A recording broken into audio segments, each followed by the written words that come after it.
Good morning. It is my pleasure to welcome you all on behalf of the organizing team of the Indian Arthroscopy IAS 1 program. I extend a warm welcome to each one of you.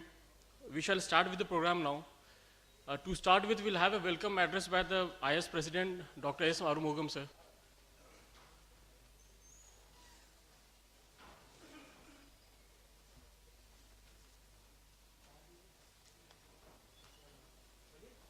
The presidential theme of the Indian Arthroscopy Society this year is Bridging Boundaries.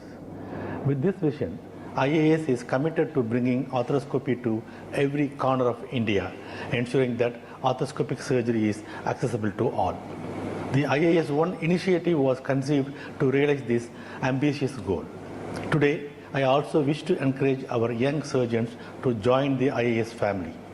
Membership in IAS comes with multitude of benefits that are invaluable for your professional growth. As a life member, you will gain access to your own personal digital secure logbook, which is the IAS registry. Our knee registry is among the best globally, and we are soon launching the shoulder registry. Additionally, we have significantly increased the number of IAS inland and foreign fellowships. These fellowships provide an exceptional opportunity for members to enhance their skills and knowledge. By becoming an IAS member, you can apply for these prestigious fellowships and gain unparalleled exposure and experience. Moreover, we have expanded the number of IAS accredited training centers across the country. This ensures that high quality training is available to you at a location convenient for you, thereby supporting your continuous professional development. As you engage in today's program, I wish you a day filled with rich learning experiences, vibrant interactions, and of course, a bit of fun. I extend my thanks and appreciation to the organizing team for conducting this IAS 1 program. Long live IAS. Jai Hind. Dear colleagues, it's my pleasure to welcome you all to the IAS 1 program. The presidential theme of the Indian Arthroscopy Society this year is Bridging Boundaries. With this vision, IAS is committed to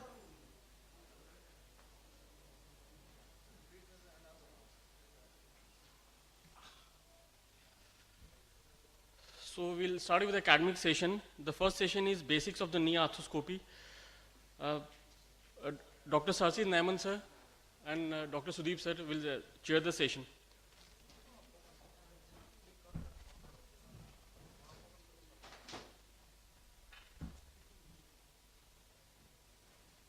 Good morning, everyone. So it's a start on time. So we'll call upon. There are, I think, 5 speakers in this session. Dr. Raja Gautam is here. Okay, he is the first speaker. Can you please come on the dais? And next speakers, please upload your presentation. Dr. Ajinkya Gautam, Dr. Ratnesh Singh, Dr. Abhishek Das, or Dr.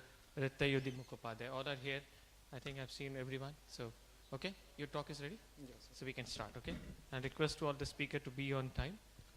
Good morning, everyone. First of all, I would like to thank the organizing team for providing me such a great opportunity. We will start. Today, I am not talking about the clinical evaluation of knee. It is a very vast topic, but comprehensively, I would like to finish within the time as much as I have covered important topics. Examination in the orthopedics, all of us we know that it is like look, feel, and move. Unlikely in medicine, inspection, palpation, and percussion like. First of all, we will start. Examination starts as soon as a patient enters in our chamber. Starts with seeing the gait pattern, how the patient is walking or coming in the chamber. Before examination, we need to expose the knee thorough. For exposing lower thigh, knee, and ankle, foot region must be exposed. As soon as patient enters, we can see or assess the alignment of knee in the coronal plane, any alignment, varus or valgus deformity, followed by in the sagittal plane, procurvatum and recurvatum can be assessed. Another, we can go for the masses, bursitis. Many bursa are there in the knee region. We can see for there any pathology, any exostosis, bone exostosis, swelling in the anterior aspect of knee. It can be because of any tumor. Now coming to the lateral aspect, if any meniscal cyst is there, if it is very large, it can be obvious. In the popliteal aspect, when we will go, then we can see the Baker cyst if any swelling is there. And if a popliteal aneurysm is very large, it can also be present there. Another, the scar, if it's showing any previous surgery or any trauma is there. In acute condition, we can see the lesions. Wasting can be assessed. The most bulkiest muscle is there, the vastus medialis. We can compare it from the other side also, and we can see the any wasting is there. Patellar displacement need to be also addressed. Now coming to the palpatory part, the field, it starts with the superficial and deep. Superficial, with the superficial palpation, we can see the temperature. Now going to deep, we can see the superficial tenderness, deep tenderness, any effusion is there, followed by the palpation includes the synovial membrane condition. Measurement part will include the, for confirmation of the wasting, what we have noticed in the inspected part. Alignment also can be measured, which was assessed in the inspected part. Effusion in any pathology need post-traumatic event, it can be there, effusion. That can be assessed by with a different sign. If it is very small, it can be that the small effusion can be seen by the bulge sign. If it is larger than that, mild to moderate swelling, it can be assessed with the patellar tap. If it is tense, then we can assess with the blotment. Another, the synovial swelling in the palpatory part, we can see the different condition, drawing swelling, warmth, all over of the margin, squeezing, it cannot be squeezed. Transillumination will be negative in case of synovial. Now coming to the movement part or range of motion, it is assessed in the active and in the passive way. First of all, we will go with the active range of motion followed by the passive. Normal range of motion is 0 to 135, it can be up to 145 also. Extension is usually 0, but it can be hyperextension 0 to 10 can be there. Crepitus, if any degenerative pathology is there or loose body is there, it can be there. Another thing, important thing here is the rotation part. Hip rotation and SLR becomes important in case of referred pain. If any referred pain is there in the hip, it can be present in the knee pain also. By the hip rotation, it can be ruled out. Any radiculopathy because of lower back pathology, it can be ruled out by the straight leg raising test. Another extensor leg, it can be examined in the sitting position. Patient will be asked to raise the leg, how much deficiency is there.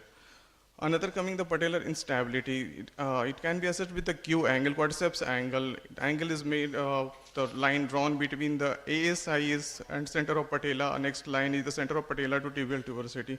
It is little bit higher in female. Another tracking of patella. This is the J sign, positive J sign can be showing the patellar instability condition. In this, whenever the knee is being extended, lateral movement is more than the superior migration of patella. It forms the J-like or inverted J-like sign condition.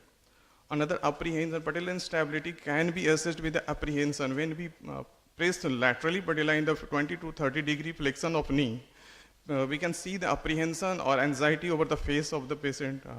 In the extreme condition, patient will try to stop the lateral pushing of patella also and will try to straighten the leg. Now coming to the special tests which are more importance in the sports injury, we will go with each with few tests, important tests. Now coming to the anterior cruciate ligament first. Anterior drawer test is the most common test. It is being done in the supine position where hip is flexed up 45 degree, knee 90 degree, and foot is being stabilized by sitting or putting the hand. And anterior aspect of knee is pulled anteriorly, and we can put our thumb there and see the anterior translation of tibia as compared to the femur. If there is no firm point, then it will show the positive. It can be false positive in case of PCL insufficiency, but the firm point would be missing there. If patient is not cooperating, tightening the muscle, then it can be difficult to assess this. In acute condition, it becomes difficult because of pain. It can be done in the three position, neutral, whatever I discussed. Another is 30 degree external rotation. If it is equal in the external rotation as compared to neutral, it will show the posteromedial corner along with the MCL injury. In case of 30 degree internal rotation, it is equal anterior translation, then it will show the PLC and LCL association. This is how we are proceeding with the anterior cruciate ligament examination. Another is the Lachman test. Lachman test is the most sensitive test. This can be done in the acute condition. Knee is flexed in 15 degree and slightly externally rotated. We have to hold the femur, and proximal tibia is translated anteriorly by lifting just just against a stabilized femur. It is, some modification is there in case of patient is very large, or examiner's hand is too small to hold the grip, then it can be modified. Modification can be done by using the table or putting the thigh in just inferior to the distal femur and anterior translation is being assessed. No firm point is there. Again, it shows that it is positive. Another, the pivot shift. Pivot shift is the most specific test, but the conditions is there that patient must be relaxed. Usually it is being done under anesthesia, or if patient is very, very cooperative, then it can be assessed. In this, hip is 30-degree abducted, knee internally rotated, and knee is flexed from the extended condition, giving the valgus stress throughout the range of motion. With this, in the beginning, knee subluxate. As the flexion progresses, it causes the reduction of lateral femoral condyle. It will appear as the click-like or jerky movement like this. It will also show about rotational instability also, anterolateral instability also. This is the most specific test. Another is the Lilly's test. Lilly's test is have also too much importance in this, because in case of like MRI finding or pathological finding is there that it is not giving full, like partial tear like report is there that is showing partial tear is there, then Lilly's test will confirm about Dr. Gautam, wrap up in next 30 seconds, Yes. please. Yeah. Another coming to posterior cruciate ligament, posterior sag sign, Godfrey test. Another posterior drawer test is important for posterior cruciate ligament. Quadriceps active test, I will enumerate first only. Meniscus, most important is joint line tenderness followed by Mike Murray test. Another Apple's compression test. Another test, edge test, Thesali, Dockwalk, squat, Wares test are there. Another for the MCL, again, the stress test for collateral, varus and valgus stress are there. Rotatory instability can be assessed by anterior rotatory drawer, pivot shift, reverse pivot shift, external rotation, jerk test, and flexion rotation test. Now coming to important one is the dial test. Dial test this is for posterolateral corner injury. The interpretation is like that if rotation more than 10-degree rotation at 30 degree is there, this shows the isolated PLC. At 90 degree, only PCL injury. In both 30 and 90, it will show the combined PLC and PCL injuries there. Thank you. Thank you, Dr. Gautam. So we'll take the questions if there are any comments at the end of the session. By the time, I'll request Dr. Ajinkya Gautam to please come on the stage and do his talk on radiological evaluation of the knee. And again, please stick to the time.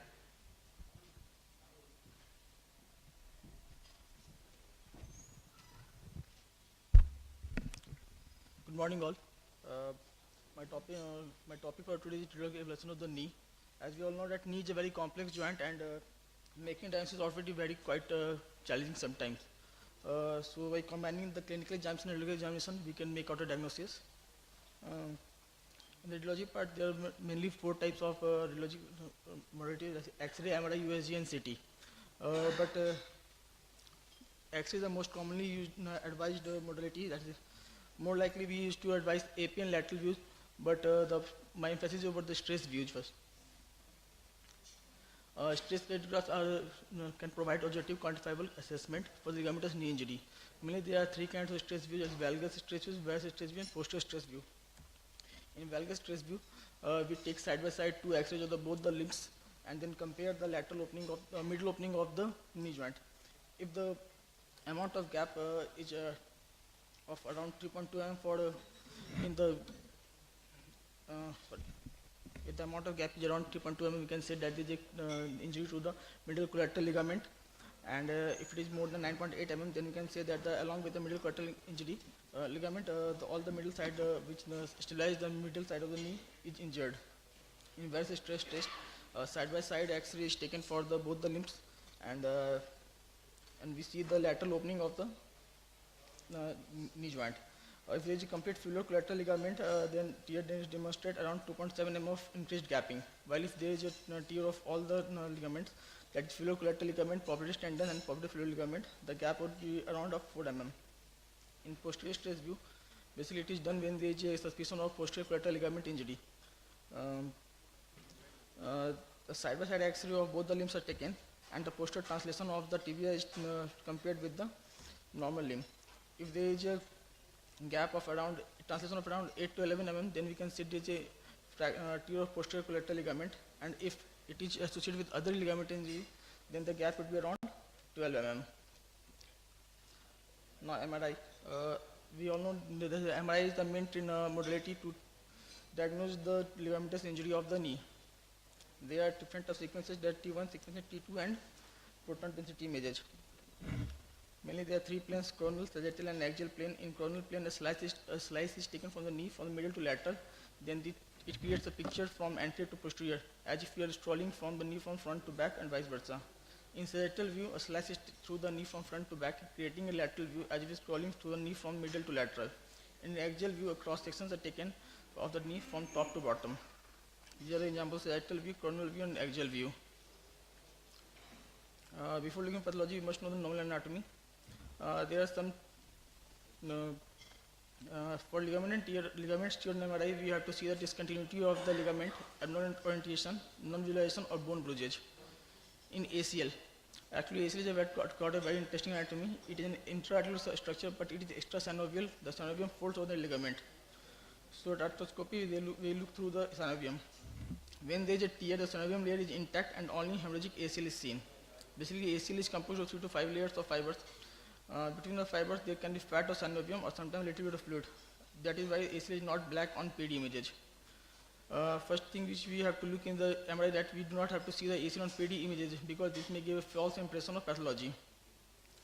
Criteria for normal ACL are fiber. The orientation is steep or steeper than the intercondylar roof, and fibers are all the way from tibia to femur. On coronal and axial images, the fibers of ACL are right next to the bone of the intercondylar notch. Arrow shows the ACL. If there is any fluid between the ACL fiber and the intercondylar in the bone, then it is called empty notch sign, and it shows that there is a tear of the ACL. Basically, we cannot differentiate between complete tear, partial tear, or high-grade partial tear. MRI does not accurately differentiate between partial, complete ACL tear. In the left side of the image, we can see that the orientation of the ACL fiber is too flat as compared to the condylar roof. This shows that the ACL tear is there. And in the right side of the image, we can see that discontinuity of the fibers. This also shows there is a tear of the ACL. These are the bone bruises which happens due to the trauma to the ACL. These are important indirect sign of ACL tear is second fracture, which is most commonly found on the X-rays. It is difficult to see on the MRI. Actually, second fracture is a visual fracture attachment of the lateral collateral band due to interlocution and vice versa. If there is a second fracture on the X-ray, we can say that the ACL is teared. On the left side of the image, we can see there is a non-visualization of ACL because it is a PD image. But the thing is that we do not have to see ACL on the PD, because in the right side of the image, this is the same image in the T2. We can see actually the ACL is present here, but we cannot see on the left side of the image because it is a case of mucoid degeneration. This shows a false implication that the ACL is teared. Now posterior cruciate ligament. It also contains two bands so that on posterior intercondylar area of the tibia and extend anteromedial to attach in the middle femoral condyle. We can see that this is the PCL. On the left side of the image, we can see a structure arising from that femur going to the tibia. This is the PCL. In the axial image, we can see that on the anteromedial part of the middle condyle, we can see this is the structure which is called PCL. In case of tear of PCL, the same thing which applies on the ACL is also applied on the PCL. In this image, we can see that there is a tear in the continuity of the fibers of the PCL. In this coronal segment, we can see that there is an emptiness on the internal notch. Middle collateral ligament. The superficial middle collateral ligament extends from the middle epicondyle to insert not just near the knee but 7 cm below the joint space. At that point, there are three landmarks: the inferior, middle, genital artery, and paired veins. The deep part of MCL, even when it is normal, we may not be able to see. It is closely applied to the middle meniscus and the superficial MCL. In the left side of the image, the yellow arrow shows the insertion, the origin point of the MCL, and the red arrow shows the insertion over the tibial joint, tibia. This is the grade 1 sprain of the medial collateral ligament. We can see there is a high signal. It is superficial to the ligament, but it seems normal in the integrity. This is a grade 2 sprain of medial collateral ligament. High signal is seen on the middle toe ligament, and which shows the disruptment of some of the fibers of the MCL. And this is a grade 3, which shows the superficial MCL that is torn from the attachment from the tibia. You can see it from the tibial side attachment. This is a Pellegrini treated lesion. Actually, it is occurs after a few weeks of the injury. It occurs near the medial femoral collateral ligament attachment, adjacent to the medial femoral condyle. It's mainly seen on the X-ray, and we can also see on the MRI. Posterolateral corner injury. Basically, posterolateral corner injury contains 7 or 8 structures, but only 3 of them are important to us because they are visible in MRI and we might want to fix them. These structures are fibular collateral ligament, biceps femoris tendon, muscle tendon, and popliteal tendon. Actually, the fibular collateral ligament together with the tendon of biceps femoris forms letter V on sagittal images. They insert on the fibular head as a conjoined tendon. In this image, we can see that. Okay, Dr. Ajinkya, kindly wrap up in next 30 seconds. We can see that this is the fibular collateral ligament along with the biceps femoris tendon. This makes a V-type shape on the midfibular condyle. This is the rupture of the posterolateral corner injury. This you can see that the fibular collateral ligament and the biceps femoris tendons are separated from each other from the conjoined tendon. Meniscus, this is a fibrocartilage C-separate plate found in the arteriosuberal femur. They are best examined on T1 coronal sagittal images. Middle meniscus. Actually, the middle meniscus, we can see if it is normal in shape, then both the horns are triangular in shape and very sharp points. And first, one thing is to notice is that the posterior horn is always larger than the anterior horn. You can see it here. Okay, kindly wrap up, please. Lateral meniscus on sagittal image, the posterior horn is higher than the position in the anterior horn. This way we can find identify the lateral meniscus. Meniscal tears, actually three types of meniscal tears: longitudinal, horizontal, and radial tear. Complex tears comes from this basic image. Bucket handle, longitudinal, displaced longitudinal tear, flap tear.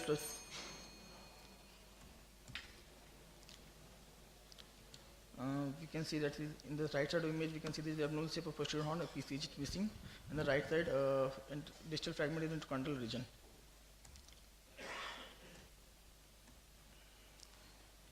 Horizontal tear, it divides the meniscus in 2 parts, top and bottom.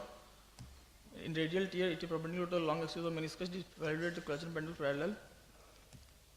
We can see that the triangular part is missing from the meniscus. This shows the radial tear. Meniscal root tear, it is a type of radial tear located at meniscal root. It is adjacent to the PCL, but it is missing over here. That is, it shows that is the root tear. The other model is CT and USG of knee. Thank you. Thank you, Dr. Ajinkya. I'll request Dr. Ratnesh to kindly come on the stage, and if there are quick questions for first 2 talks from the house, we can take them before Ratnesh starts. Ratnesh, just hang on a second. We can upload the Ratnesh's slide. If there are 2 quick questions on clinical evaluation and radiology. Okay, if there are none, then I'll ask 2 quick questions to both our speakers, first 2 speakers. So what is the best time to get an MRI after an injury? Okay, in your opinion, and our invited guest faculties also, 3 of them are sitting there. I'll request, what is your parameter? A patient comes to you 1 day or 2 days after injury, is getting a knee trauma. When do you get a knee MRI? So, yeah, okay, please, just for the light. So I don't like to wait for like 3 weeks or 6 weeks, which was actually taught to us. Yeah, yeah. But now with like advent of good machines, the 3 Tesla MRIs which are currently available with us, so we get it on day 1 also. Okay, But and suppose but it's a before 1.5 Tesla MRI, then? 1.5 Tesla is fair enough. So would you like to get it today? A patient has come with a knee injury today. Would you like to advise a knee MRI within next 2 days? Absolutely fine. Yes. Okay, does that depend upon if the patient is having hemarthrosis or anything? Do you aspirate? I don't aspirate. You don't aspirate. So if a big tense hemarthrosis, would you still go for an MRI of the knee on the same setting? So same initial management will like. No, that's fine. But will you go for an MRI? Patient can get an MRI today. Will you go for an MRI today? With a I can go for MRI. You can go for yes, yes. rest of the two of you. Would you agree, disagree, differ slightly? Look, if it's a huge hemarthrosis and if you are not suspecting a multiligamentous injury, you can wait. You can wait for a couple of weeks. Okay. But if you are suspecting some multiligamentous injury, you need to go ahead from day one. So wait for how many days till the hemathosis subsides? Yeah, Maybe usually 3 a couple of 3 to weeks. 5. Okay. What about you? So I think it all depends on what you are suspecting in that knee. And if you're suspecting something which you think... See, sometimes these patients won't let you examine completely. A big hemathosis, so it's just your guess is as good as mine. So as a rule, as a blanket statement, I don't think I'll shy away from MRI on day one. Okay. Fair enough. So I just want to add one thing. yeah, Ratnesh, please. In acute Quickly, settings, yeah. first thing, the examination is difficult, and also the radiology is difficult to Yeah. understand. So for me, I usually give them a brace Yeah. and local analgesics Okay. for 5 days. Then Okay. I examine the patient again. and So send the things patient could for be MRI. different from a sporty population to a non-sporty population. We get a lot of non-sporty population, probably Delhi and where you are, probably you get players like they need quick, and we get people who are recreational sports or sometimes a freak accidents type. So that may be slightly different scenario altogether. Okay. So what Ratnesh said is what most of us practice. And quick question. So if the patient has come, okay, yeah, please carry on. Yeah. No, we are just discussing, so you can enlighten us. Yeah, with your thought. So if you get a patient like who comes to you with an MRI which was already done on day one, Yeah. so he comes to you like Yeah, like so 3 most days, of the would you patient like to comes repeat with an it? MRI. With an MRI. With an MRI which was done on day one. on day 2 or day 3 Yeah. max. Yeah, So most we- of the patient, 90% of these patients come with a day 2, day 3 MRI. That's to me it is always there. 90%. So X-rays and maybe clinical exam if done properly, you can pick certain things, not So all for the me things. it becomes easy because the patient has come late to me with an MRI done in the first week itself. So clinical Would examination. you like to repeat an MRI then? No, never. So you trust the first Yeah, of day course. That is the why I MRI. ask, because the trend has changed. The Yes. trend has changed. The second question. And we have learned how to read the MRIs probably Yeah, of ourselves. course. So that also makes a difference. We Yeah, are we have just not seen based on the 0.5 printed reports. Tesla MRIs, trained in 0.5 Tesla MRIs in the day, so. Yeah. And one quick question. Knee is in flexion. So many patients come at 6 weeks, 8 weeks, 4 weeks with knee in little bit of flexion. Would you go for a surgery? No multiligamentous injury, just an ACL, or would you wait? Or is the clinical examination made difficult? Patient very apprehensive? Yeah. Just a quick question because there are a lot of Just a PG couple of degrees of flexion, I don't think I'll wait. Okay. So what is couple of degrees for you? Maybe 10-20 degrees of flexion, I So the don't think I patient will having wait. 15 degrees of flexion deformity, no extension difficult, you will not wait for surgery. You can go with the surgery 15 straight away. degrees, I don't think I'll wait. You will. No, just your opinion. There is no right or wrong answer. Yes. Yeah. 15 degrees. 15. Further is good. Yeah, we can go 135, 135, 140. Yeah, that is what Meniscal. I'm asking. So yeah. that indicates we should go ahead with the surgery. Can go ahead with the surgery. So you don't wait for the patient to Yeah. get full extension. Exactly.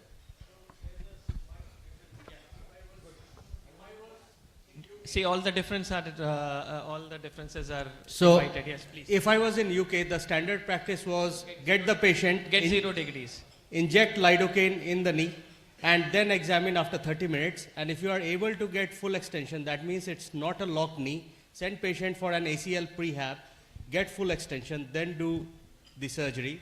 Whereas if it is a true locking due to bucket handle meniscus tear, then you have to go in for an urgent surgery. We're getting our training done in UK, so Abhishek was also trained. So that was the standard practice of NHS. That you will inject, because see, they have only 15-20 patients. So they can inject and wait. Okay, Rakesh, please start. Sorry for interruption. I just want to add on for the radiological, the X-rays are very important. So we should try to get the monopedal stance view as much as possible. Okay. So the AP views as much as possible monopedal stance view. Okay. And I have a question for Dr. Gautam. Can we Can just we add, yeah. So we'll discuss, this is very important, that mono stance view. We'll discuss that further because the PG students, they should understand the importance. Ratnesh, please carry on. Important talk of Ratnesh, OT, I think position, how you'll set up your OT. Yeah? Yeah, just talking about the OT setups, apart from the standard setup of anesthesia and table, radiolucent table, this is the usual positions for knee arthroscopy. Some of them prefer to do the surgery in side hanging position, and many of them also prefer to hang the knee from the end of the table. I also do with the knee hanging at the end of the table. That depends upon the surgeon's choice. But before doing, there are some things you should always keep in your mind. First and most important thing is proper draping. Don't let your assistant drape all the times. You just check whether the draping is properly done and it is properly fixed with the towel clips, because during the surgery you might need to do a lot of range of motion for the knee. Second thing, knee should be free for all movements. It should not be restricted. Proper exsanguination of limb and the tourniquet and proper pressure is also important, because it's different from other surgeries. If you see blood in the knee, you won't be able to do anything more. Knee holder or post, whatever you have, you should use according to the plan of surgery, what you are going to do. All arthroscopy systems should be checked before putting any incision, because sometimes it might fail, your light source, your camera, anything can fail. And opposite limb should be properly padded. Joint distension is a matter of use. If you are going to do the, just for the diagnostic purpose, 30 mm of HG is sufficient for distending the joint. But for doing arthroscopic procedures, we should have at least 50 to 80 mm of HG, which is roughly equal to 3 feet above the knee. If you are hanging your fluids 3 feet above the knee, then roughly it will create around 22 into 3, around 66 mm of HG, which is sufficient for doing most of the surgeries. If you have the leg holder and the pump, it's a luxury, definitely. The most common instrument we should have is a light source, cable, camera, trocar, cannula, arthroscope, motorized shaver, hand instruments for all the surgeries like probe, grasper, basket punch. And on the right side you can see this is the ACL set, which is mainly used for most of the surgeries in the knee. Apart from this, you might need some other instruments also. So basic arthroscopic kit contain arthroscope with sheath and cannula, light source and cable, arthroscopic probe, arthroscopic grasper, punch, motorized shaver, and electronic tourniquet. If you have RF system, that may be helpful in most of the surgeries. So these are the common knee portals. You can see the most common or standard portals are anterolateral, anteromedial, posteromedial, superolateral or superomedial. So first portal what we create is the anterolateral portal. This is the standard viewing portal for most of the surgeries. It is created blindly. The landmark for this is 1 centimeter above the joint line and 1 centimeter lateral to the patellar tendon. Create with the 11 number blade at about 60 to 70 degree of flexion. Use blunt trocar and cannula and insert into the joint in the direction of intercondylar notch. Then gradually withdraw a little bit. Extend the knee at about 20 degrees of flexion and then pass it through the patellofemoral joint up to the suprapatellar notch, and then you insert your arthroscope and do the diagnostic first. The caution in making is this: if the portal is too low, it can lacerate the anterior horn of lateral meniscus, which is very important, and it would be tough to maneuver your arthroscope during the surgery. If the portal is too high, posterior horn of medial meniscus may be difficult to view, and too close to patellar tendon, the arthroscope will stuck in the patellar fat pad, and the scope is difficult to maneuver and see the structures inside. So this is the pictorial diagram. If you are too high, the viewing will be obstructed, and too medial can lead to the arthroscope in the fat pad. Anteromedial portal, you can create it with the help of spinal needle in direct visualization. Inside, just above the medial meniscus, landmark is the same, 1 centimeter above, 1 centimeter lateral. And one important thing here is whatever the surgery you are planning, ACL or meniscus, you try to reach that area with this spinal needle. Once you reach that area with the spinal needle, your instrument will reach to the site and you won't find any difficulties with the intermedial portal. Although you can switch your arthroscope and working portal in some of the situations, but for all practical purpose, this is the main working portal. And coming to the posterior medial portal, it is created on the soft spot between a tendon of semi-T, medial head of gastrocnemius and MCL. Knee is kept at 90 degree, it is descended, it is created with the help of spinal needle on direct vision.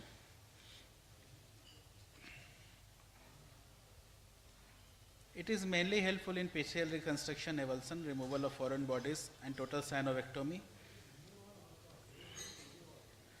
You can create 2 posterior medial portal also, which can be done in the TKR position.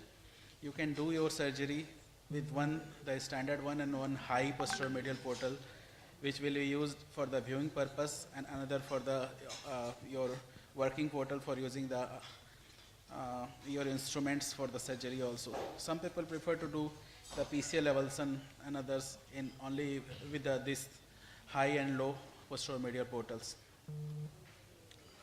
Superior lateral portal or superior medial portal. It is lateral to the quadriceps tendon, about 2.5 centimeters superior to superior lateral corner.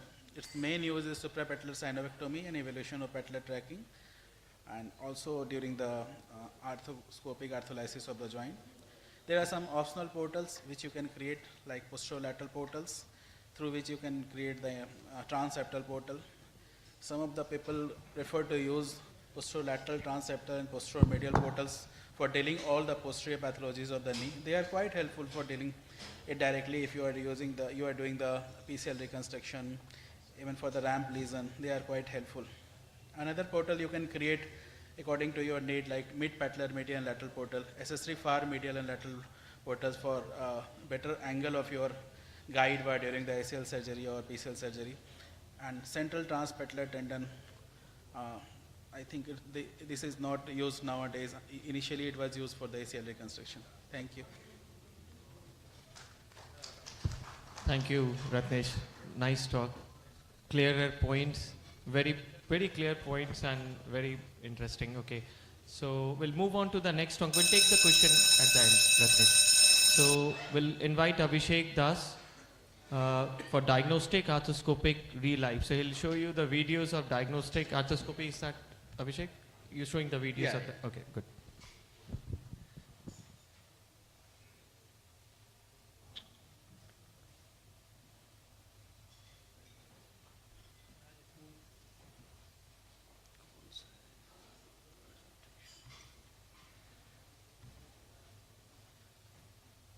Good morning, everybody.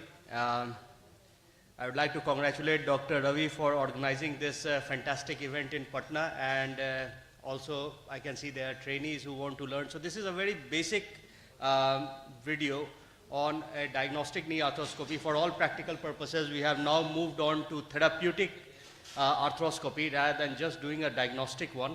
So this is part from where I have done an ACL reconstruction in this patient. And my talk has become easy because Dr. Ratnesh has made things very clear with his setup. So whenever we are doing a diagnostic arthroscopy, first thing we need to think about before surgery, what are the things that needs to be done. So we need to have our setup where you need a basic stack which has a monitor, the camera console. If you can have arthroscopy pump, it's a luxury. Radio frequency generator, knee not as much needed as it is needed in a shoulder. And if you have a printer, you can always give a printout to the patient. So have the stack on the opposite side and straight in front of the surgeon so that you are not tilting your head or you are not straining yourself to look at the monitor. So basic 30-degree arthroscope is a must, and a shaver, anyone that you have will be good for you. Basic shaver blade that I use is a 4 millimeter soft tissue shaver, but sometimes a burr is also needed, especially if I am doing a shoulder and I'm expecting to do a subacromial decompression. These are bare minimum instruments for any shoulder surgery, which has a shaver blade, camera, scope, a probe, and a punch or a duckbill punch. In some cases, you do need cannula, but those are in advanced cases or in shoulder cases. Now, this is a video. I have tried to make things as clear as possible in this. So let's have a look. So any surgery, whether it is a shoulder or a knee surgery, arthroscopic, begins with an EUA. You can do it before you have prepped the patient or after you have prepped the patient. So I always do, most of the time without breaking the table, check the anterior drawer test. Then I don't always mark as I have done here, but it's good to mark the landmarks with the patellar tendon, the anteromedial, anterolateral portals. Then you always go in and so this is for the trainees. How do you enter the joint? In shoulder it is more important, but in this you bend the knee to 90 degrees with your scope in the anterolateral portal, try to hit the medial wall of the trochlea and then slightly extend the knee and then go in the patellofemoral joint. Then you have a look at the trochlea, at the patella, and the trainees, I would say that be versatile with your light source. Try to move it right and left. Try to keep your camera still, and there are some buttons, keep it on the top so you are well oriented where you are. And once you have looked at the PFJ, then go in the gutters and see, because these gutters will hide the loose bodies. So you are in the lateral gutter first, I check, then the medial gutter, and then slowly bend the knee to about 30-40 degrees and you are in the medial compartment. So the fat pad will definitely come in your way. Put a needle, get your anteromedial portal, get a shaver, shave off the fat pad, and you are bang in the joint. You can see the meniscus. Now, meniscus is a C-shaped body, so with your light source, if you turn the light source, you can see the anterior and the posterior horns. Body, you will be bang on the body of the meniscus, but to see the anterior and posterior horns, just try and rotate the light source. Don't move your camera, otherwise it will disorientate you. And in this, there is a medial meniscus tear. For looking at the posterior horn, ask your assistant, or you can hold the leg on your thigh and just stretch it, having a side support. So I put the side support on the tourniquet and then just push on the knee, get a valgus force, or ask my assistants to give the valgus force in slight external rotation. You get to look at the posterior horn. And then again bend the knee to 90 degrees, see the ACL, PCL. In this case, you can see the empty lateral wall, or, well, some remnant of the ACL is there. There is a big ACL stump. Get your probe, probe everything. Be absolutely sure what you're doing. And then the challenge, or I would say the advanced part, is getting into the lateral compartment, where in the initial stages we all struggle. So what you can do, rather than getting into figure of 4, what happens when you go in figure of 4, the camera backs out and then you are lost. So in the beginning, what you do is have your foot down and just jam it onto the table. So I'll show you here. So if you just push it onto the table, you get a decent enough varus force where you can see a lot of the lateral compartment. You'll get an idea. And when you are looking at the posterior horn, so if I can just rewind a bit. So I'm looking at the lateral horn, and then I'll push the leg onto the table. And I can see a lot of the lateral compartment. But when I have to look at the posterior horn of the lateral meniscus, then try to keep your camera still inside the joint, and then ask your assistants to gently put it in a figure of 4. And then if you want more space in it, put a hand on top of the knee and then press it down. So this was a very basic diagnostic arthroscopy of the knee. Then there are advanced things where you do a posterior medial portal. You can,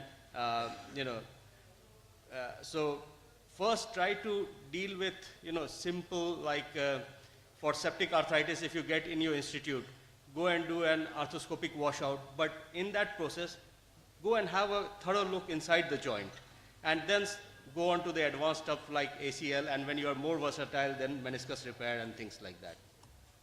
Thank you very much.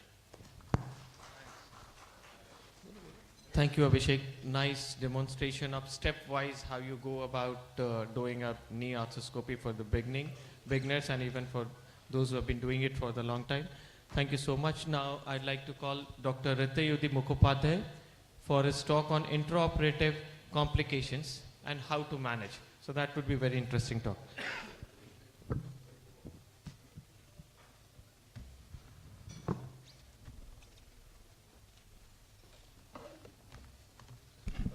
So very good morning, and thank you Team Patna for inviting me here.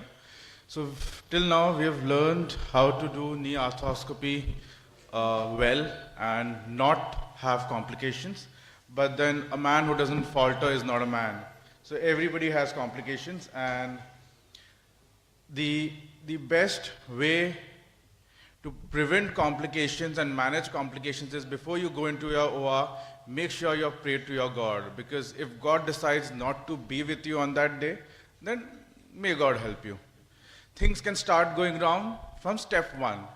Your system, as was already shown, is at the end just a machine and can falter. Your light source may give way, your scope might fall or break, your shaver might not work. So always have a backup. That is the first step whenever you're doing arthroscopy.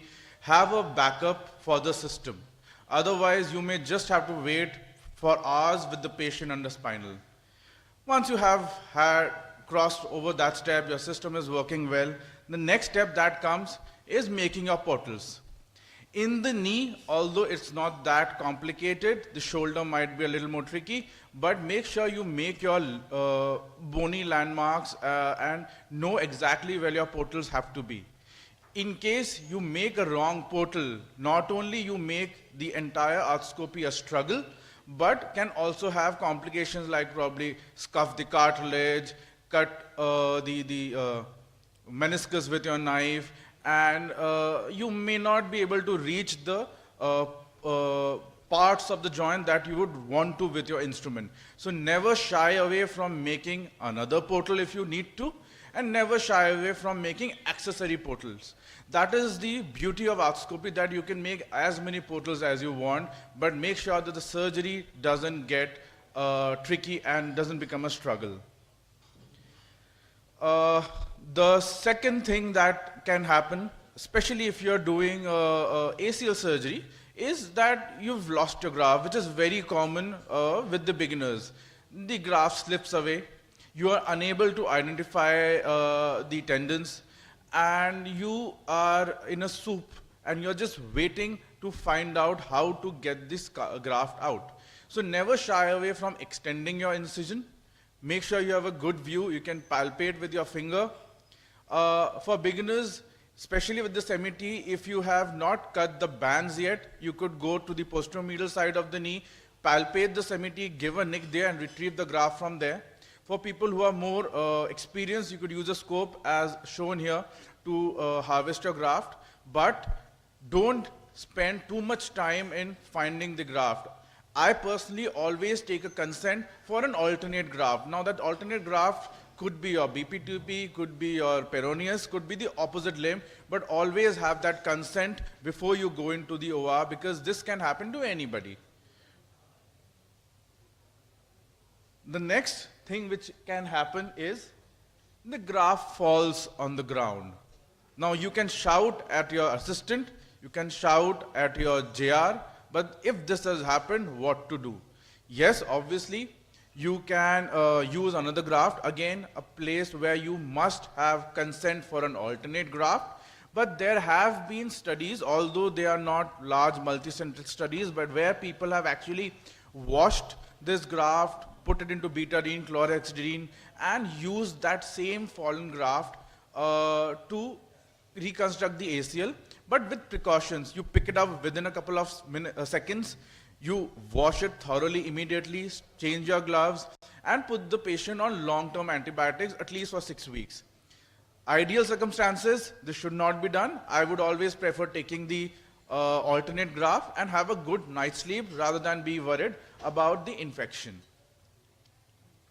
If you're taking a bone patella graft, your bone plug might break. So nothing to worry again. You could actually just, again, if it's just one side of bone, other side is soft tissue, you could just flip, keep the bone in the tibia, put a screw, and the soft side goes into the femur. If both sides are bone plug, nowadays we have devices where even an adjustable loop can be used on the bone patella. So you could actually have a way around with that as well. And for the beginners, I think most of us are now using a hamstring graft. So the complication of bone plug fracture is not that common. The other thing which can happen with bone patella graft is that you might fracture your patella, which has happened with me. If it's undisplaced, you can manage it conservatively. If it is displaced or you want to accelerated rehab, have screws or maybe just a tension band and fix that fracture as well. Next, what can happen is your graft size and tunnel mismatch. Your assistant who is preparing the graft tells you, sir, 8 ka graft hai, 9 ka graft hai. You make your tunnels accordingly, and finally when you start shuttling it in, you find the graft is much thicker. So either you widen your tunnel or you trim down the graft. A snugly fitting graft I would not worry about too much. Probably just some bone wax on the graft may allow a more smoother passage.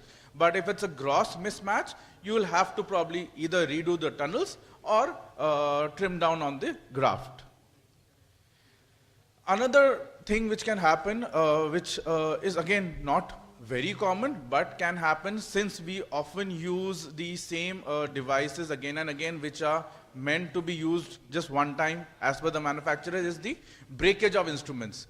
Now, when you're making a portal, your knife might break. I have had it myself in the initial days. You may have breakage of the flip cutters. Again, stay calm, keep your cool, visualize it properly. If you have a free piece floating in the knee, it is almost a free body, loose body. Make sure your water flow is reduced. You have a good view, have a good grasper or a mosquito, grasp it nicely and just pull it out. It just requires a few minutes of calmness and coolness, and you'll probably get away with it too. Next, once you've come over all this, next is the tunnel positions. And the best way to avoid any malposition of the tunnel is knowing your anatomy well. And for the beginners, there's no harm in marking your tunnels, going to the opposite side, opposite aim portal, watching it from that side as well, coming back and making your tunnels. If you have doubts after you're past your beat pin, there's no harm in taking it out again and repositioning your beat pin so that you have the accurate tunnels. Make sure you have seen the resonance range, make sure you have seen the over-the-top position, make sure you have put the offsets properly so that the graft, the tunnel in the femur is made properly. Similarly on the tibia, have your landmarks proper, identify your lateral meniscus, identify the original footprint of the ACL, and make sure that you are placing the jig properly to avoid any mismatch or malpositioning of the tunnel. I would not go into the details. The other thing which can happen is when you are, I would not go into the complication that can happen with each of the malposition of the tunnels. The other thing that can happen is when you are fixing your graft, you could either have a poor fixation of the interference screw in the femur side, probably from a blowout. Be ready with suspensory fixations. If you have a lateral wall blowout, again, don't shy away from giving a nick on the lateral side. Have an add-on button on the lateral side, or you could have one of those extended buttons which you can use and stabilize your fixation on the lateral side as well. So I think as we go on, our learning curve improves, the complications keep going down and down, but then there might just be a day when you are undergoing these complications. The basic principle would be to keep your cool, and there is a way out to every complication that you do. Thank you. Thank you, Ritayudi. Very nice talk and very salient points, very lot of take-home messages from your talk. And I'll request Dr. Ravi to take over now, because I think the theatre is ready. Yeah, sorry. So I would be contesting for the IAS elections this year, so would need all of your support for the easy post of IAS elections this year. Thank you. Good, good. Chalo. All the best for that. Dr. Ravi, Thank you, sir. I'll just call upon Ramakant sir to felicitate the chairpersons. Then we'll move to the live surgery.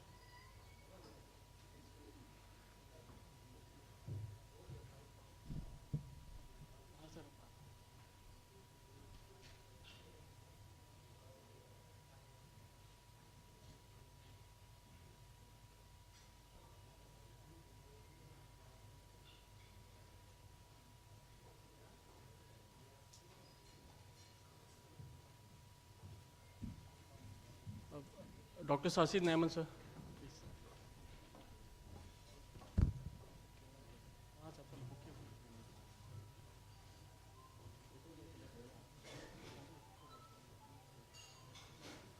Thank you, Naiman, sir. Dr. Sudhir, sir.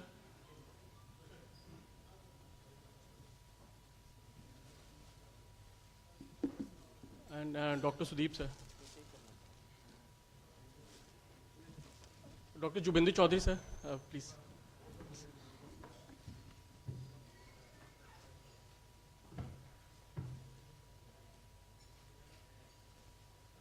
Sir, Jubindu Chaudhary.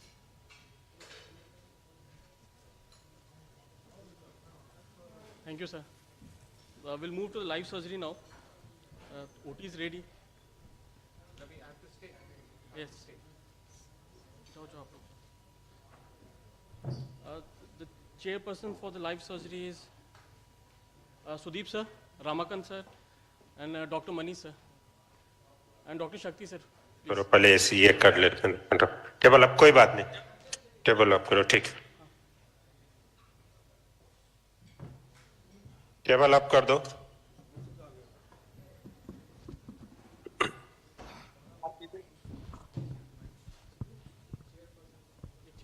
Hello hello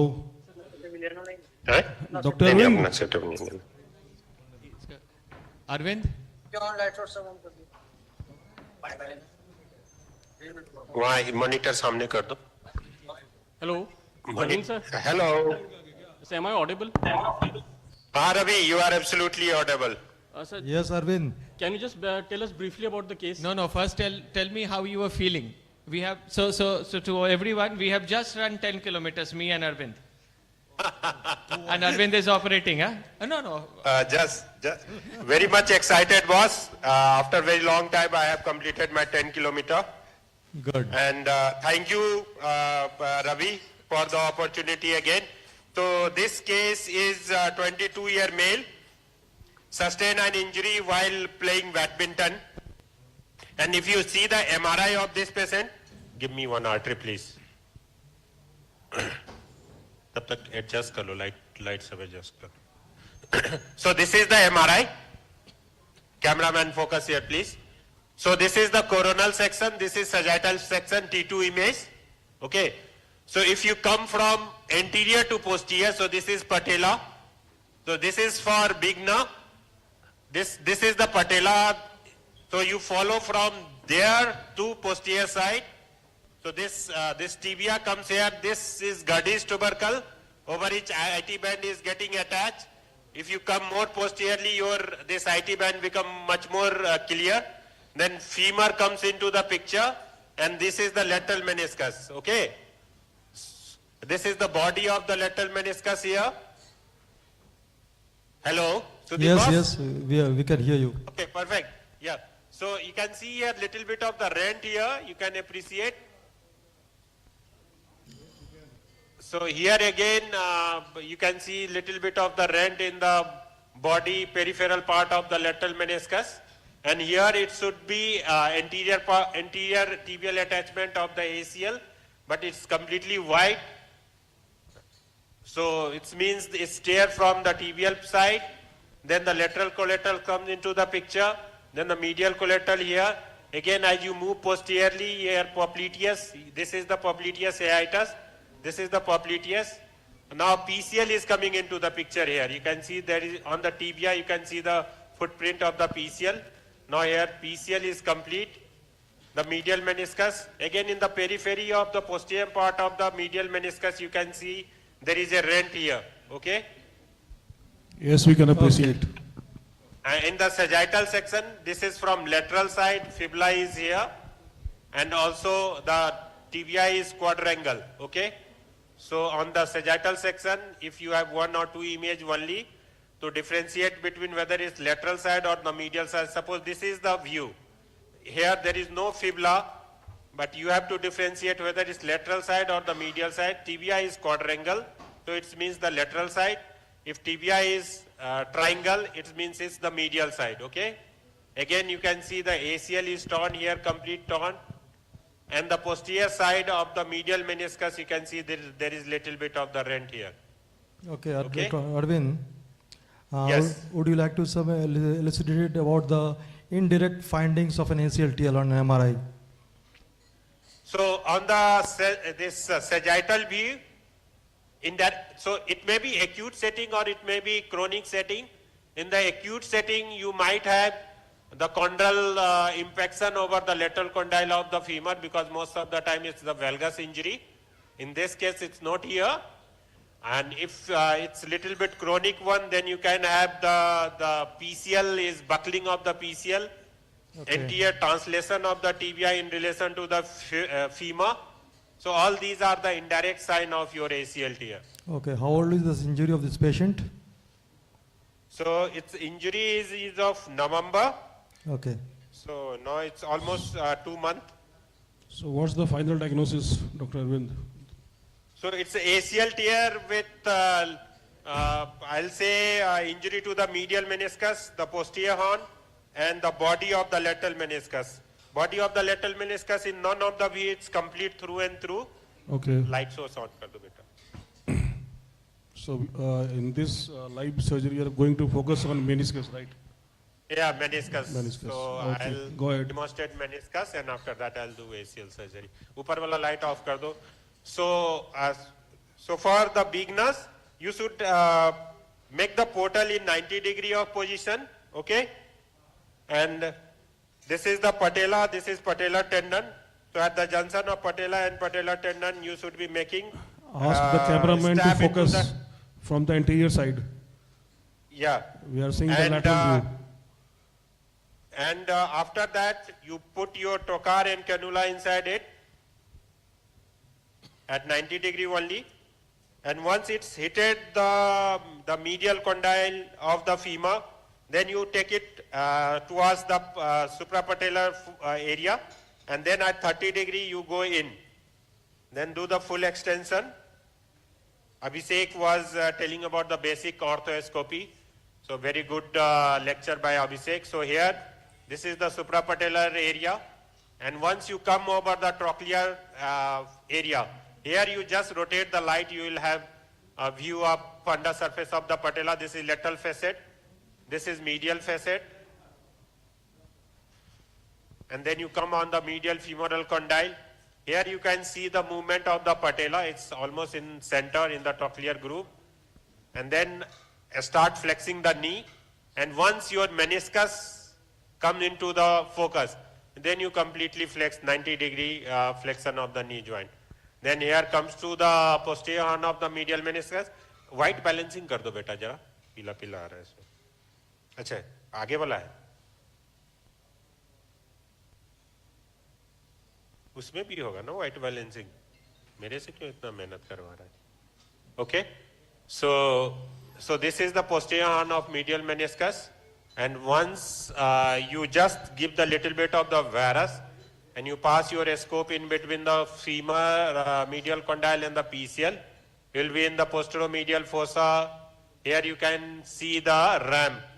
In this case, ramp is not here.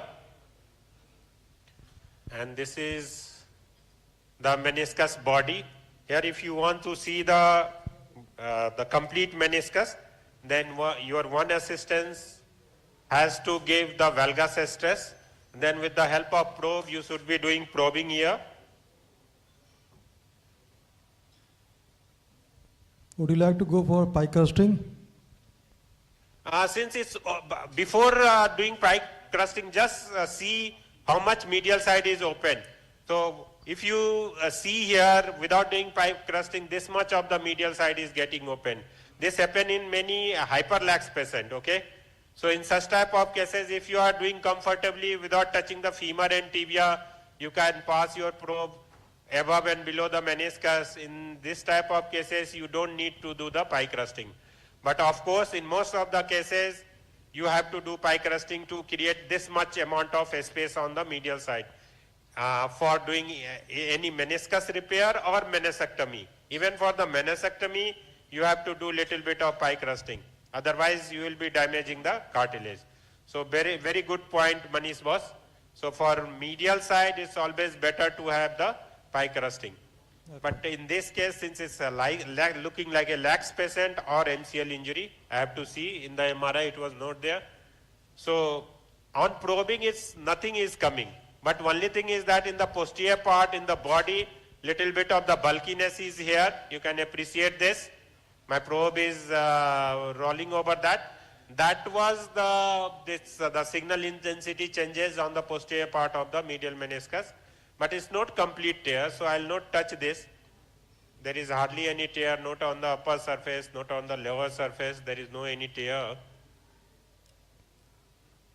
Okay, when you are doing the diagnostic part and seeing for the medial meniscus, it's with not the coming, probe, so medial meniscus.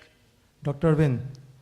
Yes, boss. With the probe, do you have any landmarks that the amount of space which you are creating on the medial side that is sufficient for the repair of the meniscus? So as I said, if you pass the probe without touching the femur and the tibia, with your limb is up almost 5 millimeter of space you have. That is sufficient for repair. So this much of space is good enough to do repair of this. Okay. But if you have difficulty in reaching almost in the posterior side or inferior side, so you can increase according to your okay. So this is the message to the house that if you are able to put the initiate the probe, which is having a dimension of 5 mm, and yes. so that can be good enough for the repair of the meniscus. Yeah, if it's complete, you are passing your probe completely through the posterior side of this, then no need for further anything increasing, doing the pie crusting. But it's all depend upon your comfort level, okay? Unless you are not completely damaging the this MCL, you can do the pie crusting, there is no problem. So here you can see the ACL is torn from the tibial attachment that we have appreciated on the MRI. Already checked, so this ACL is torn from the tibial side. On the femoral side, it looks okay. On the tibial side, this is torn, okay. So this is for the ACL, then this is the anterior horn of lateral meniscus. So for seeing complete lateral meniscus, you have to do the figure of 4 position. So this is the figure of 4 position. You can see the opening. So this definitely this is a case of this hyperlaxity, because this much of opening usually not possible without injury to the lateral collateral ligament. So this may be a case of your hyperlaxity. So in hyperlaxity type of cases, if you are doing ACL, then, and since he is 22-year male only, so you have to do something else along with the ACL reconstruction, like modified lemur or something like that. So this was the rent that was in the body, almost at the posterior horn and the body part. This was the rent that we appreciated. Again, this looks, so this... Any question from the audience? Any question anyone wants to ask? You can interrupt anytime. Sir, what angle of scope is used over here? 30-degree scope is here. So normally we use 30-degree scope. Sometimes, like in PCL surgery, you can use a 70-degree scope. So this is the... So yes, please. Arvind, that's the superficial. It's not going through and through. Is that the case? No, boss. It's not through and through. It's not through and through. Okay. So this is a common scenario, I think. If you get patients, like your patient was 3 months down the line, but if you get patients very early, probably just an ACL tear, and there's some rent in the meniscal superficial part, I think most of us will agree that this is not an uncommon scenario. So what is your plan? What is your plan now? So ACL reconstruction with modified lemur, boss. ACL reconstruction 22-year male, so age around 20 year with hyperlaxity, the chances of re-injury is almost 25 to 30%. And patient is a player, badminton player. So considering the laxity part, I'll do this modified lemur along with the ACL reconstruction. Meniscus looks okay for me. Usually I don't do anything for such type of meniscus. Yeah, we agree to your, I think Abhishek has a comment. Yeah, Abhishek, please. Yeah, Abhishek. Arvind, very nice demonstration, diagnostic, and it's a very unusual scenario for me that a femoral part is attached, tibia is torn, and is it completely torn? Sorry if I missed that part. It's not very rare, Abhishek. Good morning. It's not very rare. Very good lecture on basic orthoscopy. Many a time you will find its tibial side complete rupture is there, or sometime it's in the just proximal to the tibial attachment, and you will find on the femoral side everything is fine. Yep. Yesterday I did one ACL reconstruction in which I just put the femoral side was almost complete normal. From the here the ACL was torn. So I just put in the center here without debriding anything. Sorry to interrupt again. Beginner, yes. Sorry, the fibers look pretty much in good shape. So would you consider... partial tear, right? Yeah. Would you consider repairing it back with No, tunnels no, no. rather than Abhishek, if you reconstructing see- the whole thing? Yeah, if you see the lesion from almost here to here, by looking it looks, this may give you the false impression, but the main fiber, if you remove this, let me check it.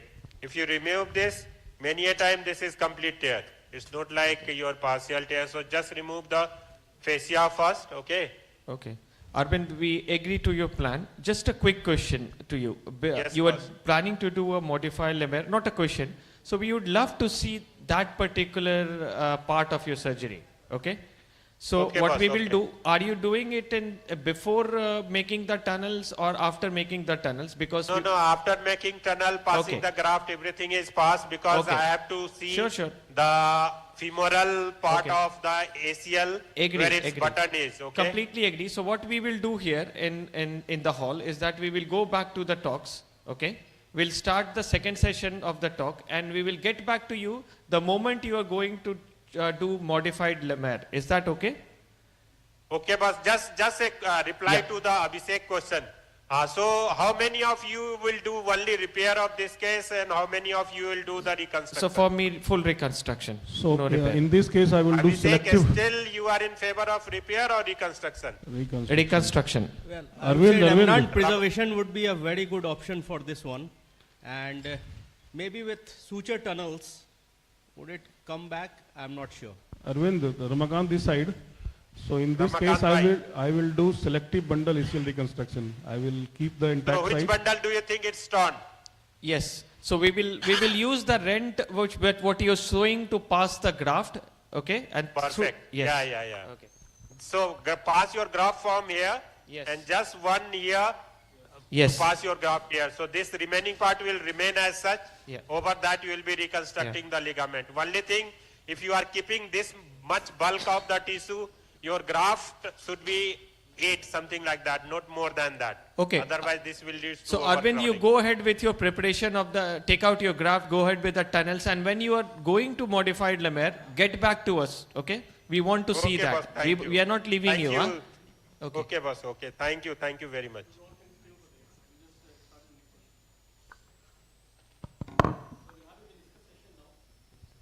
Call upon Dr. Abhijit Jaiswal for his topic decision making in meniscal tear.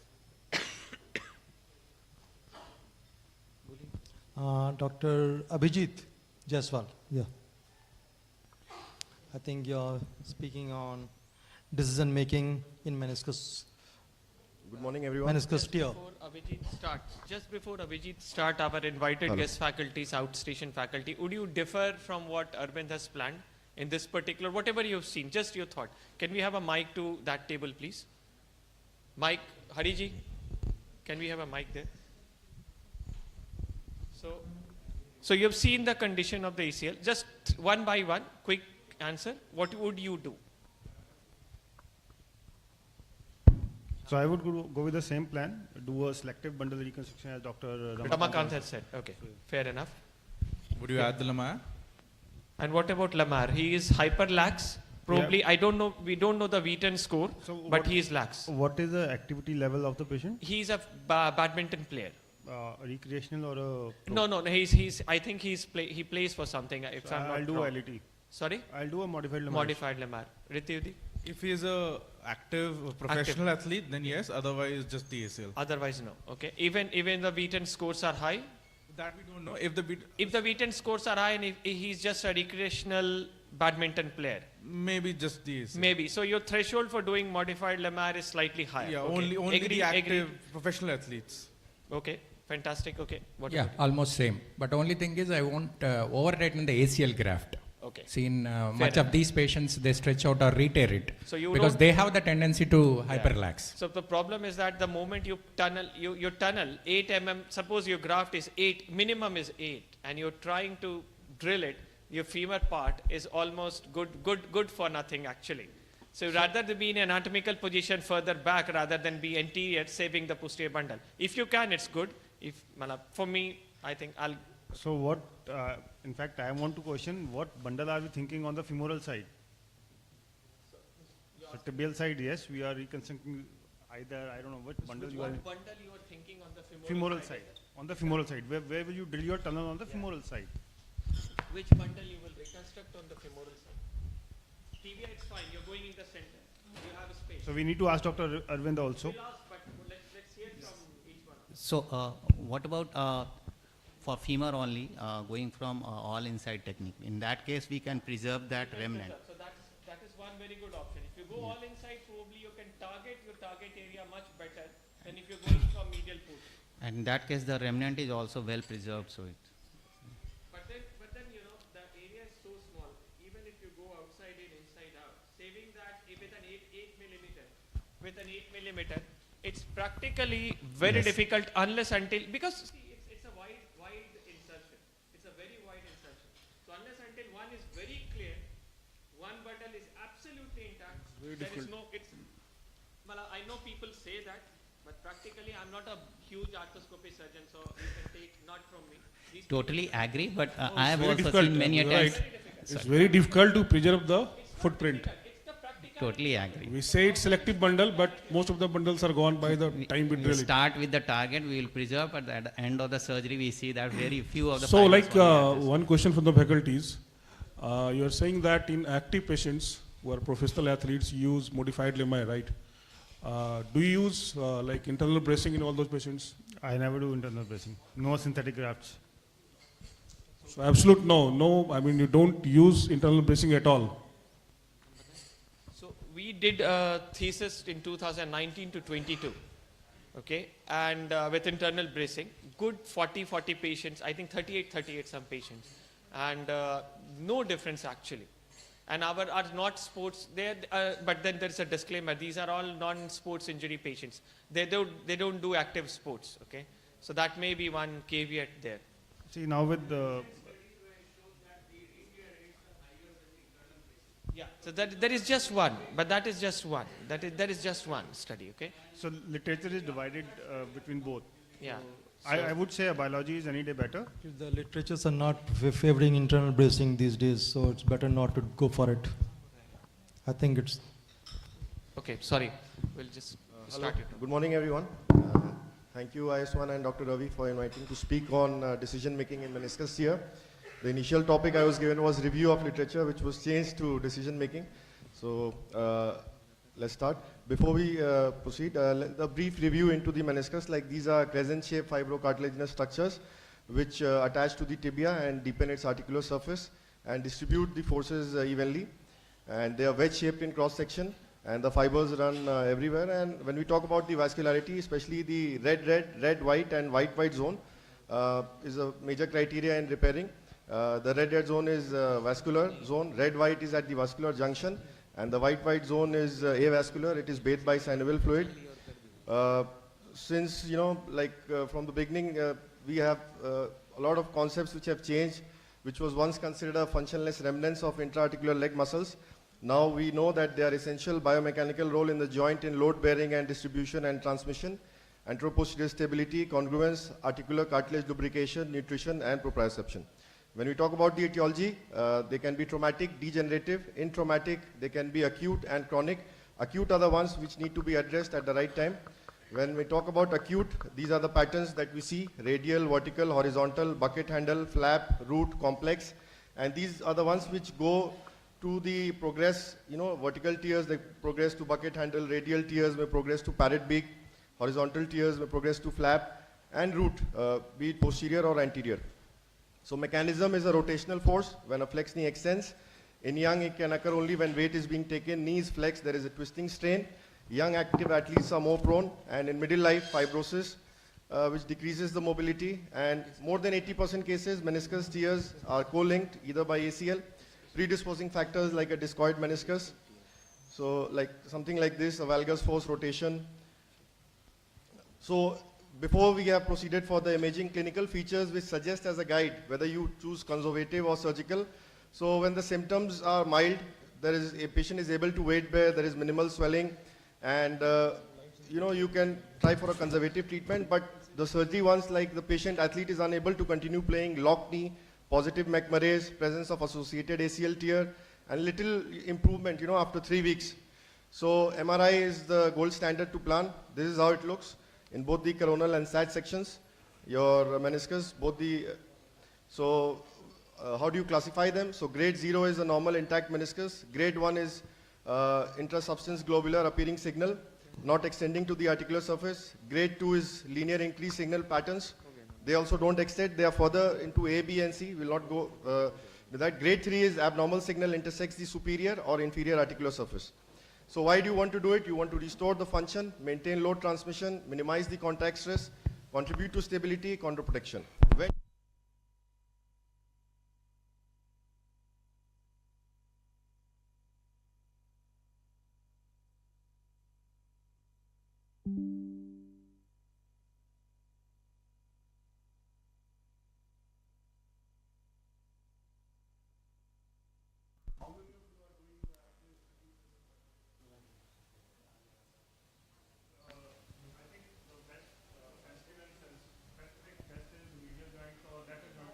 Tendons. We are not doing it. Maybe McMurray's can be helpful at times, and phenogito signs if it's a painful on a hyperflexion with an ACL deficient knee.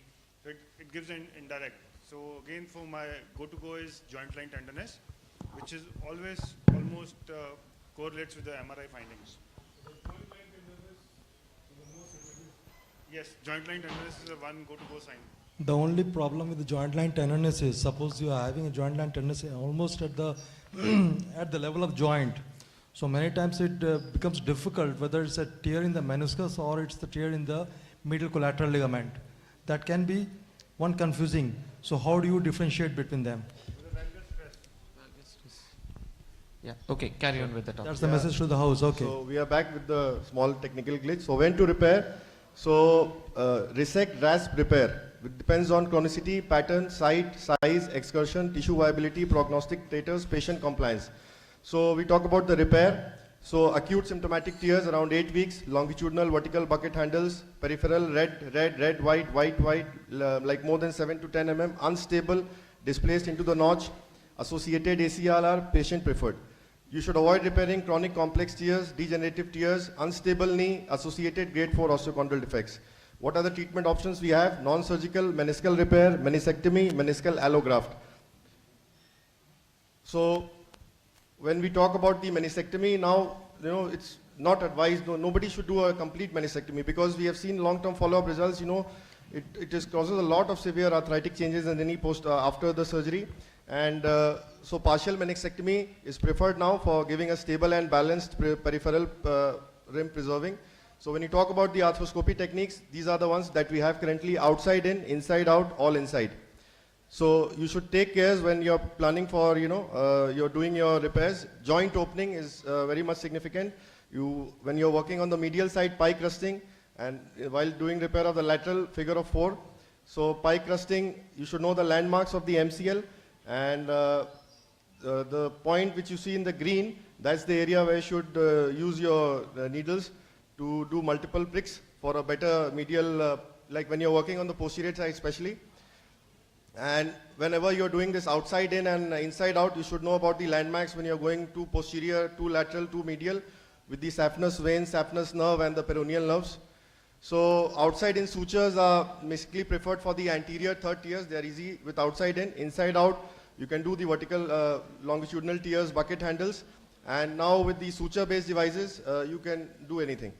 But yes, we'll talk about the financial constraints with all these procedures. So inside out repair, when we talk, they use zone-specific cannulas, and they are easy to learn and reproduce. So you make your standard 2 portals, and these are these needles. The longitudinal tier is identified, and the long needle with sutures are passed through appropriate cannulas superior and inferior to the tier site, and vertical sutures are tied over the joint capsule. Advantage, it carries good mechanical strength, but yes, neurovascular injury and with incisions, they have certain disadvantages. Outside in, when you are doing these 2 portals, whichever side you are planning to repair, you make a vertical incision, just side to that portal, and you expose the subacute tissues, and you enter through the anterior leg.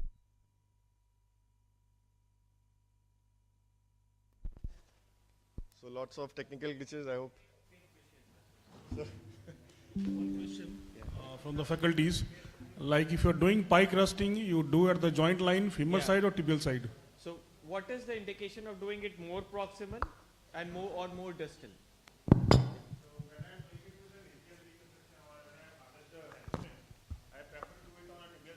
Lower down.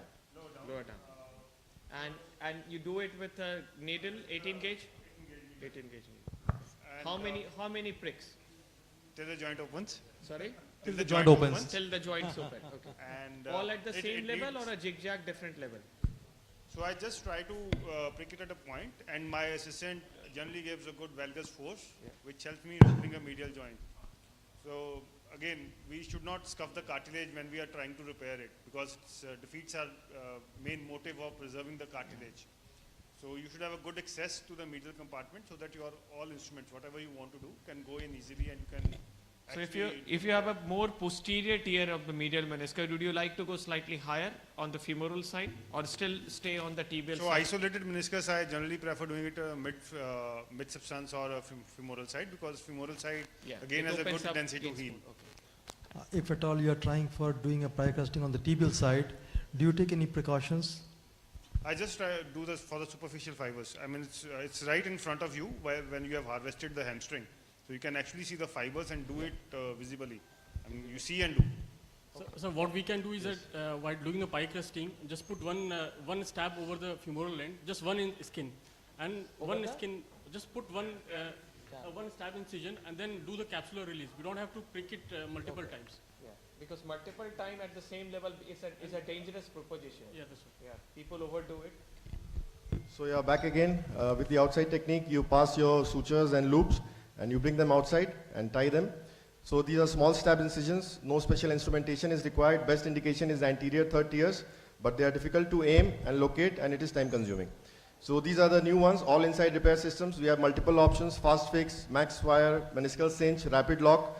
When you talk about the fast fix 360, it has a one-handed 360-degree active deployment, and it has a deployment system which is conformed via tactile auditory click, and you can place it superior and inferior to your tier and suture them. Good visualization, quick simple technique, avoids the need for posterior incisions, low risk of neurovascular injury, but they are costly, and soft tissue irritation has been reported. Rehab you can individualize with your repairs when they are isolated or ACL. With isolated repairs, you should at least immobilize a knee in full extension for 7 to 10 days, and along with ACL, you immobilize them for 2 weeks and start your ROM. So I have 2 cases, short videos. This is a double PCL sign which you see in isolated meniscal tears when the ACL is intact. You see so Abhijit, just you have to wrap up quickly, because yes, Arvind is ready with so this is one video of a bucket lateral tear, medial meniscus, around 3 months. And initially I used to reduce them with my probe, but I think it's too hard structure. Sometimes your probe may break. So now I have started using my dilators.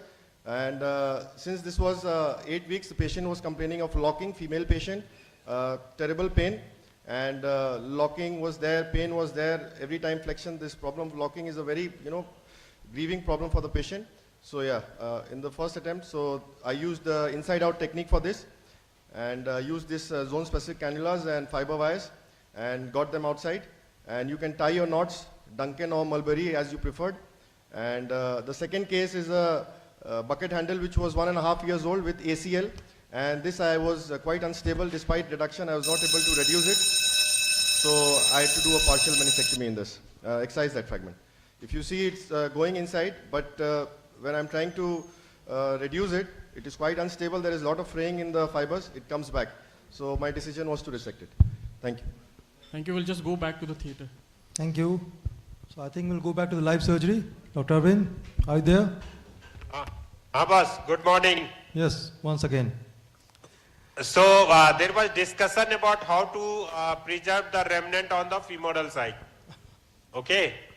Okay. Bas, take it. So you have gone for a single bundle reconstruction? So yeah, so this is 8 mm graft, and you can appreciate the previous graft is here. This is the normal ACL tissue, okay? Right. Can you appreciate this? Yes, yes.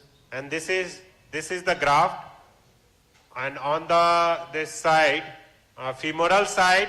So I keep the attachment of almost 2 mm of this 2 to 3 mm of native ACL, okay?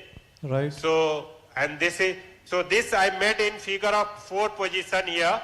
So in this position you can see the footprint of ACL perfectly, complete full footprint. Yahan focus karo beta. In the figure of 4 position. So I did tunneling of the femur in figure of 4 position like this with the flexion of the knee joint. Here you can see the remaining ACL, the native ACL is here, and this is the reconstructed ACL on the femoral side.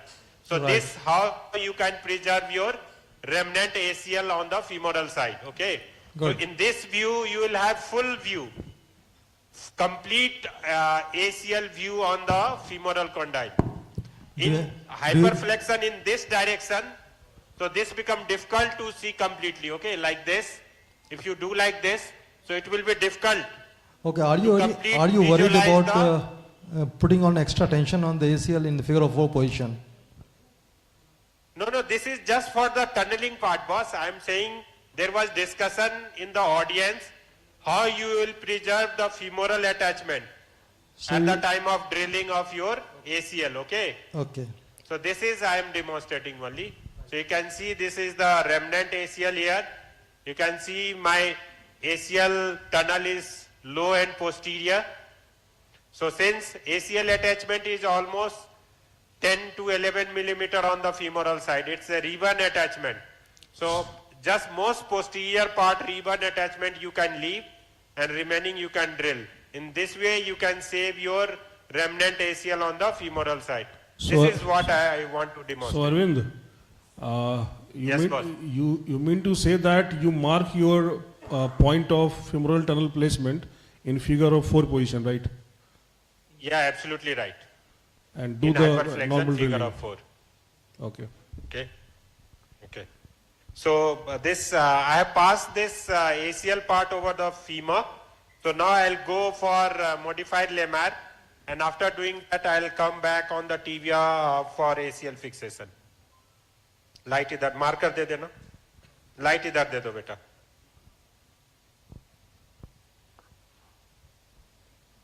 Light idhar se de do.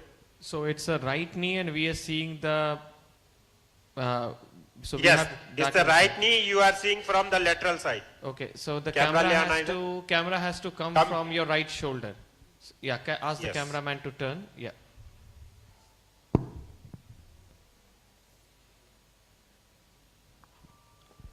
Good morning, Dr. Arvind. Dr. Inderdeep here. Good morning, dear. How are you? I'm good. So wonderful demonstration. So I just want to know, you are not worried about your tunnel coalescing while you are doing modified lemurs. Generally, I prefer to see my tunnel also through the intermediate portal before putting in the tunnel for LET. So any difference of opinion on the for the moderators? So basically, I stop using any screw for my modified lemur. Okay, so you I are not do using only a by screw, the so that's the suture point. anchor. Okay. Otherwise, we are worried about every time if the you tunnel do it. coalescence. Yeah. Ravi, what's your So opinion? for last, I usually use so staples. for last, no, suture Status anchor. I repeat. have.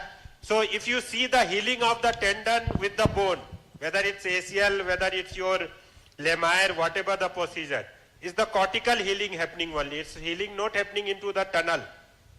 So why you should put this graft into the tunnel? At the same time, there is another tunnel is already there. So no need to place your graft inside the tunnel. So for last 3 years, I have stopped doing anything in modified lemur into the tunnel. Just cortical fixation only with the help of suture anchor. That's great. That's a very My good trick. Yeah, my preferred suture anchor is metallic suture anchor 2.8, but Osteocare is having all suture anchor only, so I'll demonstrate with all suture anchor only. But my preferred one is the metallic one because pull out strength of that metallic suture anchor is very good. So this was the lateral epicondyle, this is fibular head, this is Goddess tubercle.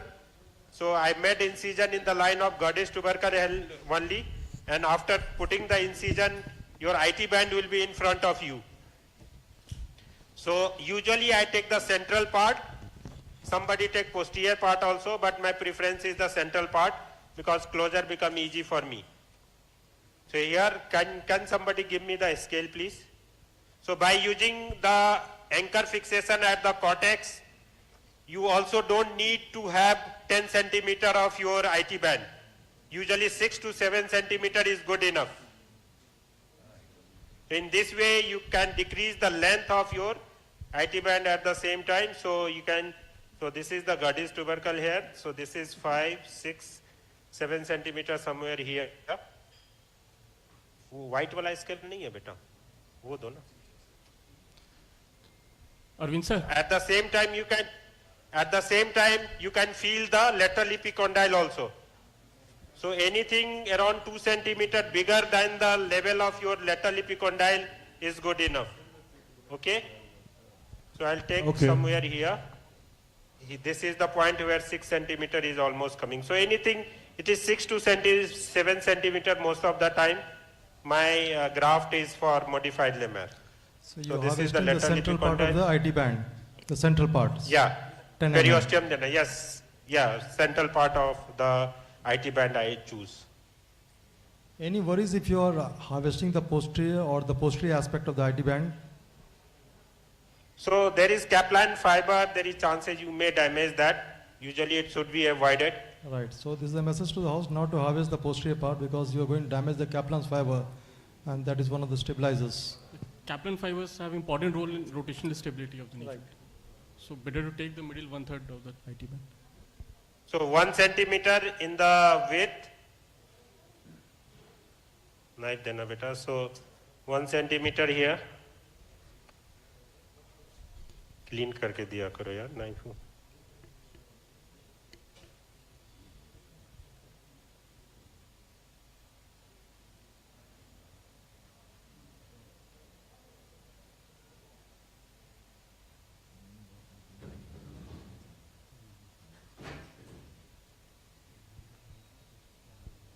इतनी bond चाहिए होगा number 2 fibre wire है चलो ठीक है fibre wire से कर लेंगे अपन एक आर्टरी दो so this is 1 centimeter width then you just do with the artery the separation from underlying tissue knife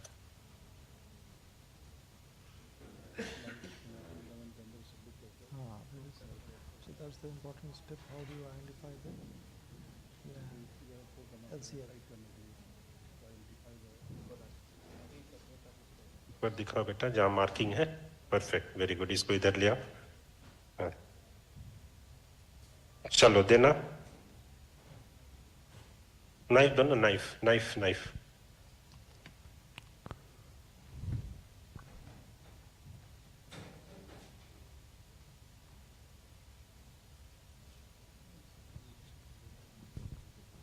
Arvind, just for the audience, how would you avoid injuring lateral collateral ligament at this point of time? Are you, is there any tips and tricks? Are you going to tense it by making figure of 4?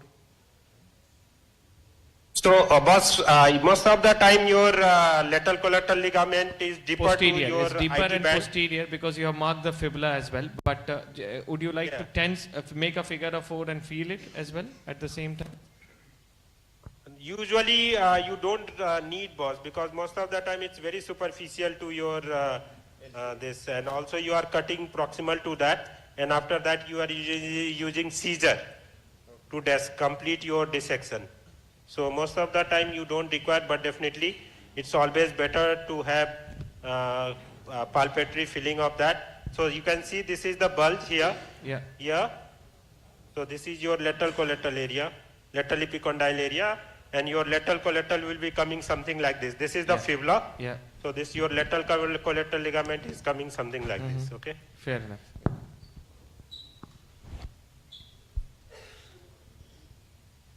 So this much of dissection is good enough for passing your this IT band.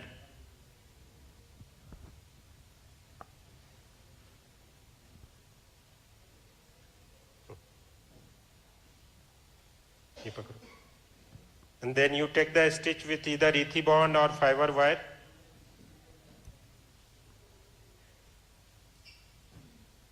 Very interestingly, I just revised one ACL and modified lemma which was done this 3 years back somewhere in the Delhi NCR, and he was a national rugby player, and my plan was to do revision ACL with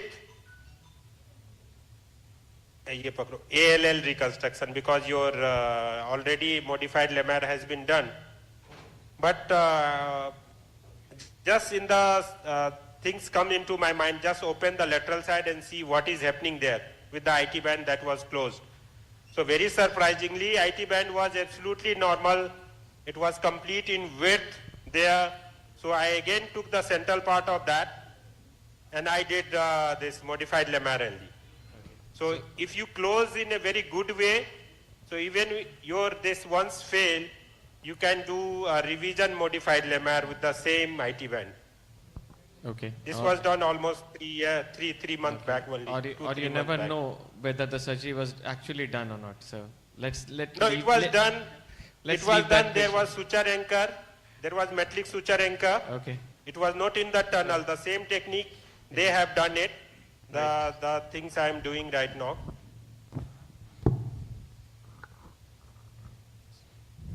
So then you used the single anchor again, or you modified it? Single anchor again. Single anchor only. So why don't you use staples? So you can use a staple, whatever you like, you can use a staple. Only a staple sometime may irritate the tissue here. Another thing, the back out, pulling out a strength of a staple is sometime not very reliable. Now you have prepared the graph. The We cancellous would like to tissue see here. how do you identify the lateral collateral ligament? The landmarks? So very good question, boss. Put it here. So this is the fibula. So most of the time in 90 degree of knee flexion, your lateral collateral ligament is almost vertical. So you can see here, this is the fibular tip. This is your lateral epicondyle, and this is the direction of that. Okay? Yeah. So you just release the superficial fascia here. You can palpate this lateral, this shiny structure. You can see. Seizure dena beta. And how do you like to make it tense? So if you do the varus stress, your collateral will get tense. Okay. In 30 degree opposition. Okay, sir.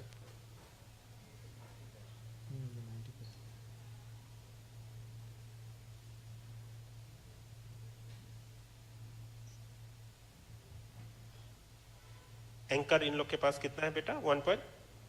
तुम्हारे इसमें है anchor?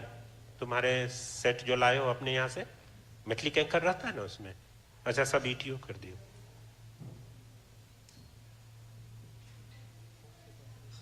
उसमें कोई anchor नहीं है। Knotless anchor कौन सा वाला? 1.6 बोल रहे हो ना? नहीं, वो बहुत मोटा हो जाएगा बेटा, उतना मोटा नहीं चाहिए। So you can appreciate this. This is the lateral collateral ligament. Okay. Yes, very well. Yes, we can see that. So just I am making rent in the capsular part here to pass this graft through it.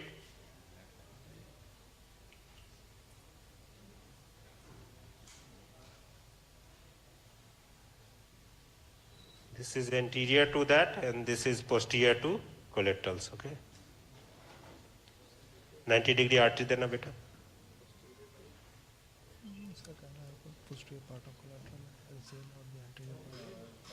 So you can see this is as you tense it, you can Yes. see it. Very nice. The very good bulky lateral collateral ligament here.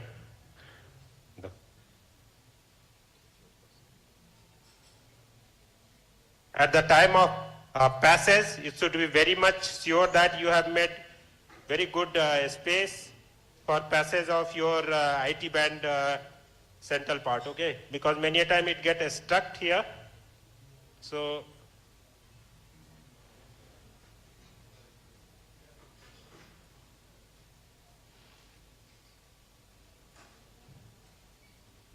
हाँ ठीक है, कोई बात नहीं, अपना है ये।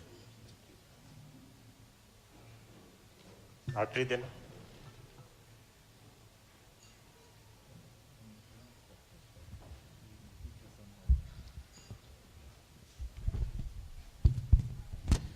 Arvind sir, am I audible? Yeah, Ravi, welcome. Sir, your take on superficial LMS? Take on? Superficial LMS. Like, do you always pass the graft below the LCL, or you prefer using passing it superficial to the LCL? Oh, all the time below the LCL only. Okay. No. Most of the time by under the LCL only. You mean to LCL? You want to say LCL? Ravi? Yes, sir. I'm not getting your question. Sir, there is a technique, superficial LMS, where we pass the IT band superficial to the LCL. Rather than passing deep to the LCL, they pass superficial to the LCL and fix it at the femoral end. Okay. No. I'm just doing this only. In the deep side? So you can see. So there are different techniques. You said as superficial Lamaire's, but again, if the comparison in both the techniques passed in the modified Lamaire's, passed which the graft is passed under the LCL, is more effective because there is no. At times there is slipping of the IT band if you do a superficial technique, slipping of the IT while your knee flexion and extension. Okay. Actually, what Ravi is saying that it was the technique, that was the Lamar technique, where you used to take the graft superficial to it, and then you need to create a tunnel in the femur, and then bring it out again. So that was technique. Now this has been modified, where you are taking it under the LCL. So this has passed under surface of the LCL. And now over the femur, it is proximal and little bit posterior to the attachment of LCL. Pakro isko. So you can see here, this is the attachment of my LCL here. Here, you can see these shiny things. Yes. So this is getting attached over here, and now over the bone, I'll do the subperiosteal dissection little bit. And where would you like to fix it? This graft? Suture anchor only. Now, where do you want to fix it? Beyond the? Just posterior and proximal. Just posterior and proximal. Knife dena. Right. The origin of the LCL. Yes. Sometime after this ACL things, many a time ACL button is here. So even in very less space, by doing this technique, you will be anatomical. Periosteum do na beta. So here you have to do the decortication of little bit. बहुत बड़ा है, छोटा वाला नहीं है. So Arvind, do you change your rehab protocol after ACL plus LET or without LET? No. Rehab protocol is the same. Do you change it, Rama? No. Just. It's same. Only thing, if it would have been with the meniscus, then I do a little bit changes in that. Can you ask the cameraman to come over your shoulder, because at the moment इधर। screen is blank. इधर से आओ, इधर से दिखाओ बेटा, मैं इधर आ गया, इधर से दिखाओ। I think the main part has been covered. We can go with the talks. So you can see this bone has been decorticated here. So this is the medial epicondyle, lateral epicondyle, just proximal and posterior. You can see this bone, this much of bone has been decorticated. Right. Okay? Right. यहाँ magnify कर दो बेटा थोड़ा, दो अब suturing कर दे दो. So this is 4.5, but my preferred is 2.8. Arvind, can we go back to a talk and you just show us before closing? We'll get back to you. So boss, it's getting finished. Okay. I'll take hardly any 5 minutes. So you're putting the suture Even less than anchor that. posterior? Yeah, suture anchor I am passing here. Okay. Posterior, you can see the lateral epicondyle is here. Yes. Okay. Lateral epicondyle is here, just posterior and proximal. And you're angling it anterior cortex towards the anteromedial cortex. Okay. Yeah. Okay. And you will tie this graft and in what degrees of flexion? And so varus? usually 40 to 60 degree of flexion only. And any particular varus, valgus, neutral? No, neutral. Sorry? ये ले लो बेटा. Neutral boss. Neutral. Completely So neutral. first you will fix the tibial attachment of the ACL, or first you will? No. First I'll do this modified. First you will lemma. do this modified lemma. Then you will go back to the ACL and do the tibial fixation, isn't it? Yes. Okay. Yes. Okay. So you can see here, boss, with 6.5 centimeter, it's almost coming here. Okay. Yes. Quite nicely visible, Arvind.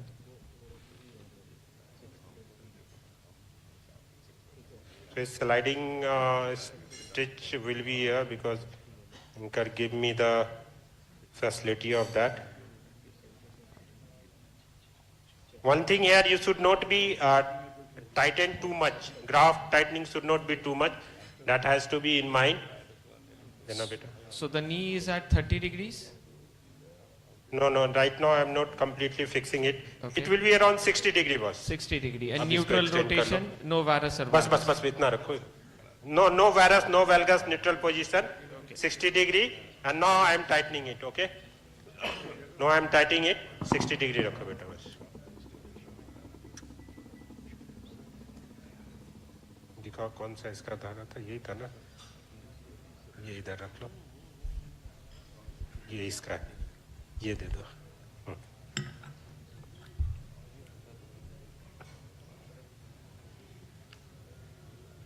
ऐसे ही रखना 60 degree पे बेटा, जब तक सारे धागे लग ना जाए.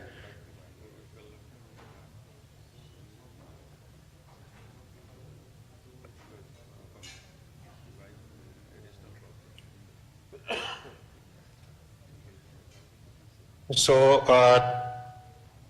3 and 4 half stitches here.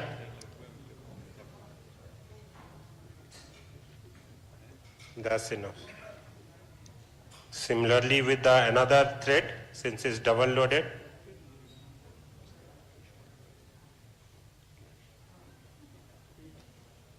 ये लो बेटा.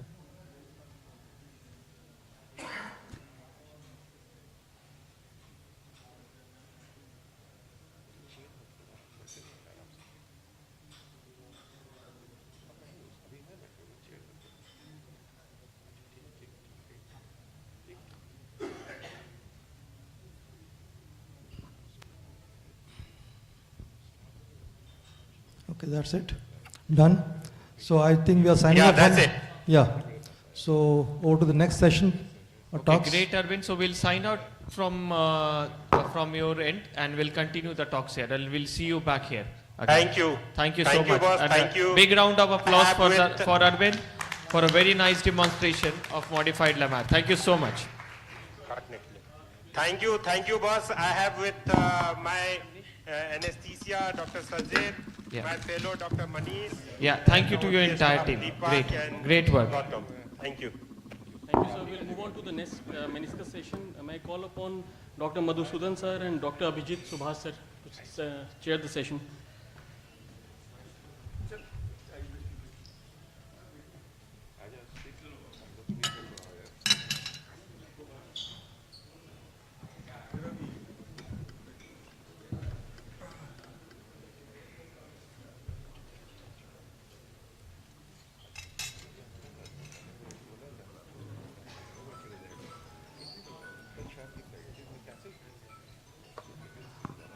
Now I would like to call upon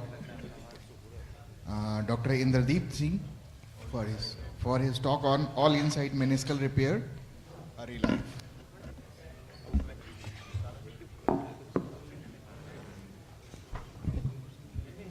So good morning, everyone. At the outset, thank you, chairpersons, and I would like to thank Team Patna for having me here. It is always good to be in a city like Patna, and I can see very good enthusiastic doctors willing to learn. So I'll be presenting a videos on all inside meniscus repair. So all inside means everything is inside. We don't have to give any extra incision. So we see from one portal and work from the other portal. So there are various devices which are self-limiting, depth-limiting mechanism, and they have an active deployment system. So either you can do it or your assistant can do it. So these are either peak-based or a suture-based devices.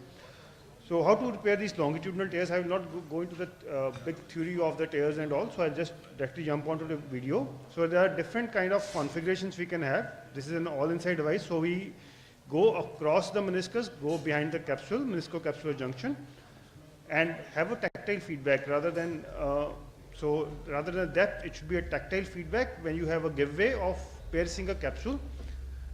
And then this is a horizontal stitch which can be put, and you can do different configuration, horizontal, vertical. So this is an example of an horizontal stitch. So you pass, fire it, the anchors go behind the capsule, and then you pull it out, deploy the second one, and then just tighten it and cut the suture.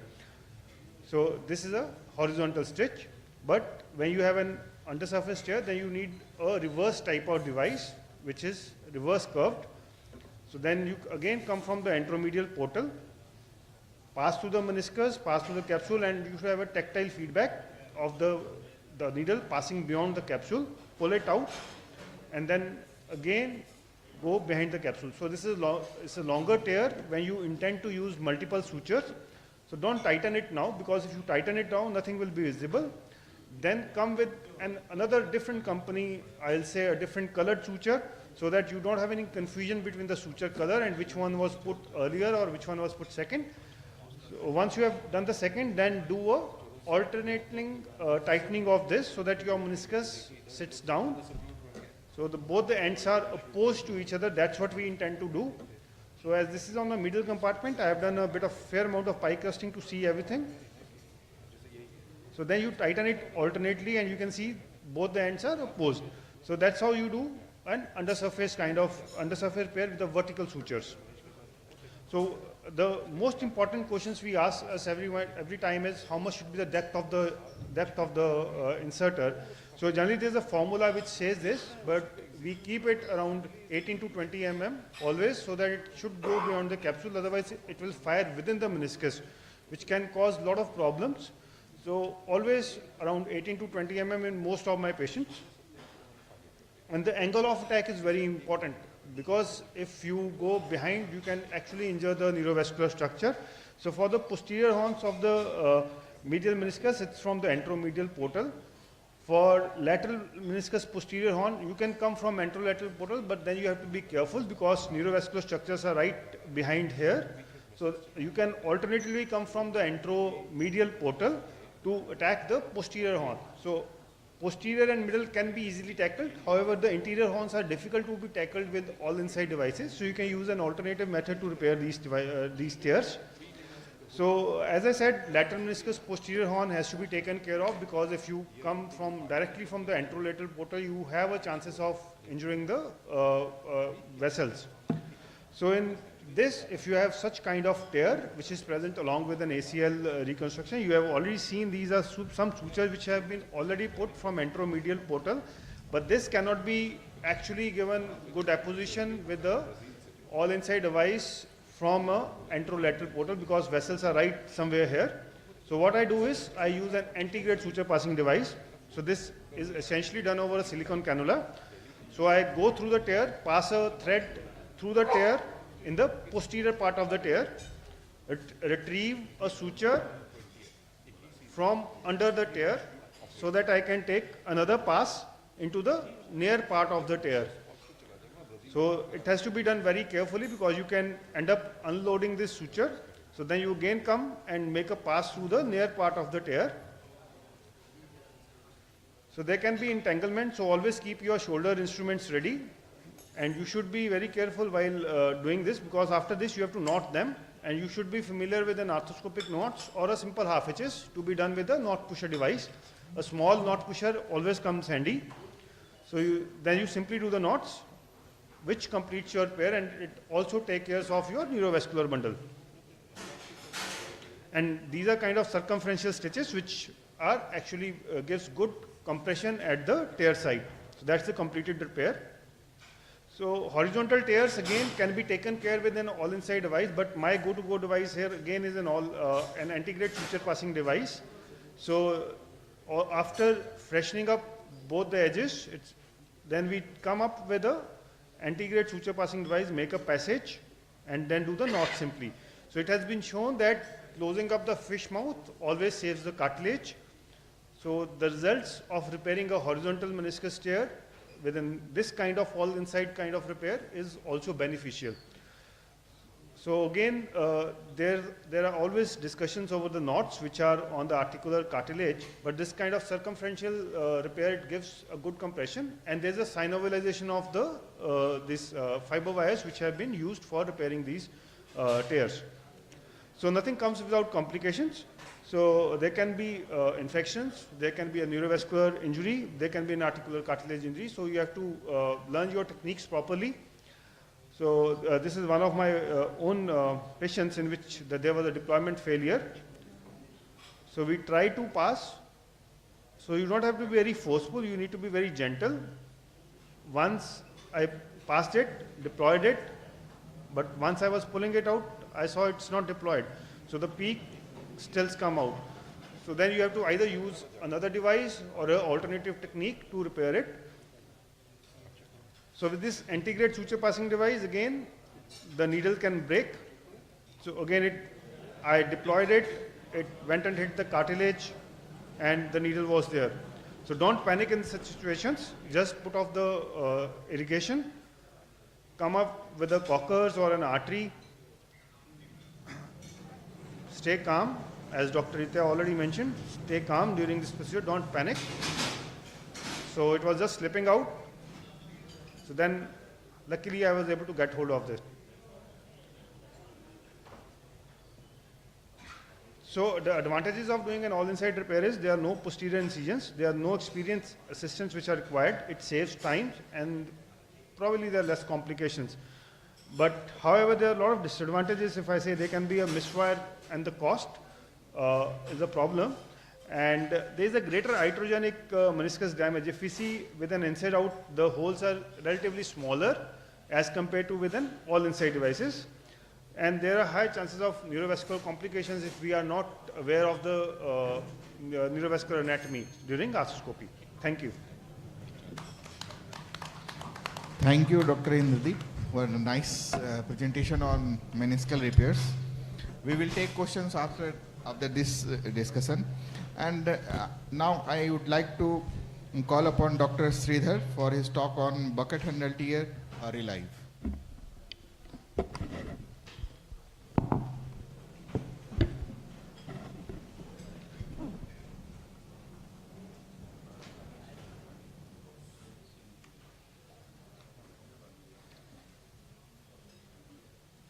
So, yeah.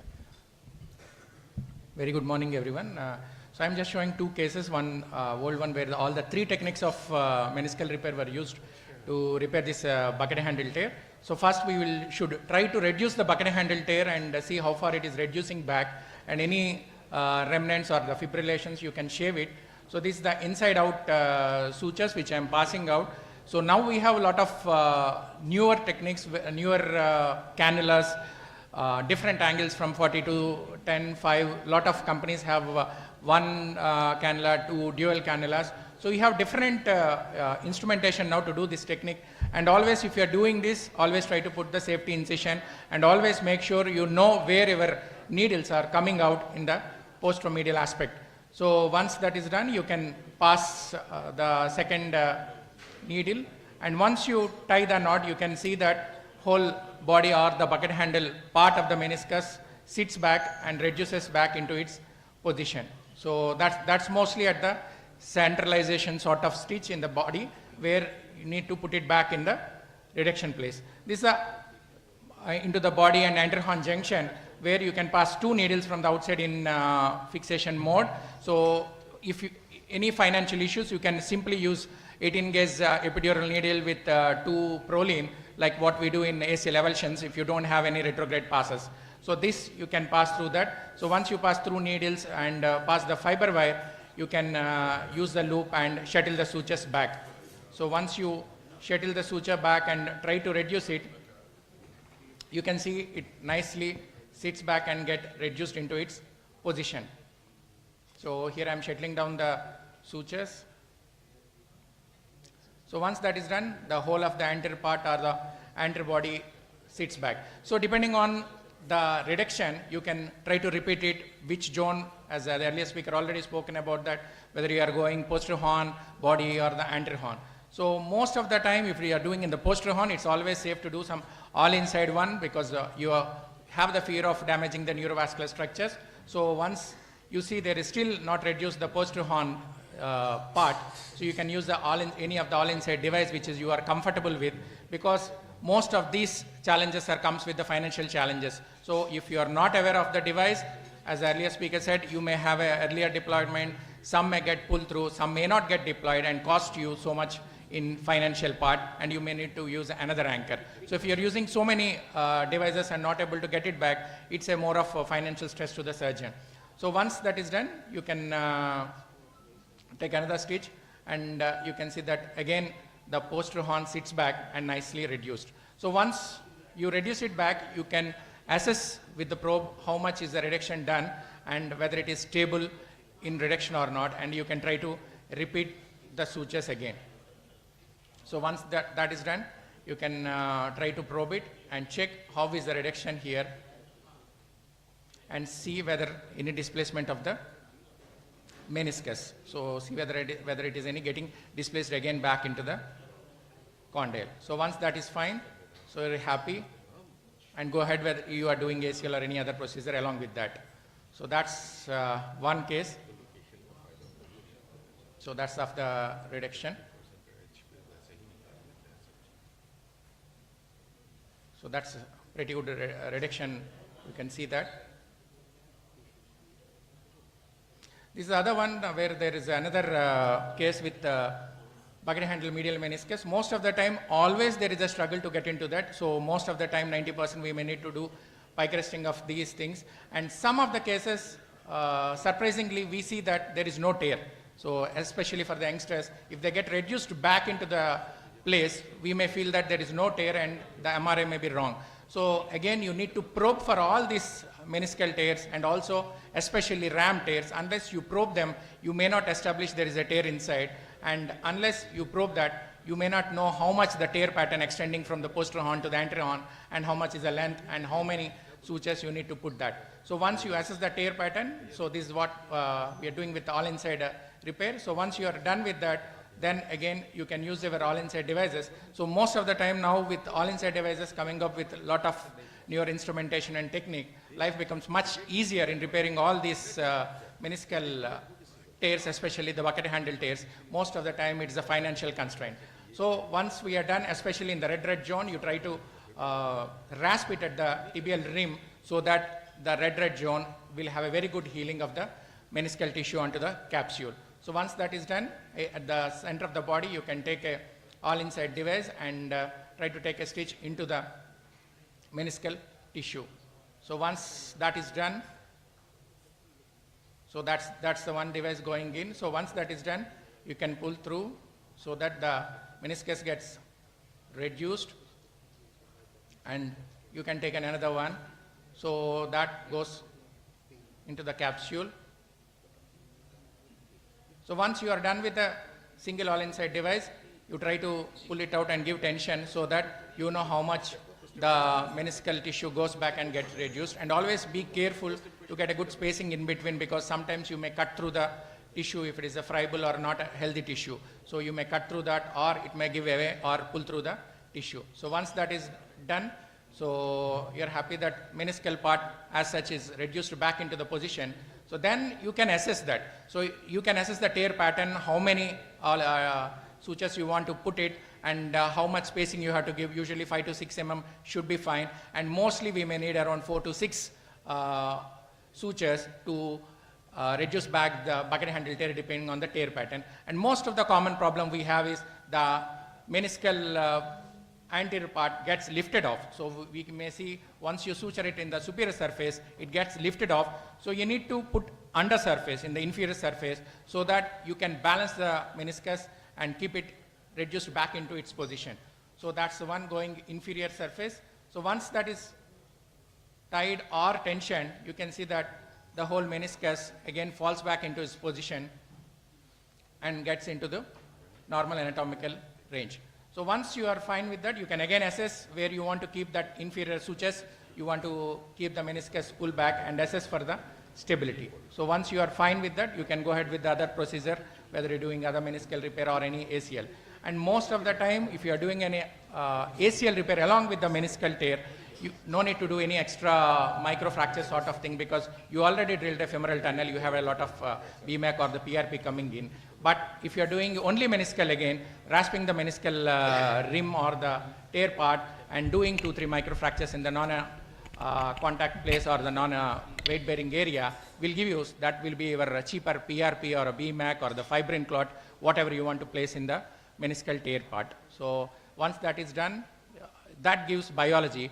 The one earlier what we are given is the mechanical stability to the meniscus. Thank you. Thank you so much. So I thank Dr. Ravi and the Patna guys to give me this opportunity. So I, along with our colleagues, I request your support for our IAS elections. I am standing for executive committee member for the IAS elections coming next month. Thank you so much. Thank you. Thank you, Dr. Sridhar. Next speaker is Dr. Manish Kumar, Professor Manish Kumar, PLC injury.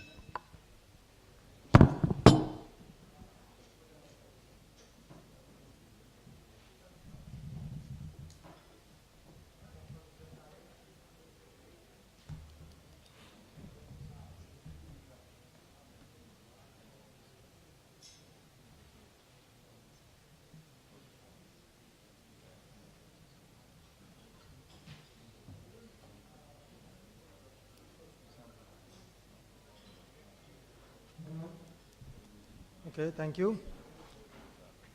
Thanks for inviting me. So I'm going to discuss upon a topic which is a very extensive one, but I would like to sum it up in a few minutes. Let's see how much we can gain from it. See, these PLC injuries, they are getting more commoner these days because there are more and more cases are being diagnosed. The isolated injury to the PLC, it is not very common thing. It ranges around 1 to 6% or 1.6%, and most of them are in combination with the PCL, and few of them are in combination with the ACL. So when you're missing these injuries, there's always a possibility that you can land up with a failure of the repair of the ACL or the PCL. So common causes of these injuries are sports-related trauma, motor vehicle accidents, or falls leading to an indirect twist of the knee. And the mode is a hyperextension, external rotation, and varus rotation. And it can also follow the dislocations of the knee joint. So one should have a careful assessment of the associated injuries also, because CPN is one of the structures which is damaged along with this, and the range can be around 12 to 29%. So PLC injuries causes functional instability with the knee extension, and which is usually apparent when the patient has got a stair activity or even is going on the slopes or there is a pivoting activities. The gait pattern, you might have a hyperextension or a varus gait. So what the patient does, he tries to slightly flex his knee to compensate for these deformities. There has been a controversy regarding the treatment modality of this condition. The goal should be anatomical repair of all the structures which has been damaged. And for the optimal results, the repair should be as soon as or as early as 3 weeks. Standard had given a proposition that even if you are going for a repair, you should try to augment the repair, because the failure rate with the repair is not, or you can say the poor rate of healing is not good. So there is a poor outcome, so you should go for augmentation. Whereas if it is a case of chronic condition, you should always try to go for a reconstruction. These are the various anatomical landmarks for the different structural stress on the lateral aspect of the knee joint. The various tests which can help you out in ruling out the injury. So for that, let us see one case who had sustained injury of his knee joint, and he had a multi-ligament injury. As you can see, there is a sag of the tibia, which is suggesting that there is a PCL tear. And here you can see when the tibia is being brought anteriorly in the neutral position, from there you can shift the tibia backwards. So that is suggestive of a PCL tear. Posterior rod is positive.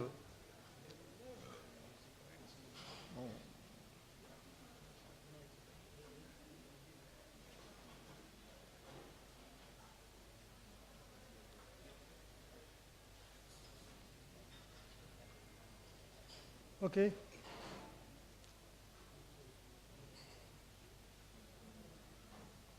Can I scroll this video? It's a lengthy video. Can I scroll it?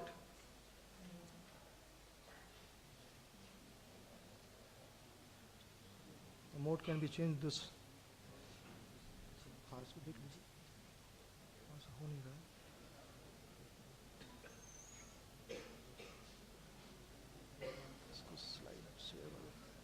नहीं हो रहा, इसको scroll करने के लिए option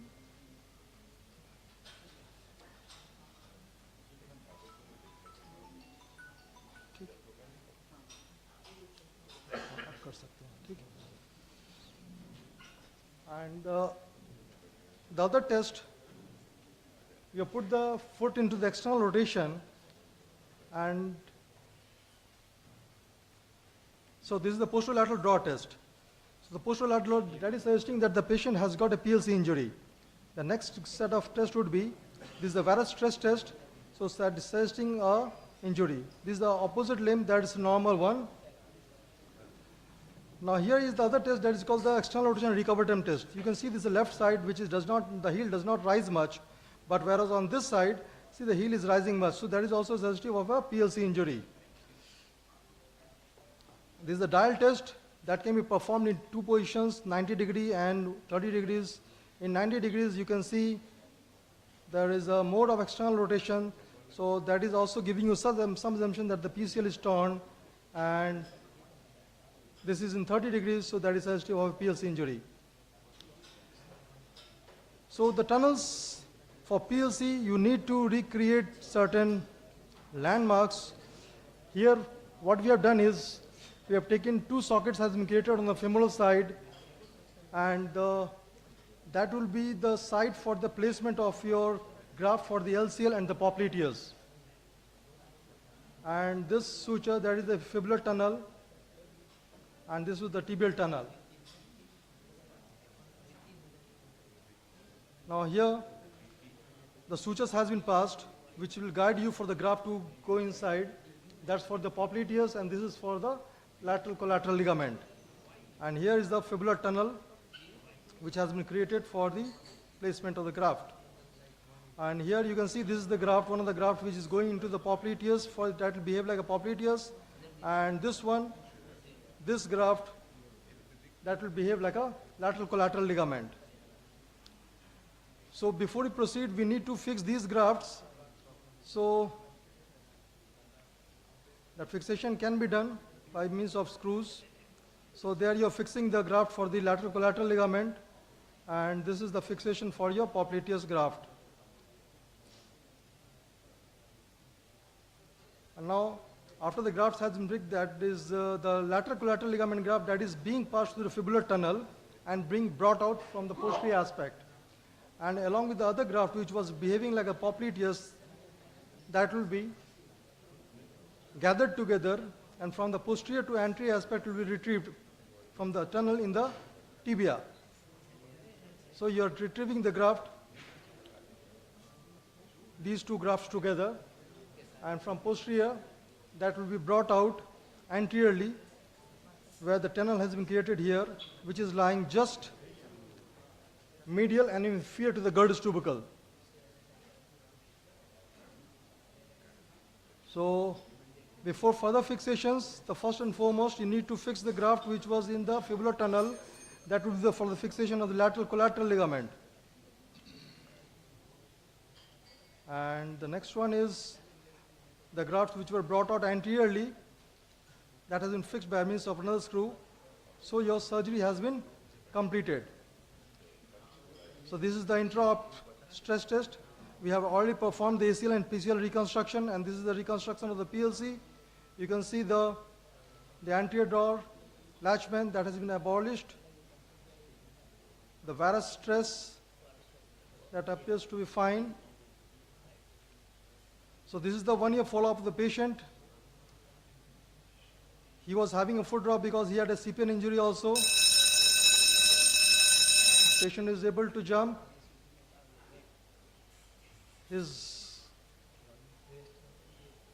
Okay. So my team for the surgery.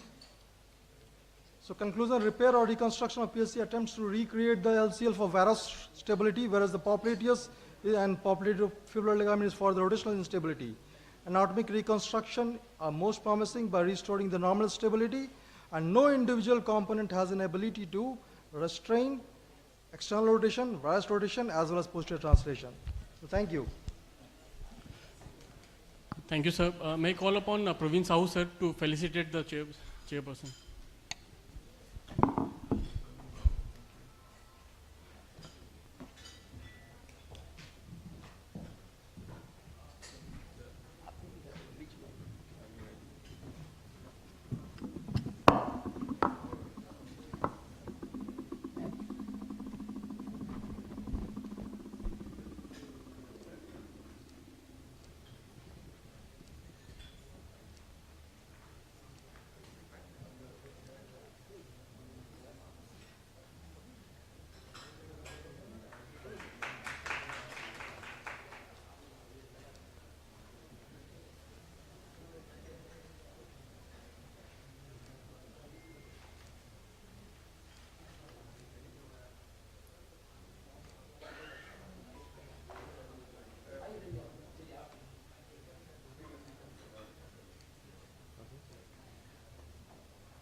There is an announcement from the security. There is a vehicle Karnataka registration number 8004.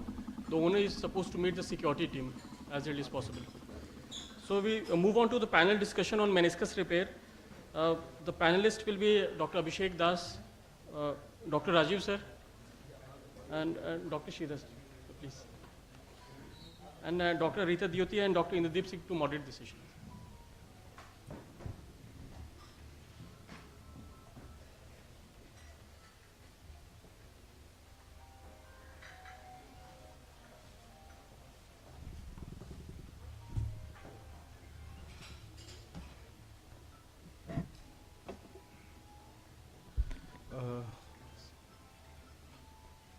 So I'll try and keep it simple. So this is a panel discussion on meniscus repairs. So the first question, what is the most common surgery that you do for a meniscus? Is it a repair or a meniscectomy? Most common in your practice? So just partial meniscectomy is the commonest one compared to the repair, because during the, most of the times we encountered it during the ACL reconstruction, isolated ACL So we'll surgeries keep it for crisp. Let's keep it crisp with a lot of. Yeah, So sure. Meniscectomy, repair. Partial meniscectomy Partial is the meniscectomy. commonest one. It's the most common is partial meniscectomy for Absolutely. you. Okay. So let's go to the first case. So that's the first case, and that's the tear. Sorry, we'll go back there. ये pause नहीं होता क्या बीच में?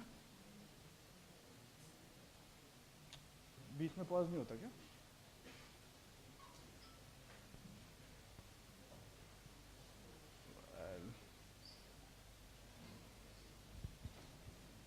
Pause नहीं होता आपका.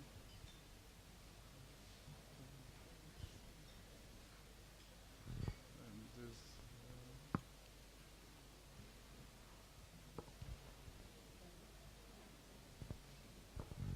So, sorry, I'll have to show it again.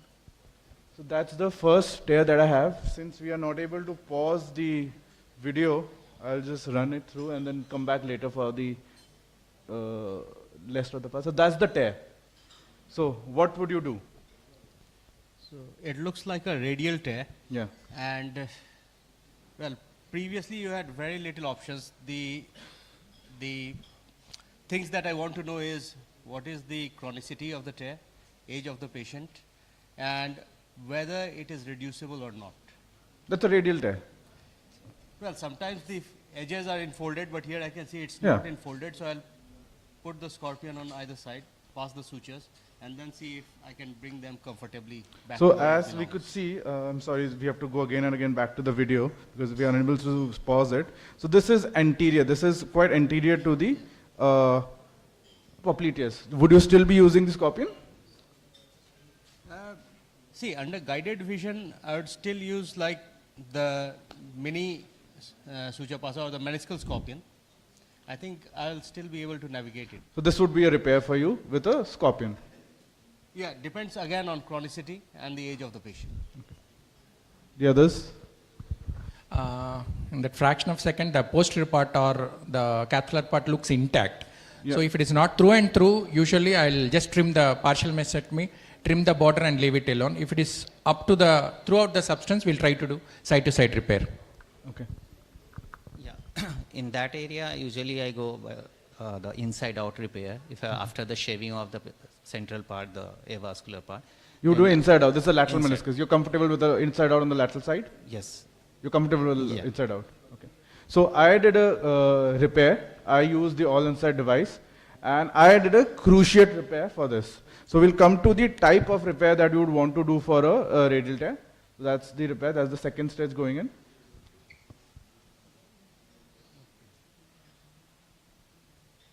So that's the popliteus, if you could appreciate. So we are anterior to the popliteus. That's the second stage. And we have a cruciate kind of a repair. And the remaining part I just balanced with a shaver. So the kind of repair that you would want for a radial tear. Which pattern of stitch? Okay, so it will be, normally if it's a radial tear, you can either use a horizontal mattress kind of configuration, or you can use something like a parrot beak, where you can do multiple passes and then tie them on the top. Okay. Same, the You mean the peacock crown kind of a? Yeah, peacock crown kind of thing. Okay. So it's That's more for the parrot beak kind of a tear. yeah, you can use it for this one, depends upon how you take your bites. You take Okay. one bite this side, again another bite on the same side of the tear, a bit posteriorly, then come on the other side. So like your topmost figure A, Yeah. what you have shown there, same pattern of bites you take it. Okay. So So whatever similar. name you want to give it, but you know, you have to make it kind of a box kind of figure and then cinch it. Yeah. So basically, sir. I do more of side to side. Simple side to side. So these are the three pattern of repairs which have been studied in radial tears, which are the cruciate repair, the hashtag, and the cross tag. And studies have shown that more or less all have good stiffness, and the load to failure is more or less similar. The cross and the hashtag somehow fare better, but the displacement when it was studied was shown that the cross track has the least displacement and the cruciate has the maximum displacement while loading. So if you're using a cruciate kind of stitch, try to keep the patient offloaded. So anything you would want to do to enhance the healing? That what we have done the microfracture if it is just the isolated meniscus. Yeah, so we could use a microfracture, we could use the fibrin clot, we could use, in fact, placental membranes are being used a lot nowadays for meniscal repair as well to enhance the healing. The rehab, how do you rehab? So I keep my patients 3 weeks non-weight bearing. So usually 0 to 20 in the initial. So this is for radial tears that you're talking about? Yeah, yeah. Okay. So most of the time, and after 3 weeks, we'll start weight bearing. 3 to 6 times, usually 3 to 6 weeks the time. After 6 weeks, they are completely full range of motion, normal weight bearing. Okay. Sports 9 months. Same for the? I put my patients non-weight bearing for 3 weeks in a range of motion brace, restricted from 0 to about 60-70 degrees, and strictly non-weight bearing flexion of the knee. That is, they are not allowed to... Non-weight bearing flexion of the knee, okay. Not allowed to squat, not allowed to do all those kind of activities. Any restriction, any graded pattern of ROM that you would give? So what they are allowed to do is, on the bed, they are asked to unlock the brace if they are comfortable, or just unstrap it, and then leg slides. So simple leg slides, so that the knee doesn't become stiff. Okay. Same, the closed chain exercise. So you would offload even if there is a longitudinal tear or if there is a horizontal tear? I keep my... So because there are recent studies which show that longitudinal tears actually heal better when loaded. But still, as our patients are not that much compliant, so we just tend to keep them non-weight bearing. Fair enough. So this is the next patient. So that's a bucket handle with a root. And this is a degenerative kind of tear. So what would you do? Again, we are not able to pause, so we'll just come back. So yeah. So mostly I will try to repair, because since it looks like a degenerative tear, repair the root and do a partial meniscectomy. Okay. So I will, as you said, it's a degenerative tear. I will trim off that avascular part and go for the repair of the root. It's not avascular, it's just... What video I have just seen. So we are more or less in the red, white zone. We are still not, I would say, in the white zone. So repair of that part and definitely the root repair. Root repair. Actually, the meniscus tissue looks good in this. I won't say that repairing it will give better results. And there's been recent study where the only thing predictable for non-healing, they said, was age of the patient, which was arbitrarily first 40, and then now they have put it 50. This is David Rajan's study I'm quoting. And the chronicity of the tear and reducibility. So these three things, if you're able to reduce the tear, it's less than about 6 months. They have arbitrarily made that. I cannot remember what was the criteria for choosing the 6 months. And the age of the patient less than 50, then try and repair it. Okay. So I did a repair with a root repair. So hindsight, would you like to go back and check for the alignment? You hadn't checked it prior. Now this kind of a tear, would you like to go back and check the alignment and do anything in the future for it? Yeah, definitely. Definitely. Definitely in the post-operative period. In that age where we are expecting the degenerative changes, definitely I will go for the weight bearing exercise. If there is any varus, then definitely I will go for the correction of that along. So when would you sell this to the patient? Ki we have done a surgery, but now we find out that you have this additional problem and this additional procedure would need to be done. So when would you go ahead and do that? So it's all about the counseling, whether because the patient before this injury or pain because of this meniscus, he was not bothered about that varus alignment. So you have to just counsel. If you just go and repair that thing, it will, there are high chances. No, my question is when would you do it now? 6 weeks, 3 months, 6 months? Definitely after less than 6 months. 6 weeks. 6 weeks. After 6 weeks, you can check the long axis X-ray. Okay. So that is the classification of the root. I won't go into the details of it. And we have additional 6, 7, and 8 by Dr. Sheetal Gupta. We can all read about this in the journals. So the last one is, looks nice here up front. But that happens when you try and give a stress, and that is what you have on the behind. So that's a ramp. So again, Always repair, sometimes repair. You'll follow the type to decide whether you want to repair. Always repair. Always, Definitely. even type 1. Yeah. Okay. So always repair, go to the posteromedial portal, look for that and try to probe it. So most of the time... This one is quite evident, but otherwise you can use so a needle. most of the time, if you're looking from the front, it looks like almost very negligible tear. But if you go back and look at it and probe it, usually it will be a huge one. Agreed. So whenever I see the ramp in almost all ACLs, I go back and see the ramp, whether it's there, or I just probe it. Even if slightest of the doubt is there, I just probe it. And if it is there, I just repair with the 1 stitch.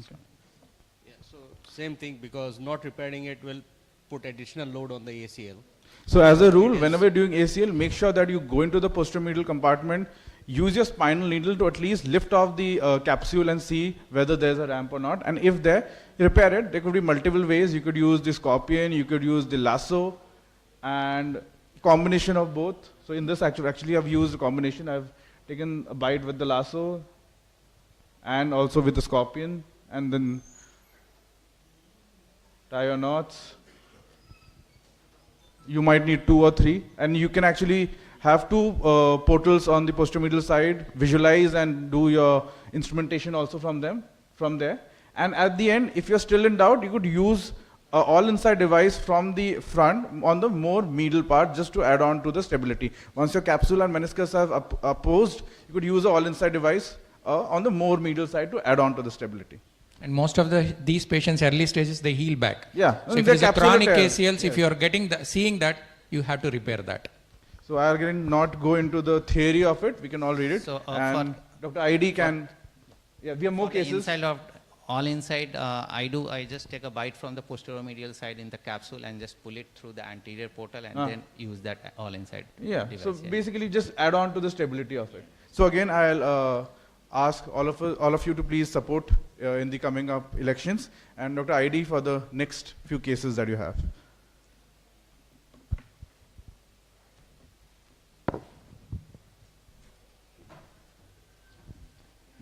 Thank you, Dr. Aditya. So I'll take on further few more cases and always need your expert opinion on this so that it can be valuable for our audience. Perfect. So I'll directly go into the case 1. So this is an intraoperative video. This guy is a 22 years old footballer.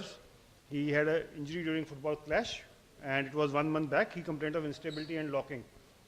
So this was a big tear he had in the meniscus, on the medial meniscus in fact. His ACL was torn. So what's your take on this? So what will you do? Definitely repair. Definitely Session repair. on repair, so we have to repair So it. mostly you can do either all inside or inside out. So this looks like there's a capsular tear from the capsule that is at the red zone. Plus there is a radial tear, looks like, on the inside. So definitely repair the capsular part. And for the radial part, you have to just see if you can take it with the, either you can trim it or you can try one more like, yes, we'll go to it also. So this was just during a diagnostic scopy. I have not done the pie crusting. And back at in the posterior third, you can see that there's a double longitudinal kind of tear. Yeah. If I go through this video again, so somewhere here you can notice that there's a kind of double longitudinal tear at the back.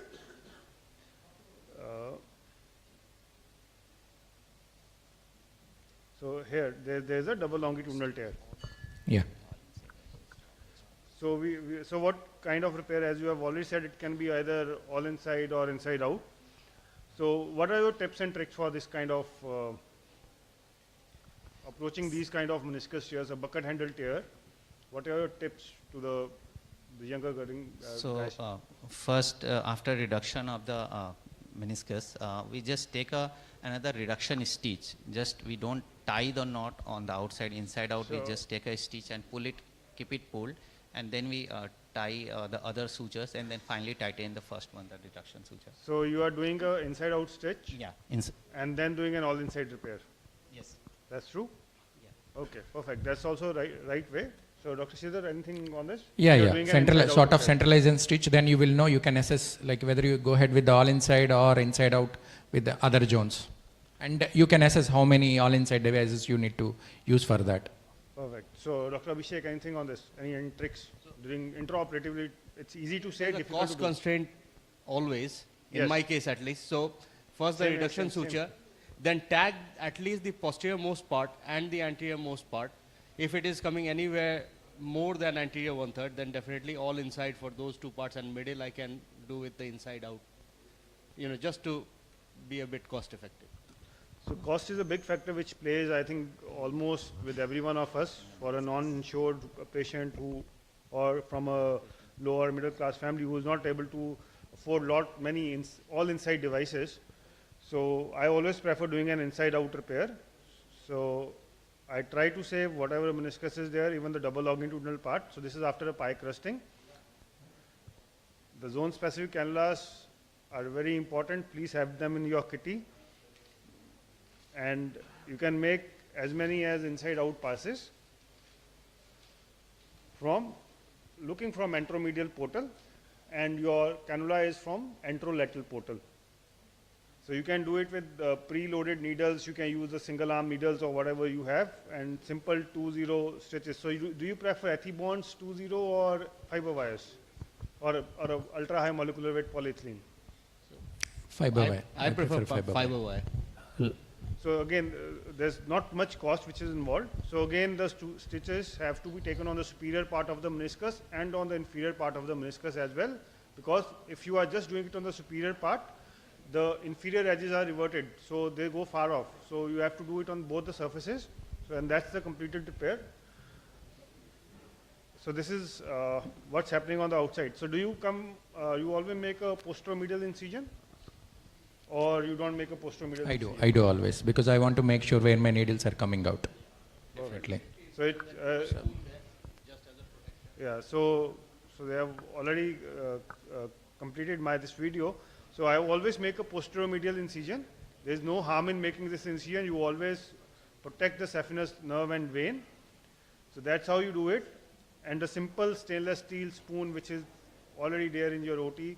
So no expensive instruments required for this. So that acts as a protector. So it is important to create a space here when you are doing it on the medial side as well as on the lateral side. So if you are intending to do so this is a spoon and my assistant sits here. So I am holding the cannula and the camera, and assistant is pulling the needles. So this is how you do it. So it's very important that you have a trained assistant, because this will need a trained assistant along with you. You cannot manage everything. So train your assistants if you don't have.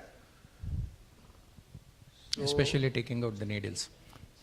Yeah, and then you do the knots over the capsule.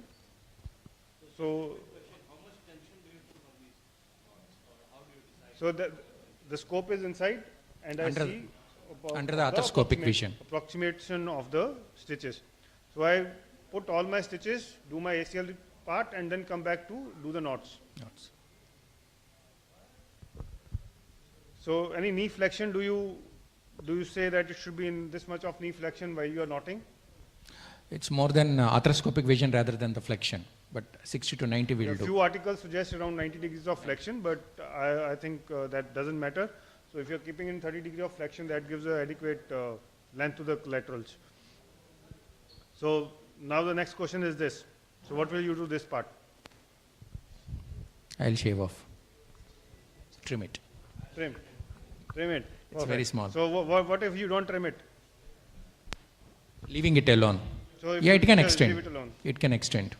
Definitely, So it will it's extend. very important part here again. It will extend, and it will become a kind of oblique or a radial tear.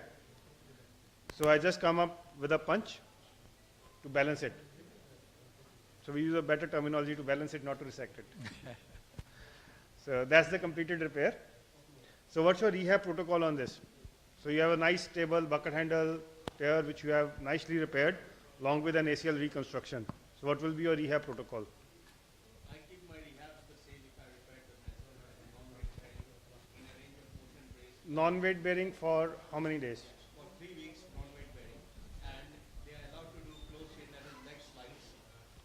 heel drags. And then no strengthening activity of the quadriceps or the hamstring, just close chain exercises and non-weight bearing. After 3 weeks, I move on to partial weight bearing. They are again. For how many days? Partial weight bearing for 3 more weeks. So put all together 6 weeks. 6 weeks. And then the standard rehab protocol follows. So when do you allow them to go back to sports? If in any case, sports or recreational sports, whatever. Never before 6 months. Now, so do you try to scan them again, or do you wait for the scans to, or you just see the clinical symptoms? No. Again, if you rescan them, you are not sure what you are seeing, how to interpret them. They can show re-tears where actually it is not a re-tear. So there are lots of issues with the rescanning. I would say that if I have any doubt, I do a clinical examination. When will you No, order? unless patient is symptomatic, you never scan the patient again. Because most of the time it shows some signal change or tear, and whether you don't know whether it is, you have to go ahead with the surgery again. So unless patient is symptomatic, we don't scan. Patient will come to you with a question, sir, do I need a MRI scan now or when? My answer, I don't require. If you want, you can take on your own. But why does he want, we don't why take. do you want a scan? That's the question. For confirmation. Just to be for confirmation whether you are. Always patient want confirmation. No, many other Documentary patients proof. do ask this question. Yeah, they want So a we documentary say, proof that it heals. You are lucky enough you are not having any symptoms, then why you are Yes. worried about that? So in case some symptoms are there, And like that is the stage the symptom or starts. You want to be, you Sir? want to be sure that your meniscus is doing well, or maybe he's having a petrofemoral pain. So when will you ask for a MRI or a scan, anything, or ultrasound, whatever? Maybe 1 year. 1 year. 1 year. So yeah, it's minimum shown like 1 year. around 2 years, the signal still persists. Still persists. So patient has not to be worried about it, and we need to counsel the patient. Sir, So- can I ask one question? Please, sir. Yes, sir. What are the chances of post-operative pain in case of using so many sutures, particularly intra-articular sutures, 360-degree or another type of sutures, all sutures, for repairing complex tears? So sutures as such will not, your surgery is what giving them pain. The sutures may not give them pain. These sutures synovalize over time. So we have seen it over Arthroscopy that you are hardly able to find out these sutures. Even if you are doing the knots inside, the knots, the entire thing synovalizes. So these may not cause any articular cartilage abrasion. But again, pain is dependent on type of surgery you have done. And again, any surgery, you will have some pain. Again, it's a variable, it's subjective, patient to patient variation. But these sutures are not only the reason for pain. Okay, thank you. Most of the These time are- patients have a quadriceps weakness, other issues and all. That pain may be there. These But are very thin 2-0 sutures. So if you take that in the hand, it's very small. Yeah, 2-0. On the scopy, it looks very larger or bigger. So most of the patients. We'll come to it. Yeah. So with the ACLs, generally no. But for isolated meniscus, yes. So I will come over to it. We have few more cases. So this is a 26-year-old national level cricketer. He's a batting all-rounder. He injured himself 3 months back. Complains of pain and instability. So this is a lateral meniscus along with the zip lesion and an undersurface tear on the lateral meniscus, which is leading all the way back to meniscocapsular junction.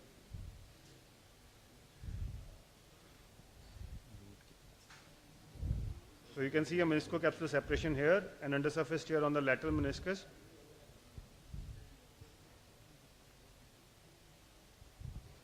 So my question to the esteemed panel, so what will you do? Repair, resect, balance? it's the same, Yeah, please. repair.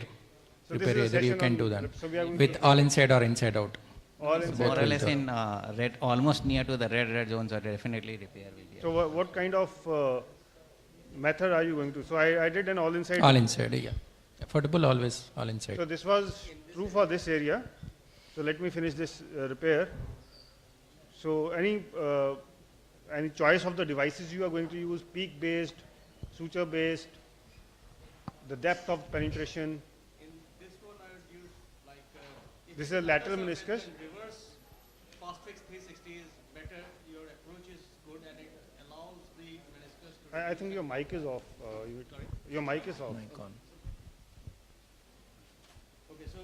There is an undersurface tear, reverse fast fix 360, I found it better as it allows a better approach with the angle of the needle, and the dart follows the track of the tear, so it allows you to reduce it better. So in some cases where it is a full tear and you find it lifting off, you can use one reverse fast fix 360 on the undersurface to reduce it. So that would be my undersurface choice. is generally a better managed with a reverse kind of device, whatever you use. So this was all done with an all-inside kind of device. So what would be the depth of penetration? Do you have any fixed number, or you choose patient to patient? So mostly patient to patient, but 16 for a posterior part, 18 for body part. That's my sort of a rule of thumb. So my numbers are probably big. I keep always 18 to 20, not less than 18 any time. No, it depends.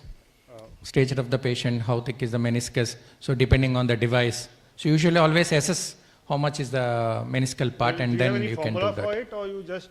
I think already we mentioned before that. Perfect. So at times we are not able, we never had a graduated probe at times in our set. So it's 18, I would say, is, Yeah. which is. Fair enough. So what will you do for this area?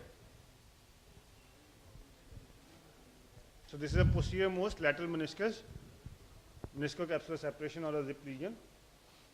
So how will you repair this? You have some more time? Bite with the scorpion we can take on the capsular side, and then Yeah, perfect, perfect. lateral side, and then we can just tie the knot. So that's what I also prefer using a scorpion or anti-grade kind of device. So always pass it into the posterior part through the tear, and then retrieve it from the near horn under the surface of the near part of the tear meniscus. So it's not very easy to retrieve that part because it's hidden on the undersurface. So you need retrievers, crochet hooks, different kind of devices. And so this device is very handy, so one should try to invest on these kind of devices because it saves a lot of cost. Yeah. But initial cost is definitely there. So this meniscus, there's going to be some entanglement which needs to be taken care of. So one should be very well versed with the knots we do use in shoulder, and well versed with the instrument of the shoulders as well. Arthroscopic knots are helpful here. So that's the completed repair. So I'll go to case 3 now. So this is a 33 years old agriculturist. He had twisting in a farm which was 6 months back. He had medial joint line tenderness. Alignment was normal. His scanograms were done, which were normal. So again, I'll play this video for the panels. So what would you like to do, sir? So if I just go and slightly trim it, you can see you can actually find out the configuration of the tear. It's more of a radial kind of tear. On the medial meniscus, 33 years old. He's a agriculture worker or an agriculturist. He has to do the work himself as well. So do a repair. Do a repair. What kind of side to repair? side. Side to side repair with? Yeah. Yeah. Usually figure of 8 pattern. With a scorpion? With a Yeah. anti-gate passing device? Scorpion, So how many scorpion. times do you feel there is a cutout? More than the cutout if you take close to that, but usually comes if you are going far, you are overcrowding that or you are stretching too much. So That's the I problem. burned my fingers doing a Yeah. side to side stitches with a anti-grade passing device. There are high chances of cheese cut of the, and you are left Fiber with wares. nothing. Yes. So any trick on this? How to prevent that? How to prevent the suture cutting through the meniscus? Well, don't be too close to the tear. Try and judge where the tissue is slightly better quality, and that's pure judgment. But And very close to the edge of the tear. That's the only thing I would suggest. And Oh. maybe a box kind of thing rather than just a stick might even out the load on your box. And try to knot it from posterior to anterior so that you can close it much easier. Okay. So I always prefer doing an inside out hashtag kind of repair. I am not very happy after that, after an incident of doing a side-to-side repair with the anti-grade passing device. So the trick here is I use an inside-out kind of device, but different color sutures. So there are a number of sutures which are there in the joint, so that you don't get confused. So I'll just run through this video to save on the time. So different color sutures anteriorly, posteriorly. So hashtag is very familiar with now the younger generation, because everyone is using Instagram. So hashtags are very popular. So I feel this kind of repair is any day, in my hand it works better. And it gives a good compression. So always try to repair. So moving on to the next case. So 22 years old boxer, he had a twisting injury during a practice session, which was 1 month back. He complained of locking. So this is a tear he is having.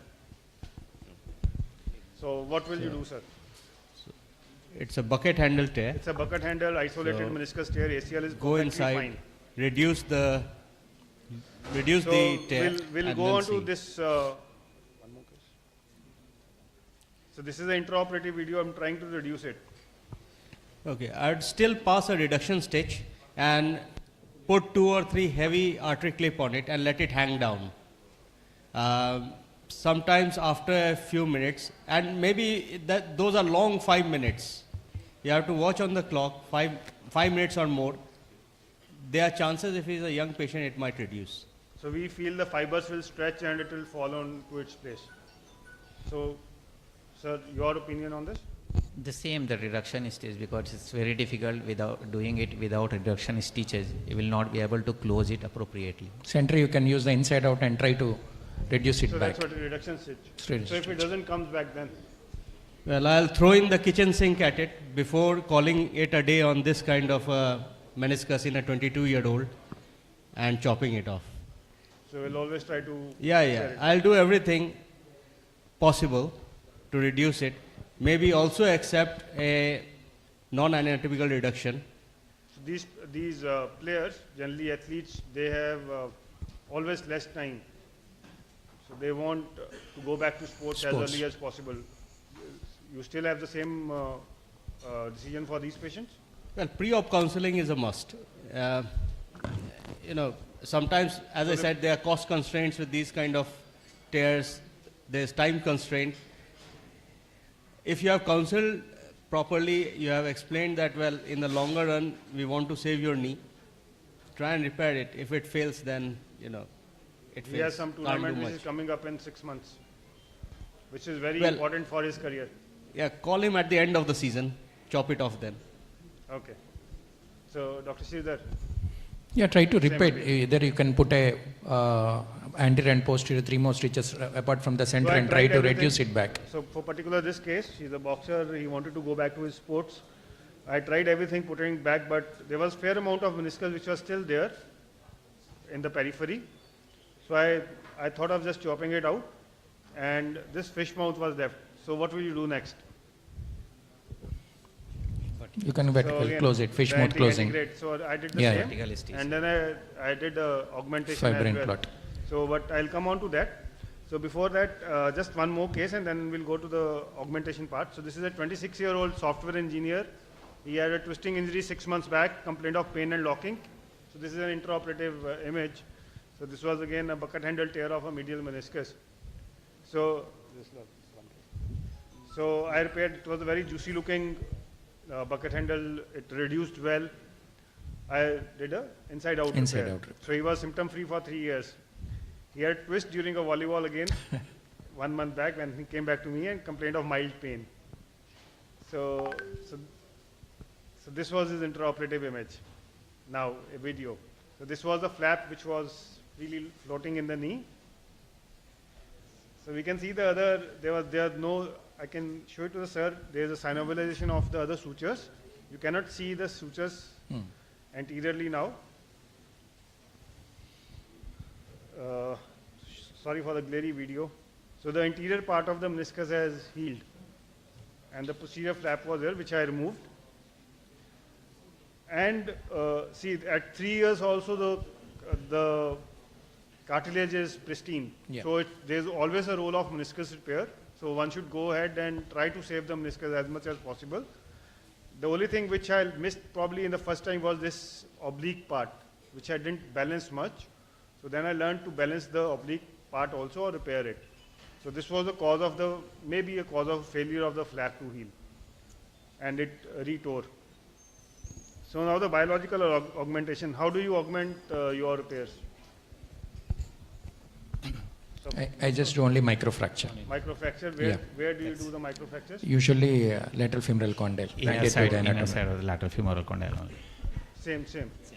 So any experience with the fibrin clots? I don't know. Or PRPs? Or I have used PRP, but I wouldn't say that was a very standardized technique. Using Arthrex ACP or something, just in our own lab, spinned it twice and then injected it. I don't know how much it stayed inside with all the fluid and all, but I made sure that I washed the knee thoroughly before injecting it. But at the same time, I did microfracture. I mean, it was an ACL case, so there's a tunnel already. So how do you biologically augment your patients?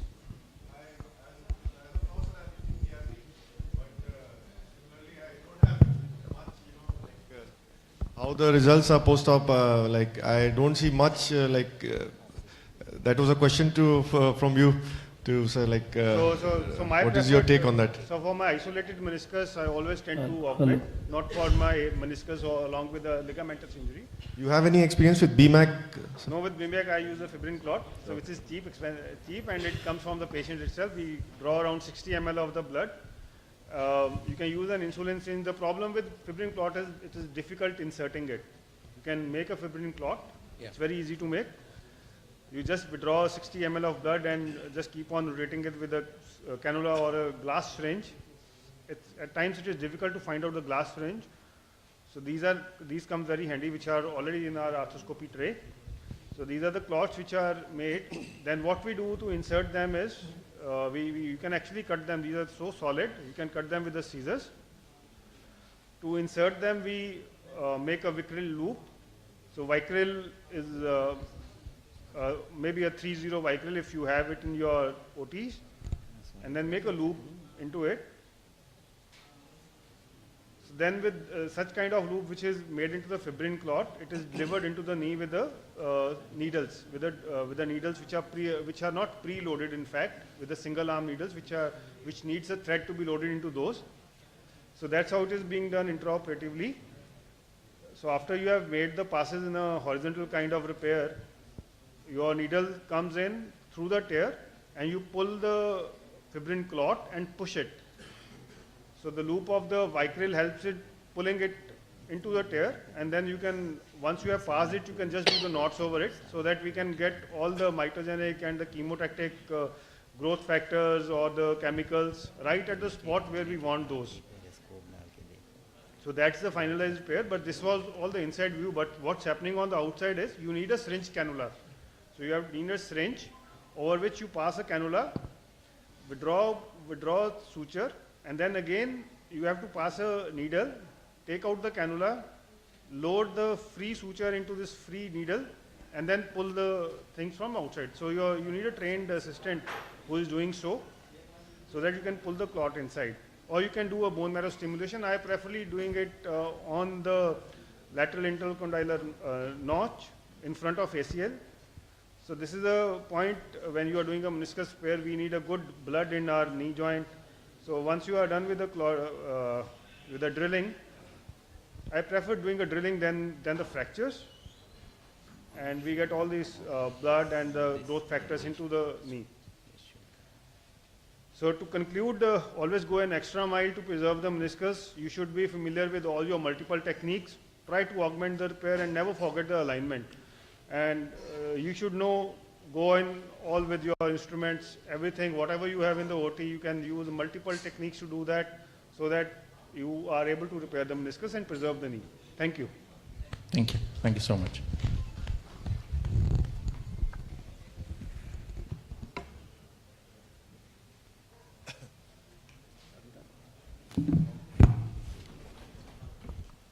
Thank you, sir. We'll just call upon Dr. Mahesh sir to felicitate the panelists and the guest faculties.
Hassle PRP के जाने में कोई खास बहुत फायदा हमको नहीं हुआ।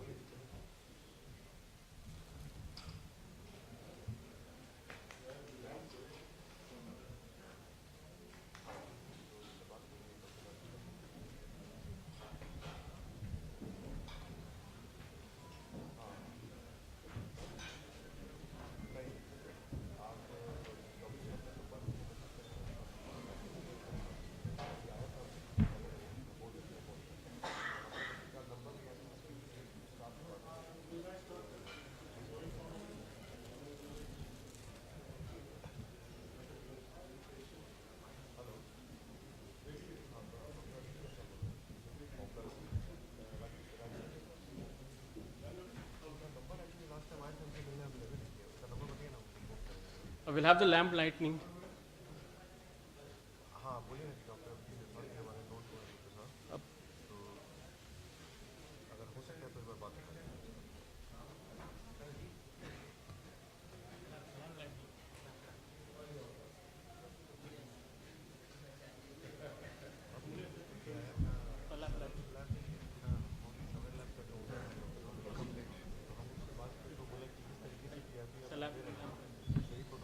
Santosh sir, please. Masoon sir.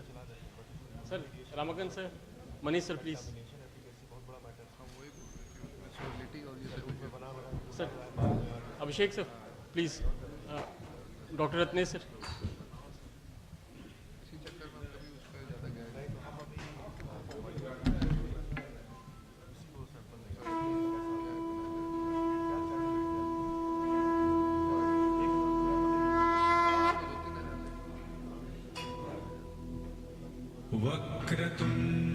वक्रतुण्डमहाकाय सूर्यकोटि समप्रभ निर्विघ्नं कुरु मे देव सर्वकार्येषु सर्वदा।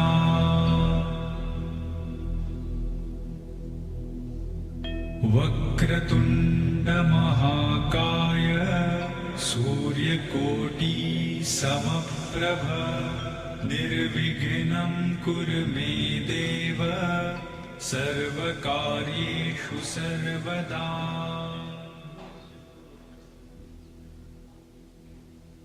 वक्रतुण्डमहाकाय सूर्यकोटि समप्रभ निर्विघ्नं कुरु मे देव सर्वकार्येषु सर्वदा।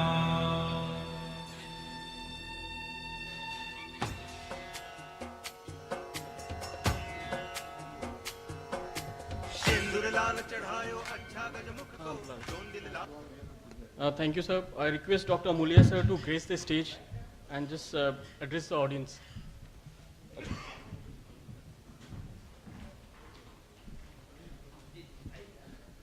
Yeah, good morning, everybody. Thank you, everybody, for coming on this Sunday morning to this beautiful conference, IASCON. This arthroscopy, when we were there as a student, or frankly speaking, we were coming into the private practice, difficult for us to make us aware also.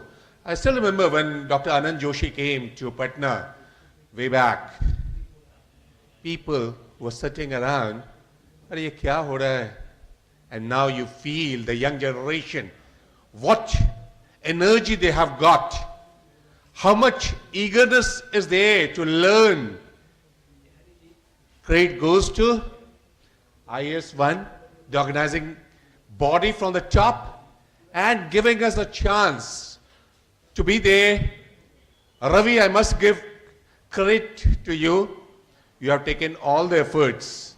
Organizing a conference these days is becoming difficult because every week there is something going on. Today, Jharkhand Orthopedic, West Bengal Orthopedic, Telangana, then one more UP chapter is going on as a state level. But we are proud how much strength is there. Thank you, our guest faculty, Dr. Indradeep. Thank you so much, Dr. Sridhar and Rita Duty. Indradeep एक चीज जरूर बोलूंगा, बहुत कम लोगों को मौका मिलता है डॉक्टर महेश से सम्मानित होने का. You are lucky today.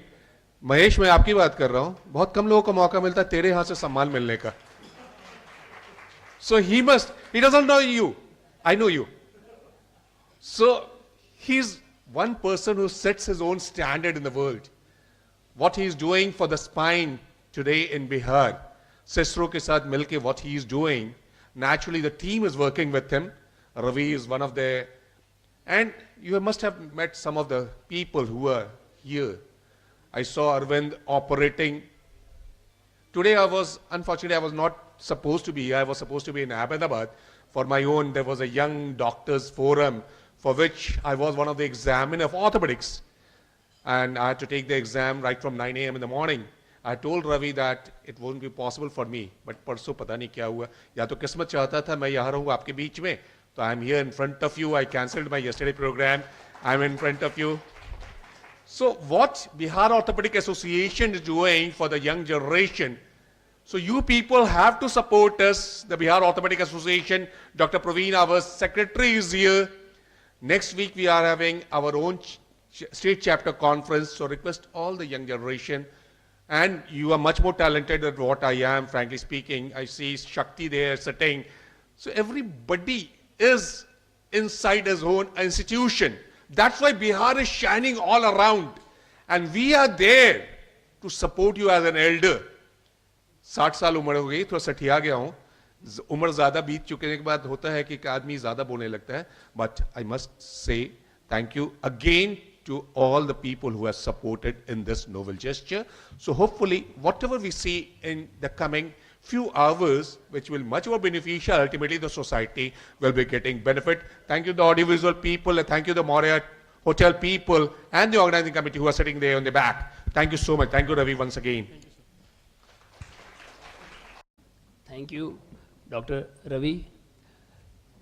On behalf of Bihar Orthopedic Association, I welcome you all in this scientific meet of IAS 1, and definitely arthroscopic session is going on very nicely. All the dignitaries from outside the state are here. 3 people are here. They all are learned in their own field, and they very nicely demonstrated us the techniques of meniscal repair, pros and cons, how many type of suturing, what are the newer devices, many type of augmentation of the repair and all these things. Dr. Arvind also nicely demonstrated the case. We are all thankful to Amulya sir that he definitely missed or neglected his yesterday's flight and Ahmedabad program just to be here. How much he loves our Bihar Orthopedic Association. It is just one of the sign, one of the thing which definitely speaks itself, that he is always bothered about our program and not his own program. So we are really lucky. We are thankful that Matsudan sir, Jibendu Chaudhary sir, Manish ji, Ramakant, Ratnesh ji and Abhijit Jaiswal, all are many arthroscopic surgeons who are doing nicely the cases, and they are just refining their learning process and adding their knowledge. So very nice session we are seeing here, and I wish every success to this type of conference, and I assure you, particularly the younger generation, that whatever you do, we will be there always to help you. Any kind of help, always I will be there. Thank you so much.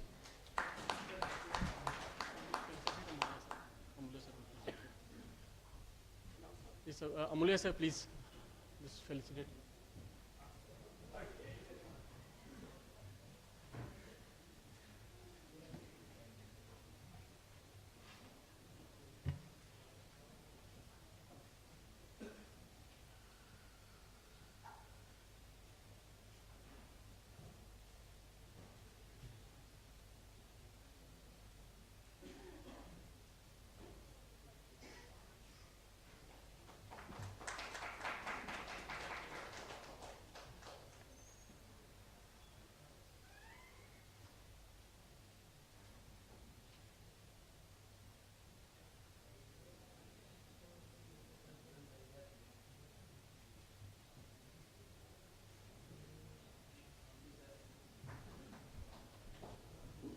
So we'll have a next session regarding cruciates.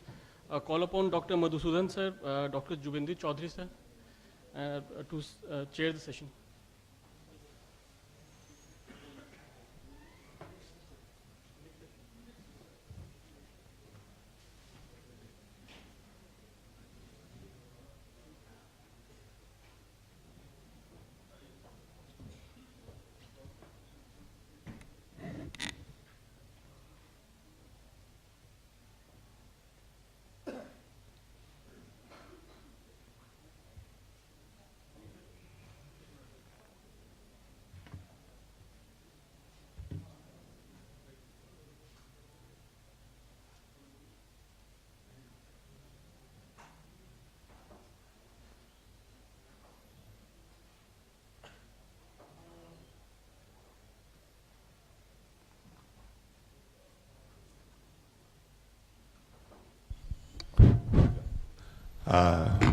Welcome back to the same note after this inaugural function.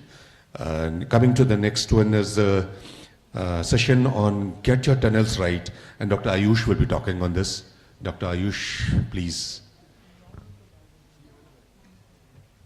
Another young orthopedic surgeon from this place, and we are proud that we know you, Ayush.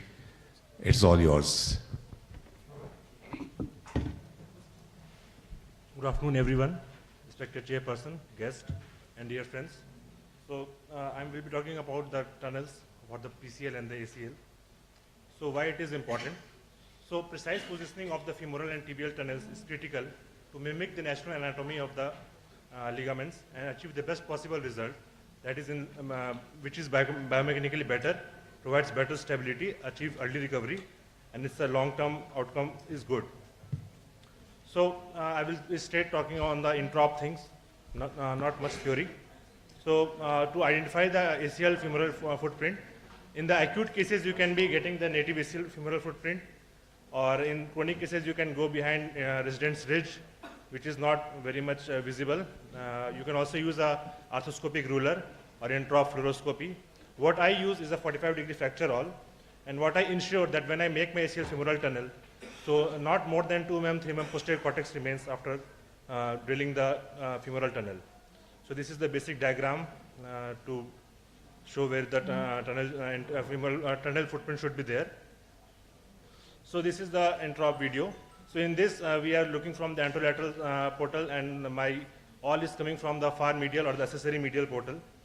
So first what I try to do is I go back and palpate the posterior femoral condyle, and then I just come in front and see the hole which I just made from the awl, and then I put a 4 mm rimmer and a bead pin, and then I further flex the knee to 120 degree so that the hole comes anteriorly, and then we start drilling with the 4 mm drill bit, connected rimmer.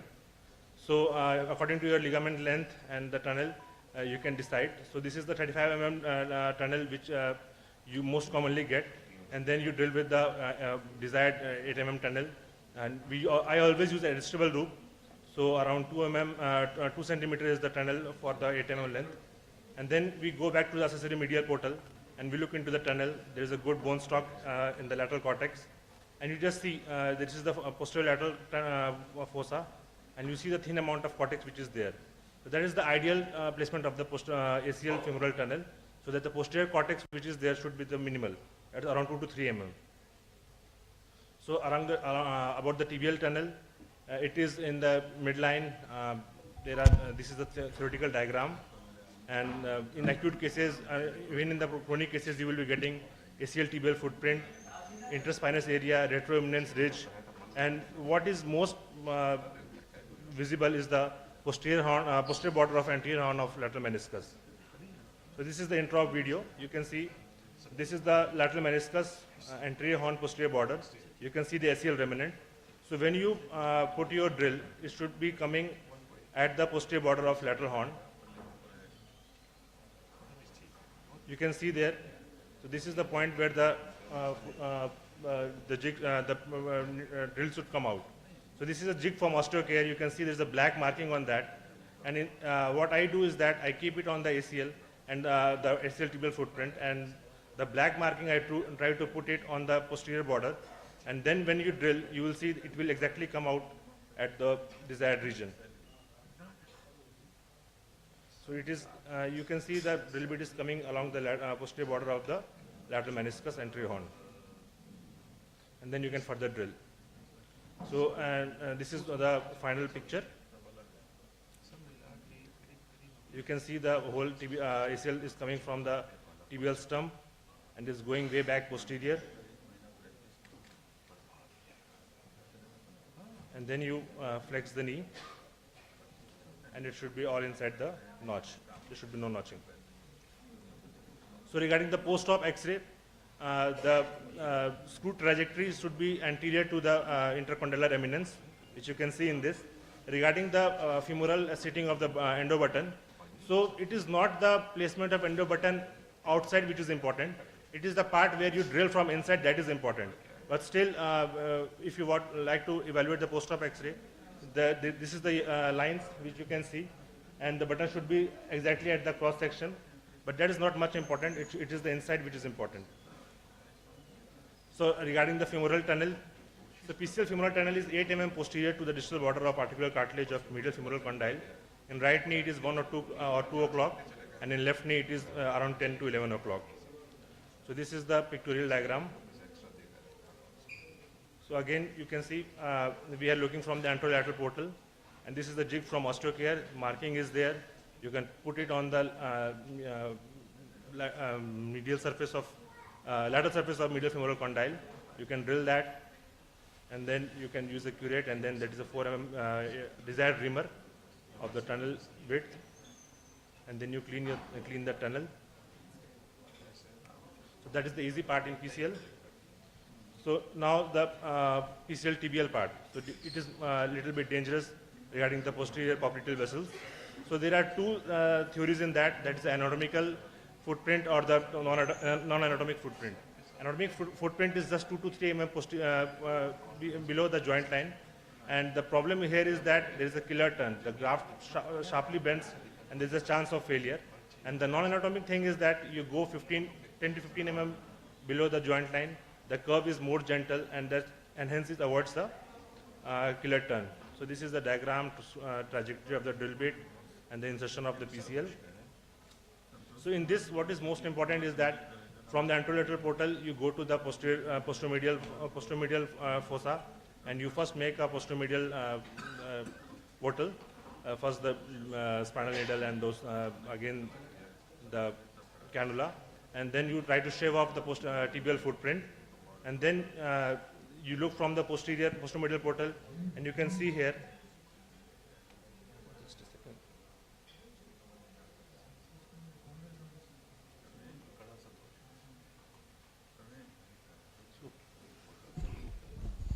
Play करना.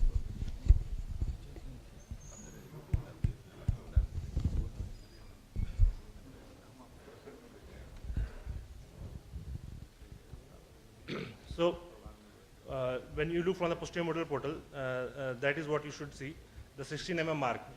We should go around 10 to 15 mm inferior to the joint line, and then you can start drilling. And the drilling of the posterior tibial tunnel should be under vision. You should constantly look at the bit pin the drill bit when it comes out. Here the drill bit comes out, and then you put your PCL protector, and then you can further drill that. So this is the final picture. You can see the PCL is coming just 2 to 3 mm behind the articular margin. It is taut. The ACL is also taut now. And you should also have a posteromedial view.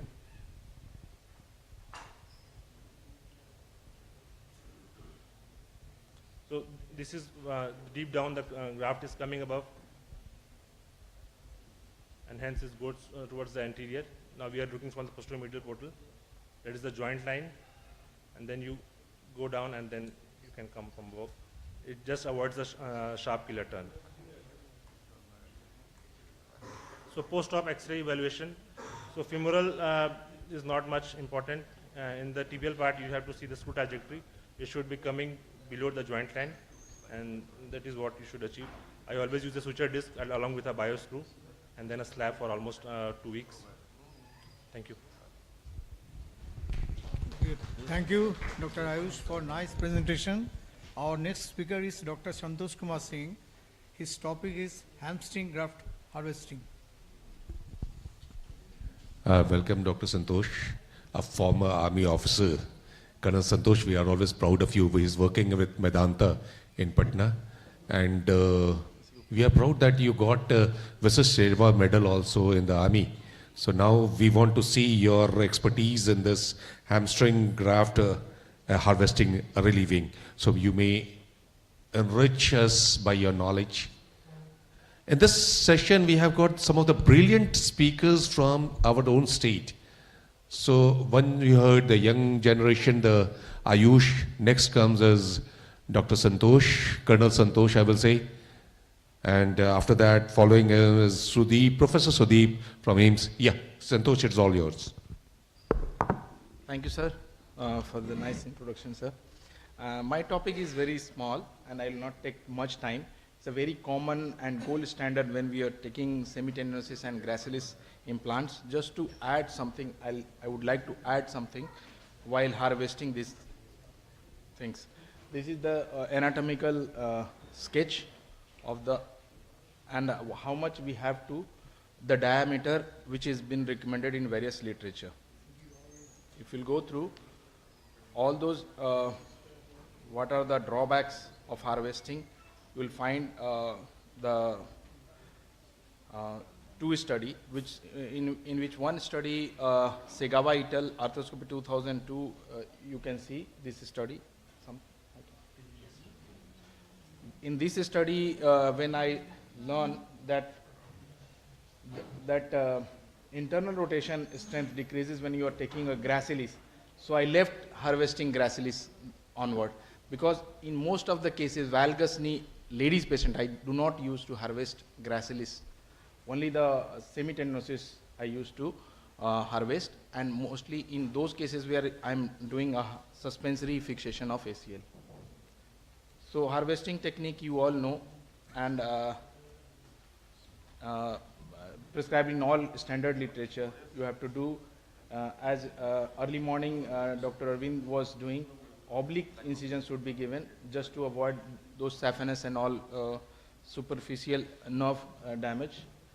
And then you can feel a cob wave. Initial stage you will find a sartorius, reflect it and do this way, but as you will progress, you will find that this incision, just a oblique incision, you will find a cob like structures. You have to clean that, and immediately you will feel the cord like a structure.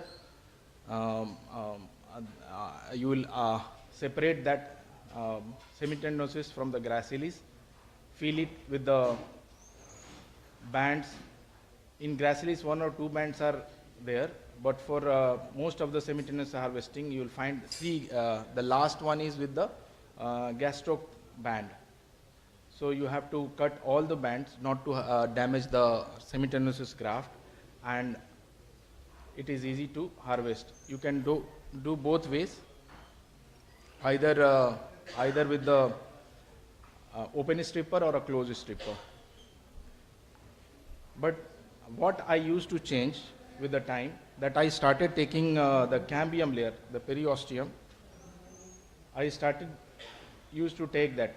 On the tibial side, I am having this periosteum, which is a rich pluripotent stem cells, and it reduces the tunnel widening. So as I told, harvesting can be done, and I have done, this is for the suspensory fixation, all inside technique. I am using this semitendinosus most of the time. And this is another, you can use open stripper or a closed. Did you press the reason? After harvesting this, you can find this. You can go for 4 or 6 strands depending on the length. Mostly the length will be around 300 plus.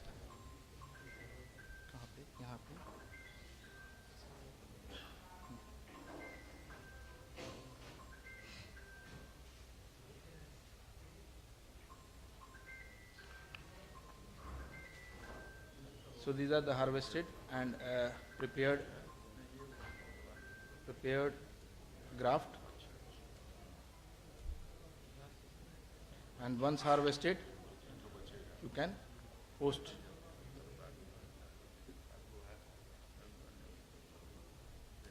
So my take-home message will be, it's a very easy to harvest semi-tenuous, less morbidity, and you have to use periosteum for the femoral side also. Thank you. Any questions regarding the harvesting technique?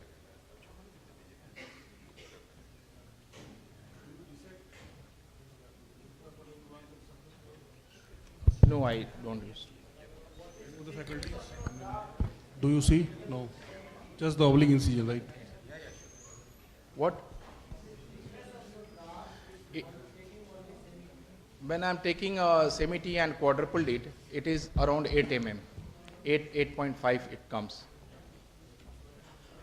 Because I am taking the periosteal along with, so it gives some lengths, 1 or 2 mm lengths it increases. 7.5 to 8 the length after quadrupling, and diameter is around 8 or 8.5. Thank you. Thank you. Thank you, Colonel Santosh. And next is our already a very shining, glittering star of the horizon, Professor Sudeep. Although much younger to me, मैं जानता हूँ, लेकिन पता नहीं, whenever you are there on the mic, I get lots of inspiration. Thank you, Sudeep. Please, it's all yours. Thank you, sir, for a kind introduction. So, thank you all for gathering here, and thank you, Ravi and co, for organizing this wonderful. It's hard to see this many people staying from 9 to almost midday. So, congratulations, big congratulations to you. So, all the problems of hamstring graft you have listened. There is a problem with hamstring graft. Okay, not as such the graft, but the graft harvesting is an issue, and that is where the peroneus comes into picture. Before I go, Arvind has just came back. So this is me and Arvind this morning running 10K. This is me finishing 10K, okay? So Arvind also finished 10K. It's not that he backed out. So congratulations, Arvind. A very nice surgery, okay? We all know, thank you so much. So we all know that if the graft diameter is less, okay, your surgery is not going to last long. And long means at least 10 years it should last, okay? So your graft diameter should be 8 or more than 8. That is in general, across literature, across everybody, if you ask the surgeon, nobody will accept a 7, 6.5 or a 7.5, okay? So we know that 8 or more is what we are aiming for. We have several graft options we'll be discussing. We have already discussed hamstring, but there is an issue with hamstring. There is an issue with, like Dr. Colonel said, that there is a problem if you harvest gracilis, there is a problem in internal rotation. Okay, there is a chance of it getting amputated. No matter how good you are, there is always a chance that 1 out of 20 you may just amputate it prematurely. So nobody can say that I have never done it. There may be 1 or 2, but I have done it. Okay, it's not that I do it frequently, but I have done, or amputation does happen. 1 in 20, 1 in 30, 1 in 50, but it can happen. Okay. With quadricep tendon, the problem is the quadricep. I'll go with one by one. With the problem with bone patella, there is a problem, okay? Fracture, as it was said in the morning, there is a problem in harvesting. It's a very technique dependent, very good graft. If you can master it, it's very good. But then the sizing and harvesting is time taking for the surgeons who are not full-time arthroscopy surgeons, okay? Remember, full-time, you are doing 5 or 6 ACLs in a day. That's fantastic. You have to learn this. Younger patient athlete, this is the graft of the choice. But if you are not, if you are part-time arthroscopic surgeon, probably this is not the graft for you. Okay? Same happens with hamstring. We have known the problem with quadriceps. It requires an incision. Okay? It requires now a newer instrumentation to harvest a good quality quadriceps. Otherwise, you will easily penetrate the synovium. You will go into the joint. Fluid will start leaking. It's not easy, as it has been shown in lectures and in talks. It's not easy. Believe me, it's not easy. I've tried. It's not that I have failed, but it is not easy at all. You need newer instruments. You need various other instruments. But then all have advantages and disadvantages, isn't it? So with the strength, peroneus longus strength is much more than the native ACL, much more than any other graft. That is one. Number two, it has been used. Okay, it is not that it is new. It has been used long time in augmentation, multi-ligament injury. My question is, why not in primary ACL? You just have to go give 3 or 4 centimeter of incision. It's around the ankle. Okay. So we know, I am not going into all these details. So we do harvest peroneus longus quite often than not, and we do it in as same in tunicate. These all the incision. I'll just show you to the video. Okay. And we consistently get a very good thickness of this graft. Okay. So incision is made. It is just under the fibula. It is marked. This is a okay. I don't believe in 2 centimeter incision. I give a generous 4 centimeter incision. 2 can heal, 4 will heal as well without any problem. So I give a 4 centimeter long incision. That's very, very common with me. I don't give a 2, or I don't want to go with a smaller incision. If somebody masters it, it's well and good. Okay. The second step is that you have to incise this fascia because you want to repair it. Okay. That is very, very important. You give interrupted sutures at the end of your surgery. That is, and then longus is just looking at you. Ease of harvest is nobody is going to tell you. It's very easy to harvest. Okay. So I've tagged it, I'm retracting it, and then what I do, if I'm taking a full thickness peroneus longus, I tie the lower end with peroneus brevis. That's it. Okay? 3 sutures, I tag it. These are all continuous sutures. I'll tag it. And that is important. Okay? So there are studies as well that if you don't tag it, what will happen? Nothing happens. The ankle and foot scores are absolutely fine. There is a long-term study, 40 patients randomized, not tagging it. But I normally, just as a matter of practice, I am tagging all my peroneus. Okay? So I tag all my peroneus, suture it.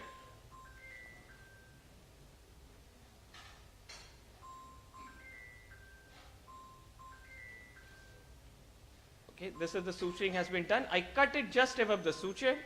Then I'll pass the stripper. It's just that it has to be, the stripper has to go along the line of fibula. One person has to hold his thumb 4 centimeter below the fibula head so that you don't go too much higher, okay? Because you don't want to damage the peroneus. And you just push it along. Don't go too much higher. Just push, push, push, and it just comes out. Without any problem, it just comes out. Okay? Nice, thick, easy. Okay? So it's not a difficult surgery. It's not a difficult graft harvest. You can, this is the full thickness. If you want to harvest partial, okay, this was a full. So what I do, this is a different surgery. You can see a lot of blood in my hand. Okay, it's not that I was doing something else. Okay, so I harvested semi-T, which was thin. So I'm taking peroneus, half of the peroneus. Okay, I am cutting it just here, tagging it, and in this particular case, if I'm taking half of peroneus longus, I don't need to tag it with peroneus brevis as well. Okay, and there have been times when peroneus longus half has been thicker than any other hamstring grafts. Okay, it depends upon patient profile. Push it, open stripper, keep on pushing it, and then it just comes out. Easy. Okay. And then you get at least 8 is a minimum guarantee that I get every single time I have harvested peroneus, even in short, thin female patients as well. Because the problem is here in Bihar or in my practice is non-sporty persons, and these are all short and thin patients. Okay. So this is longus, brevis. This is half of it has been taken up, and this is again now. This is like after you have harvested full thickness or whole thickness. I am just tagging the fascia above the graft. Okay, couple of interrupted sutures, and then that's it. I'll close the skin, and that's it. That's it. This is the peroneus graft going in, and I have a different way of putting the graft. Okay, so this is just, so there are data from literature which says that the ultimate strength of double PLT, peroneus longus, is comparable, or some papers have said it is much better than the peroneus, the hamstring graft as well. There is no difference at all. Okay, no difference in this study, no difference in an Indian study done, published in 2024. It has a high, and this has shown that it is slightly even better than the hamstring graft. Okay, I'll go with one of the studies that we did. Okay, so what we did, we compared, it's a randomized trial with 40 patient PLT versus hamstring, started in 2019, finished in 2022. 2 years follow-up, and we just got published just recently. Last week I got the confirmation. So you can see IKDC score slightly better, not significantly different, better in the term with peroneus longus, okay? Tegmenal lysomer score, these are all at the end of 2 years, pre-op, post-op, final, okay? All equal. Ankle scores, so foot and ankle scores, initially it is 100, it goes down by couple of points at 3 months, it comes back at 6 months. Okay, so don't worry about your ankle problem, there is no ankle problem. I never had a wound problem at the ankle. And so it performed actually very good. So take home messages, very easy to harvest. Please remember, surgery is all making your life easy and patient better. You're consistently getting a good tendon, a good graft, thicker graft, start using it. Just volume I guess, last slide. Volume नहीं आएगा? Okay. So this is a sound नहीं है. I'll leave it. I'll try and play it like this. I'll end the show. नहीं आ रहा. Okay. Just telling that it's just the way of confusing people. Keep them confused. They'll always fight among themselves. Okay. This is just some Rishpuri way of saying that you keep them confused. They will always be fighting for something. So thank you so much, and start using peroneus longus the next day. Okay, it's not a bad graft. Thank you, Professor Sudeep. Great. It's always exciting to learn from you. And before I invite the next dynamite, Dr. Ramakant, one story I would like to tell you because the laptop is getting switched over. About 36 years back when I left army, after passing out from the AFMC Pune, I was a very fond runner. Every day morning I used to run. मुझे याद है 89 में when I was running, अब तो eco park उस समय नहीं था, I was running there, तो पीछे से मेरे आवाज आई, ये डॉक्टरवा के प्रैक्टिस कभी ना चलते, भोरे भोरे दौड़ रही है. At that time I should have met Sudeep and Arvind. Arvind, खड़े हो जाओ यार. चलो उस दिन मुझे मिल रहे होते तो आज तक मैं दौड़ता रहता. और आज I'm really feeling jealous that you people have when I was sleeping. मैं तो 7 बजे उठा तब देखा करे यार, what you people have already completed. Thank you. Excellent. Dr. Ramakant. Always. Oh, yeah, I saw it. Yeah, excellent. Yeah, Dr. Ramakant. So thank you. At the outset, I would like to thank Dr. Ravi for inviting me. So today I'm going to talk about all inside ACL reconstruction. So from the last 2 talks, we have 2 advantageous points. Like Dr. Santosh said that he is no more harvesting graceless because it decreases the internal rotational strength. So in all inside ACL reconstruction, you don't need to harvest graceless. And the other talk by Dr. Sudeep, he was using his symmetry graft diameter was less, so he used a half peroneus longus graft. So like in all inside, since we don't need a very long graft, the graft length should be approximately 6.5 millimeter. So you can, make it multiple times for quadruple, 5 times. So it gives a good diameter. So 2 advantageous point before my talk. So basically, I will start with the case. All inside ACL reconstruction is just a technique of doing an ACL reconstruction. Something different, just a technique which also you can do ACL reconstruction. So it's a 23-year-old male twisting injury while playing cricket, symptoms of instability. MRI it's showing complete ACL tear, there is no meniscus tear. These are the clinical photograph, anterior drawer, Latchman, all positive, pivot shift, all positive. So in this case, I decided to do arthroscopic ACL reconstruction. So there are multiple ways of doing an ACL reconstruction, and there are multiple ways of fixing your graft. You can do both side screw, both side cortical fixation, and each of them having their own merits and demerits. So do you believe in CR knees? Those who are doing TKR, if you are a believer of CR knees, the biggest advantage nowadays of doing a CR knees, it's a bone preservation. Nowadays, it's no more about PCL preservation, it's more about bone preservation.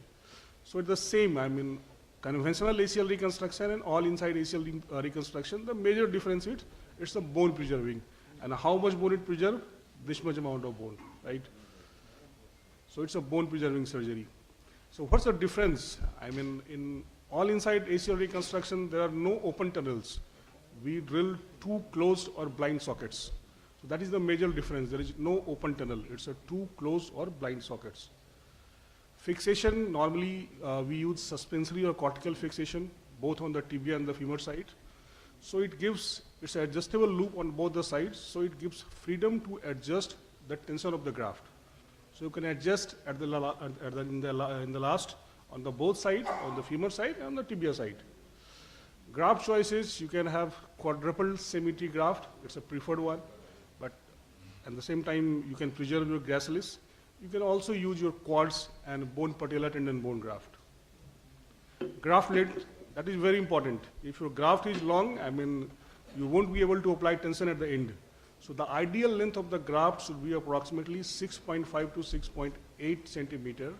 It means you can say that the femur socket plus tibia socket length should be more than 10 mm of the total graft length. Then you will have a space on both the ends, so you can adjust the tension of the graft at the end. Otherwise, your graft will be loose. So the major difference comes in on the tibia side. In this case, the femoral socket preparation, you can do it like the standard conventional ACL. You can use medial portal technique, but you can also use flip cutter technique on the femoral side. What I do is medial portal technique. So like I said, preparing the femoral tunnel is very simple, as we all do in conventional ACL reconstruction. So once you prepare the femoral tunnel, now it's the time of tibial tunnel. Here we use flip cutter. Flip cutter is a device which you can open it at the different sizes depending upon the size of the graft. So it cuts in a retrograde manner.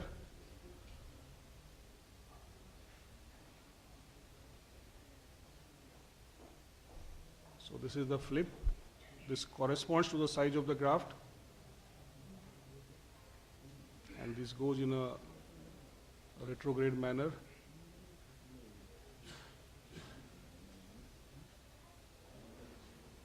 So how much you have gone, I mean, in the retrograde manner, there is you can notice this, there is a black rubber button which is there on the drill. It says that how much you have drilled. So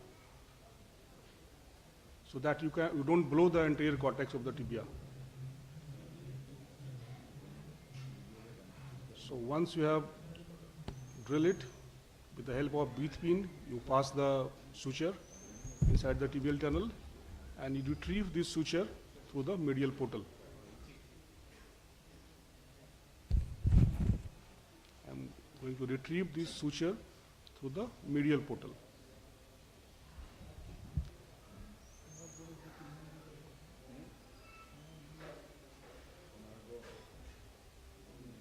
So basically the biggest difference is you don't pass the graft in this situation through the tibial tunnel. You pass the graft through the medial portal. So for that you have to enlarge your medial portal so you can easily pass your graft. Once you pass your graft, you pull the adjustable loop through the tibia, through the suture tunnel technique. So this is the graft which is being passed through the medial portal. See, the graft is being passed through the medial portal.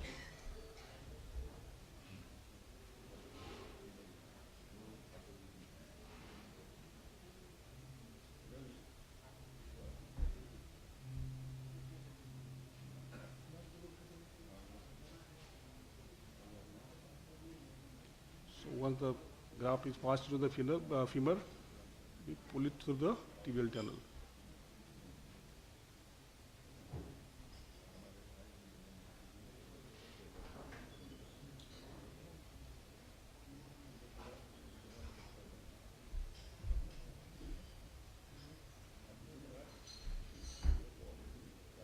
So this is being pulled.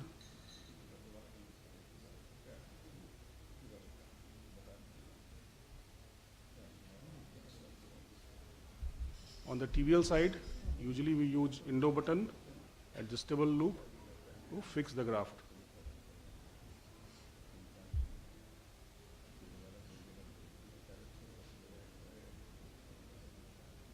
So in this case, on both the side, on the tibia side, on the femur side, we have adjustable loop. So you can visualize after completing the surgery. You can go again, scope your knee. If the ligament is lax, you can give tension on both the sides. So the graft remains tight. So comparing all inside to the conventional, multiple studies have been done. They haven't found any significant difference, although there is some limited functional deficit because you preserve your gracilis, flexion strength loss is less on the all inside side. There are many controversies if you are using dual suspensory versus button plus screw construct.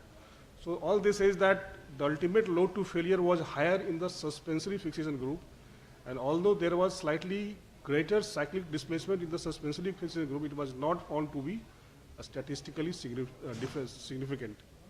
As adjustable versus fixed loop, no major difference. Socket versus tunnel, because you drill closed socket in this versus tunnel, they say it's less pain in the closed socket group than the tunnel group. And also they say that closed sockets for all inside ACL, they may have a protective effect that results in decreased tunnel expansion and bone preservation, and is specifically beneficial in skeletally immature patients because it decreases the likelihood of facial injury. Multiple meta-analysis says that it's a minimally invasive technique and it preserves the flexion strength of the knee because you don't harvest the ACL graft, and it's bone preserving. That is the major advantage of all inside ACL reconstruction over conventional ACL reconstruction. So the take-home message is it's a bone preserving, it's a gracilis preserving, it allows retensioning of the graft, less tunnel dilatation as interference screws are not used, it's easy to revise because to preserve bone, it's specifically useful in skeletally immature patients, there's less post-op pain and more flexor strength, and it has similar outcome as of standard ACL reconstruction. Thank you very much.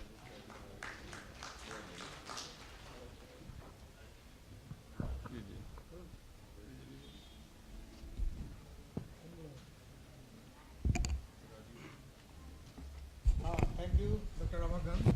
Our next speaker is Dr. Rajiv Raghavan.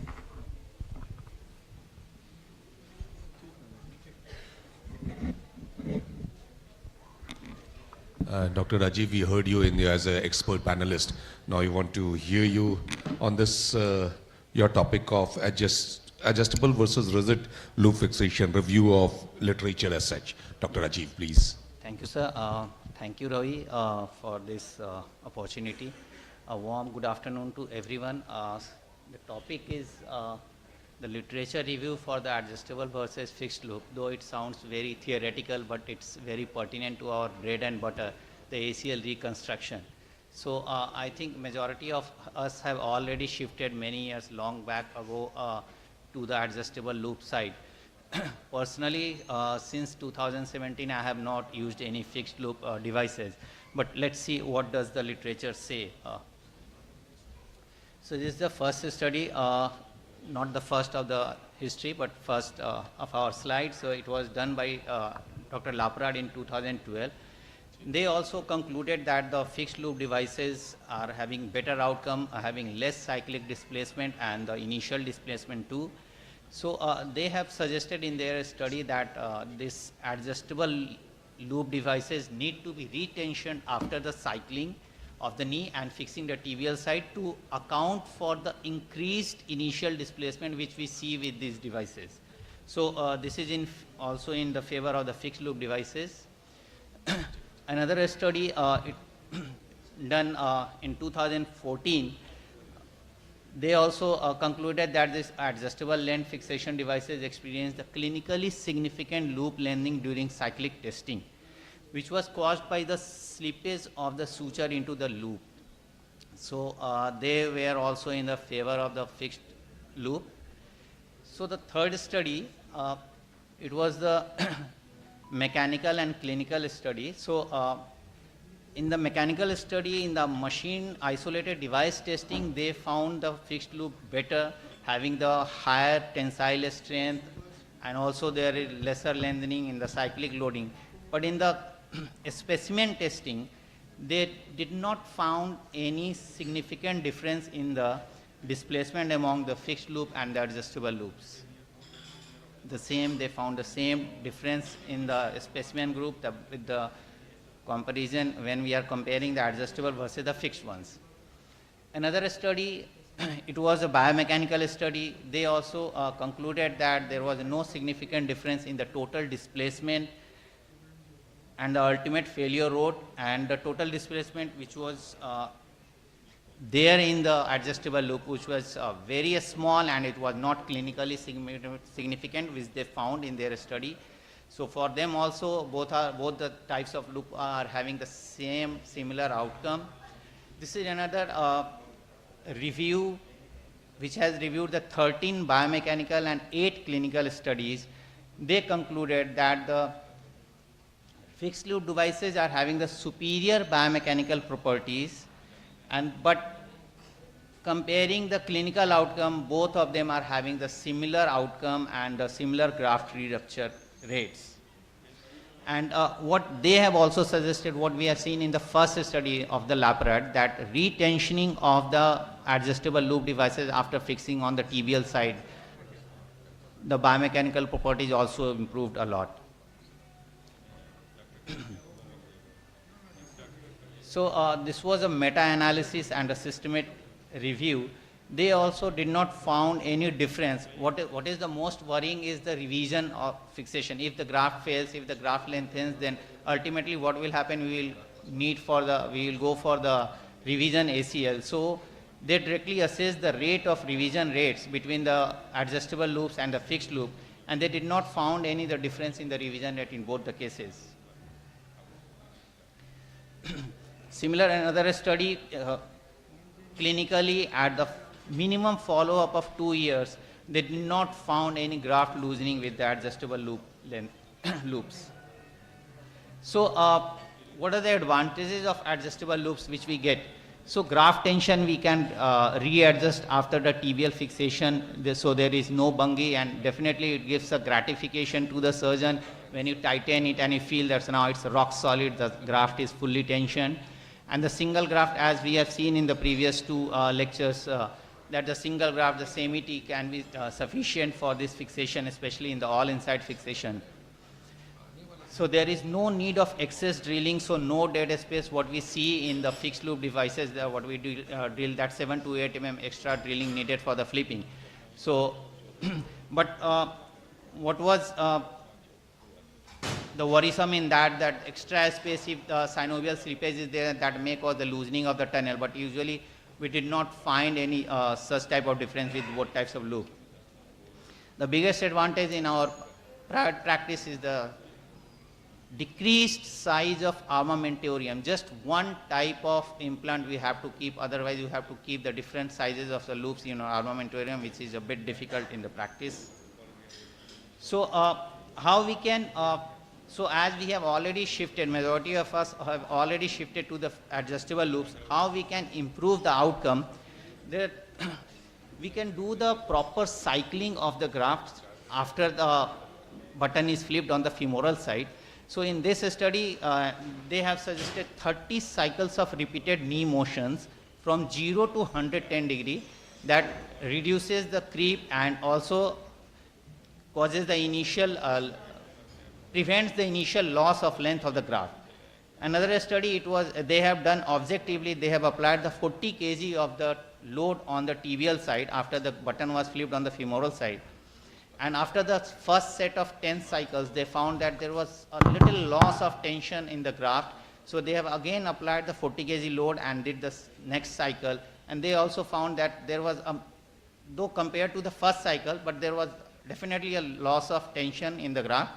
So the third time they again applied the 40 kg load and did the retensioning, did the cycling. And after that, there was no loss in the length, what they found. So this is another Pandora box, a huge topic for discussion, that internal bracing. But definitely, if you are skeptical or if you are doing it in the highly physically active patient, then you can add on the internal brace. That definitely adds the strength to the graft, and we do have to take care while fixing this internal brace, that suture tape. It has to be fixed in the 0 degree of extension, so that will prevent the stress shielding of the graft. And there are several studies which have shown that if you do it properly, there is no stress shielding of the bone or the graft. So the take-home message, we are still evolving for the fixation methods in the ACL, and definitely our goal is the optimization of the tendon to bone healing, whatever the fixation method we are using. And though the loop lengthening is seen in the cyclic loading of the adjustable devices, the clinical outcome in majority of the papers are comparable to the fixed loop devices. And tunnel winding, as we have already discussed, is similar with both the devices. With the multiple papers, multiple literatures have suggested this. So finally, we are at the same, both are having the similar outcomes. So we are eagerly, patiently waiting for the third generation of the suspensory devices, because the first generation are the fixed loop devices, the second generation what we are using. So we are eagerly waiting for the third generation devices, who are expecting it to be having the better material, which will have the lesser lengthening, or the more secure loop configuration, which will having the lesser lengthening on the cyclic loading. Thank you. Thank you. Thank you, Dr. Rajiv. Our next speaker is Dr. Kumar Gaurav. Kumar Gaurav is here. Topic is ACL avulsion fixation. Welcome, Kumar. When we were there in the college, there was a very young chocolatey hero, Kumar Gaurav. और उसका love story देख के ही हम लोग बड़े हुए थे, and you are much more smarter than him. All yours, Kumar. Thank you so much, sir. Good afternoon to everyone. And my topic is ACL avulsion video demonstration. ACL avulsion is very common, and especially in children. Even in adults, you are getting ACL avulsion, and most of the time we are not diagnosing it, or sometimes you are getting the patients who are not being diagnosed very clearly, whether it is whether ACL reconstruction is to be done or ACL avulsion repair should be done. I am demonstrating the general steps of the video demonstration of ACL avulsion, and there are multiple ACL avulsion fixation techniques. That extra-articular leg screw fixation, intra-articular CCA screws, steppers, suture anchors, bias screw, different types. But I am going to demonstrate the fiber wires with endo button, what I am using regularly, and most of the doctors are using this techniques. So there are two basic principles of ACL fixation. First, we have to place the avulsed bony fixation to its anatomical place as much as possible. And second, make sure the tension of ACL should be optimum. ACL should be tensionized. So what about it is, we have to make an extra portal. We are just demonstrating it. Thus you have to make an extra portal, that is trans-patellar tendon portal. What I am making this portal, this is, you are seeing this is the third portal from where we can pull the ACL fragment or tibial spine fragment to its normal place. Next is identification of fracture. When you are going to inside the joint, this you can see, this is the avulsed fragment. This is the bony fragment. What I am lifting from the shaver blade, even this is the avulsion fragment. First identify it, and then we have to pass simple wire through this way. Just I take a lasso or suture passer through which I am passing this fiber wire or fiber tape, whatever you are taking. This wire passer should be at the junction of ligament and bone. This is the better place where you have to pass this wire. I generally took two wires. This is single, and in next video I am going to demonstrate how I I'm going to take another wire. This is the first wire. This is the second wire. Second wire is a similar thing. This one is one fiber wire. Second one is the fiber tape. What I am going to pass through it. So there are two fiber, one fiber wire, one fiber tape, 1.4 mm. What I am generally preferring.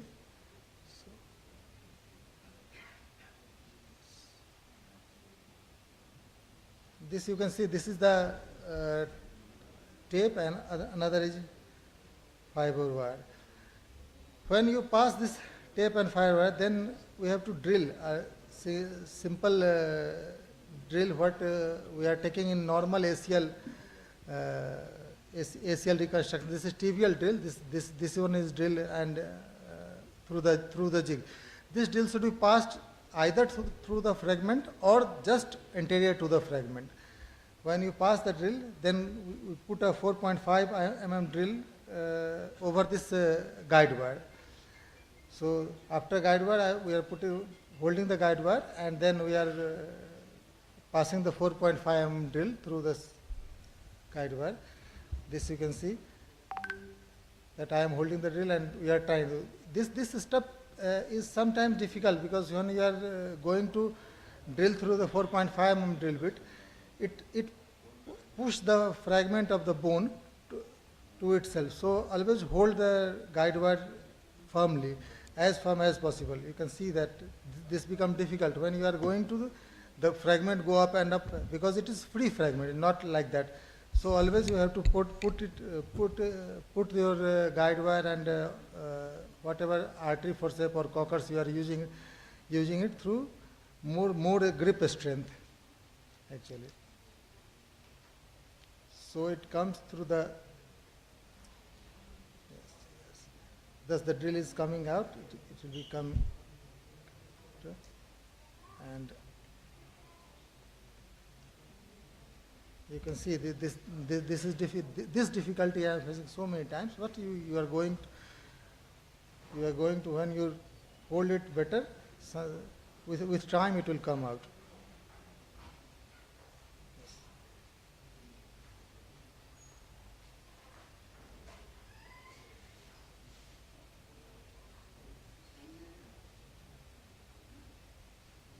Thus I hold it through the tip so that it may not round about in the drill bit.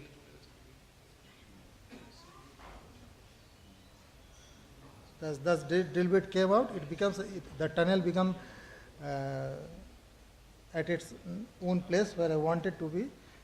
Then again you just pass the tape and the guide wire through the tunnel by a suture passer. There are so many suture passer, even you can pass any of the Prolene suture or whatever you want and just go through it and pull both the fiber wire and fiber tape through the same hole what we have taken. And when you pass this through, this is the wire which go through it, and you just put it over it. This is the tensioning of the wire. You can see the ACL is so taut, and just put an endo button over the tibia in the final stage and tight it over it. Sometimes when you are going to go for this ACL avulsion, you get inflamed joint, because most of the time ACL avulsion is acute injury, and in acute cases you get so many inflamed joints. So beware of these joint and always go for gentle movement inside the joint so that you can get less bleeding and it will be easy for you to continue with your surgery. So this is the post-op X-ray. You can see the simple, this is one endo button and two fiber wires or fiber tape, whatever you are using over this. This surgery I use, and I never strangulate the ACL graft. I don't like that because I don't want to strangulate the graft. ACL is my bread and butter. I don't want to strangulate it. So even in this surgery, one benefit is that even if you want to pull the hard air wear out any of the time, it is very easy. You can cut the tibial tunnel, put the endo button and pull your suture out. It is generally it is around the ACL, and you just put it and pull it out. It will come outside. This is the post-op X-ray. But one, apart from this, one thing I want to tell you that most of the time you get this type of injury in children. In children, you have always you have to spare the growth plate. This is another case where I have spared this endo button I have put in epiphysis and the growth plate is spared. This is important. So you have to continue. And thank you for your research. Thank you so much. Thank you so much. This is the last topic for today, this session, because unfortunately we are missing another brilliant speaker, Vinash. So we are concluding this session. Yeah, we are concluding this session, and thank you everybody. At the end of what you find, only we are 20 minutes lagging behind. So there's a big credit for all the speakers as such. Yeah. Wonderful, sir. Thank you. May I just request Dr. Arvind sir, Dr. Sudeep sir, and Dr. Inderjit to felicitate. Please come over.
We'll just break for the lunch and assemble quickly.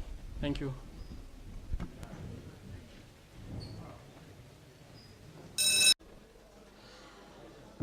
We'll start with the session now. The next session is for the collaterals. May I call upon Dr. Abhishek Das sir to chair the session, and Dr. Sushil sir.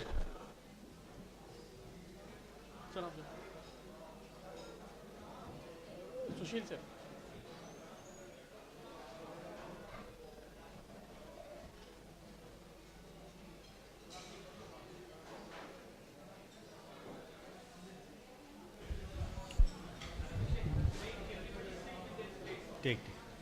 Good afternoon, everybody. I hope you had your lunch or are enjoying it.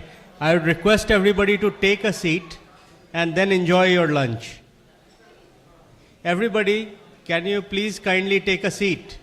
We are about to start our next session, which is going to be very interesting on collateral ligaments.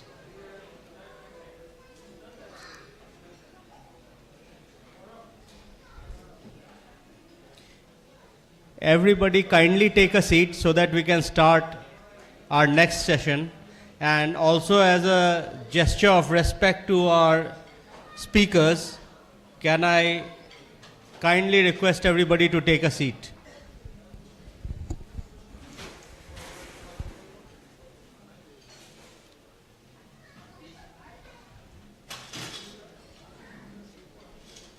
Okay, our next speaker is Dr. Shakti Kishore, and he would be talking on clinical and radiological evaluation of collateral injuries.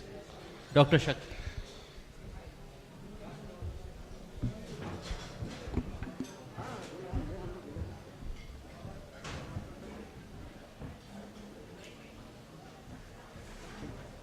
Good afternoon, everyone. My topic is clinical and radiological evaluation of collateral injury. So, before starting clinical and radiological evaluation, I would like to put few slides of anatomy of medial collateral ligament and lateral collateral ligament. As far as origin wise is concerned, it is also called tibial collateral ligament. It is present in two layers, superficial and deep. Superficial medial collateral ligament has anterior fiber that is parallel, distinctly vertical, lies vertically, vertically oriented. Posterior fibers become slightly oblique. As far as attachment wise is concerned, it is attached to the femoral epicondyle, approximately 1 centimeter anterior and distal to the adductor tubercle. And insertion wise, it is inserted at 4.5 centimeter distal to the joint line and blends with the tibial periosteum and lies deep and posterior to the pes anserinus tendon. This is primary valgus stabilizer of the knee joint. Deep medial collateral ligament is also known as capsular ligament, medial capsular ligament. It originates from the distal femur and blends with the superficial fiber of medial collateral ligament. It is divided into two parts, meniscofemoral ligament and meniscotibial ligament. Attached to the medial meniscus by coronary ligament, and this is secondary resistant to the valgus stress. Stability of the knee is divided into a static and dynamic stability. Static stability is provided by superficial MCL, deep MCL and posterior oblique ligament, and dynamic stability is provided by medial head of gastrocnemius, pes anserinus tendon, semimembranosus and vastus medialis. Medial knee capsuloligamentous structure are divided into three layers. The layer 1 is present between sartorius and crural fascia. It covers both head of gastrocnemius and neurovascular structure, and it blends with the layer 2 anteriorly. It joins the tibial periosteum near the insertion of pes anserinus tendon. Between the layer 1 and 2 lies the semitendinosus and gracilis, and the layer 2 and in the layer 2 superficial MCL and posterior oblique ligament are present. And layer 3 lies capsule, deep MCL and coronary ligaments. As far as injury mechanism is concerned, the typical cause of injury is force to the lateral aspect of the leg, that is lower thigh, which happens in clipping injury in the football. Non-contact injury is from external rotation, stress injury, knee dislocation, and skiers are more prone to this medial side injuries, which is present in approximately 60% of the people. Rupture typically occurs at the femoral insertion, tibial avulsion sites are rare. Physical examination starts with comparing on both sides of the knee joint. Point tenderness may identify location of the injury 78% of the time. Localized swelling can identify tear in medial knee structure. Valgus stress at 30 degree of the knee flexion is gold standard. Dropping leg over the edge of the examination table may make assessment more easier. Severity wise, American Medical Association has classified it into 3 grades based on the joint laxity and valgus applied at the 30 degree knee flexion. Grade 1 is less than 3 millimeter is called physiological. Grade 1 is 3 to 5 millimeter. Grade 2 is 6 to 10, and more than 10 is grade 3 injury. Valgus stress test. This stress test is applied at knee at flexion of 30 degree. Stabilize the femur with one hand and apply lateral valgus force to the tibia with other hand. Compare the amount of medial joint opening on the injured side to the contralateral side. Slocum test. Slocum test is actually for anteromedial and anterolateral rotational stability, also known as modified anterior drawer test. The rationale of this test is disruption of this deep MCL allows the meniscus to move freely and allows the medial tibial plateau to rotate anteriorly. This test is done at 15 degree of external rotation and 80 degree of flexion, and the prominence of medial tibial condyle is positive. Gait. Gait is typically MCL injury patient has vaulting type of gait. This is contrast with the bent knee gait in ACL tear. On imaging point of view, this is X-ray. You can see the old healed chronic MCL with intrasubstance calcification called pellagra steatida lesion. Usually occurs at the insertion point of the proximal origin and can be treated with excision if there is symptomatic. MRI is also helpful for delineating the disruption of the collateral complex, determine whether the injury is proximal, mid or distal substance, determine whether the deep or superficial MCL is disrupted. Collateral ligament is best visualized on T2 weighted image, and any concomitant injury can also be diagnosed on MRI. Other imaging modalities are ultrasound, usually used for dynamic assessment of MCL, but there is a limitation in viewing the deeper structure. A stress radiography is also helpful applying valgus stress test. Lateral collateral ligament, also known as fibular ligament, origin wise is proximal and posterior to the lateral epicondyle. Insertion is on the fibula. 8.2 millimeter approximately posterior to anterior surface. This is primary static resistance to the varus force, and LCL is actually a part of PLC complex along with the biceps femoris, fibular collateral ligament, fabulofibular, popliteofibular and arcuate ligament. Incidence of posterolateral corner injury is not accurately known. 2%, this is 2% of all ligamentous knee injury. MRI study of tibial plateau also show PLC injury in 68% of the cases. Popliteus, this usually arises from the posteromedial tibia, intra-articular course throughout the knee, passes popliteal hiatus of the coronary ligament, and insertion is the popliteal saddle of the lateral femoral condyle. Function-wise, it internally rotates the knee joint. Popliteal tendon complex consists of popliteofibular ligament, popliteotibial ligament, and popliteomeniscal ligament. It restricts the posterior tibial translation and external rotation of the tibia. Popliteofibular ligament. This is also a part of PLC anatomy. Arises from the myotendinous junction of popliteus, inserts on the fibular osteoid and present in 94 to 100% of the knee joint. Other supports of the PLC are iliotibial band, biceps femoris, oblique popliteal ligament, ligament of Risberg, fabulofibular ligament, lateral capsular ligament, lateral meniscus, and posterior cruciate ligament. It is divided into 3 layers. Layer 1 consists of iliotibial band and biceps femoris, and common peroneal nerve lies between the layer 1 and 2. Layer 2 lies quadriceps retinaculum, lateral patellofemoral ligament.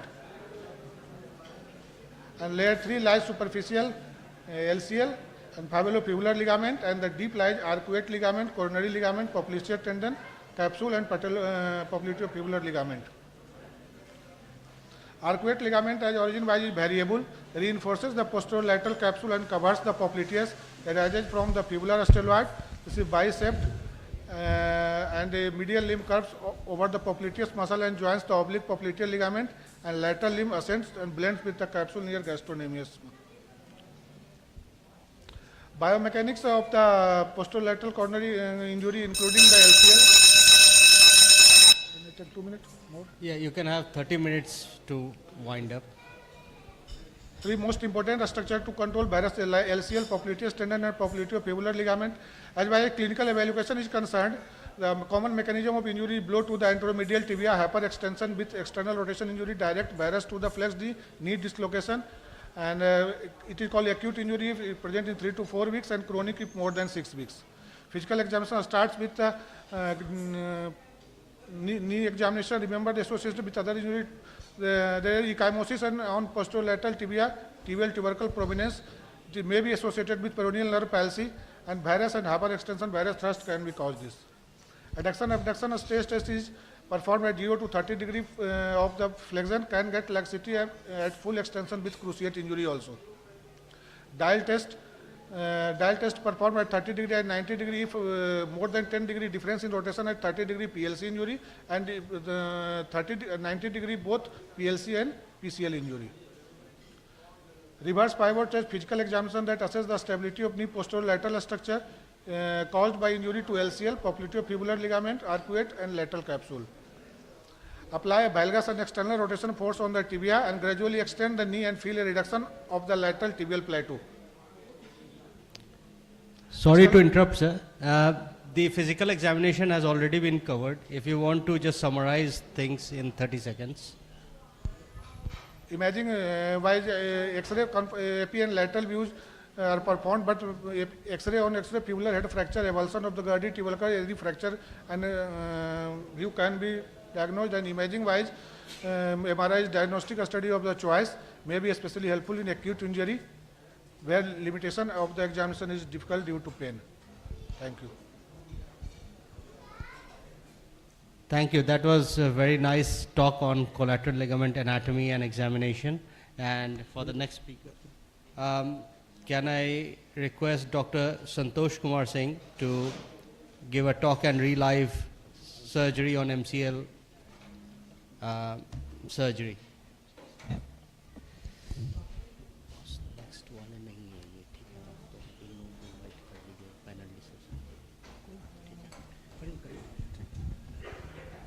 Thank you, sir. Thank you, sir. Regarding the anatomy and all already covered by Dr. Kishore. So the mechanism of injury is most of the time valgus stress with the external rotation. And as external rotation increases, the risk of the severity of MCL increases and later involve the ACL injury. So anything, the key things we should know about the MCL repair or reconstruction is, any MCL should not be ignored. If it is always, if the severity is more, ACL is always involved, then wait for some time. If it is not an emergency like bucket handle or anything locking and all problem not there, and then go for surgery. Grade 1 and all can be given some time to construct ACL directly and it will come back to normal. But if MCL is ignored, there are lots of literature which suggest that it is the reason for failure of the ACL construct. So the anatomy already has been covered. The posterior middle corner, very important. And this is the things. When there is more severity, more than grade 3, it is all often combined with cruciate injury. So anterior tibial translation is common. And with external rotation, the MCL shares the restraint of the ATT with the anterior tibial translation with the ACL. So as the external rotation increases during the injury, the ACL risk of ACL tear is always associated. In the nutshell, just to visualize where we have to put graft and all, you should know about the, and regarding the many names surgeries are there, like classic Bosworth, where they were using the passing the screw, then they started giving tunnel to the medial epicondyle just below and above. That tunnel they started making, then they passed, and then bioscrew, the modified Bosworth, then single bundle anatomical, then double bundle anatomical.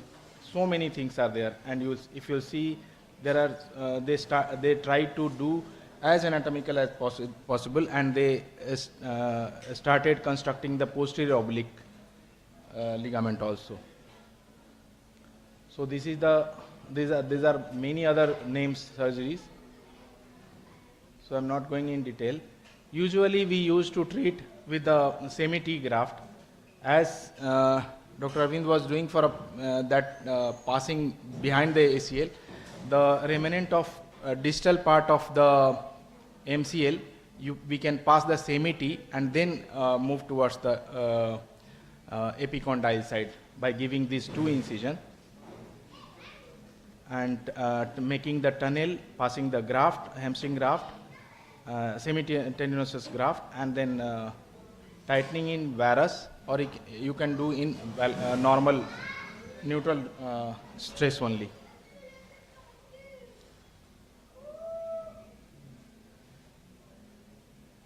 Another thing, when we are constructing the MCL anatomically, total fibers are discussed, restored. With this incision, we are taking the semi-tendinosus graft and passing just behind the remnant of the distal part of the MCL, passing behind and then going to superficial side, then to deep and posterior also.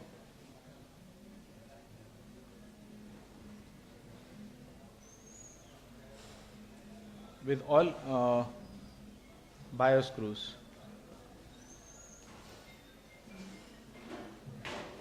So the take-home message, previously when I was in armed forces, I used to do take the ACL and gracilis. I don't know the name of that procedure. The ACL and the semi-tendinosus and gracilis both together, pass double bundle and make the ACL and then come back to normal, pass a suture anchor at that place, and then goes towards the MCL, constructing the MCL posterior to the medial epicondyle.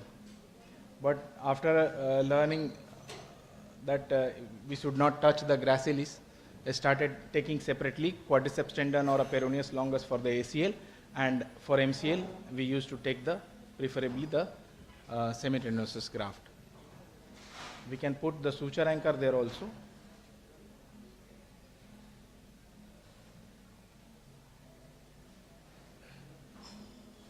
And the final posterior oblique. All fixed with the past and then fixed with the bioscrew.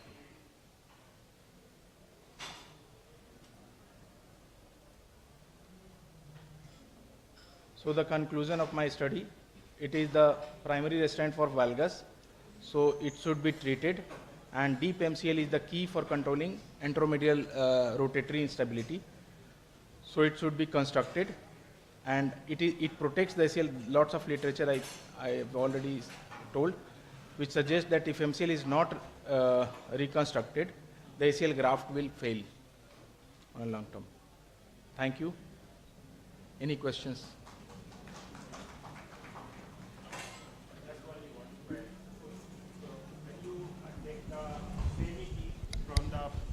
Proximal part, you keep the distal part attached to the tibia, then you take the circular over the femur, then you come back for the posterior oblique ligament. Okay. So if you see the anatomy of MCL get attached in the posterior half of the tibia, and your semi-T get attached in the anterior half of the tibia. So just one comment on that. You just pass that, yeah, suture anchor behind that MCL. Take the gracilis semi-T down, fix with either suture anchor, or you just reef through the remnant MCL, whatever it is over the tibia, if it is not avulged from there. And then you go to the femur, then come back and do fix. So this will make you absolutely anatomical. Otherwise, this method is also documented, having very good result also. But if you will be doing this will be making absolute isometric anatomic reconstruction. Thank you, Arvind Boss, for enlightening us. Thank you, Dr. Santosh. And we can take questions later. I would like to take this opportunity for the next panel discussion to invite our panelists. The panel discussion is on PLC and multiligamentous knee injuries. Dr. Kumar Gaurav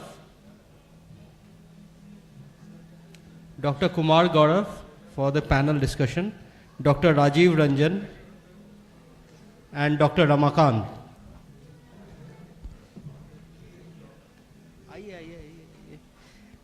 And our moderators are Dr. Santosh Kumar Singh, Dr. Arvind Prasad Gupta.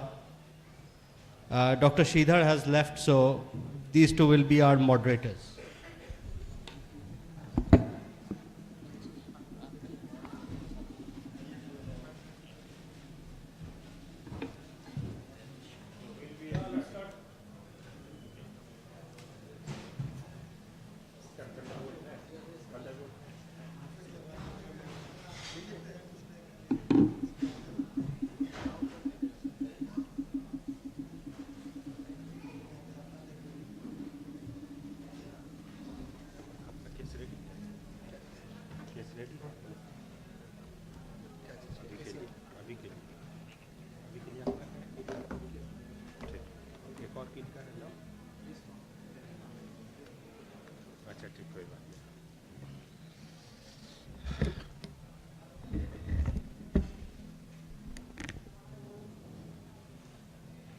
So basically this case is of revision 1.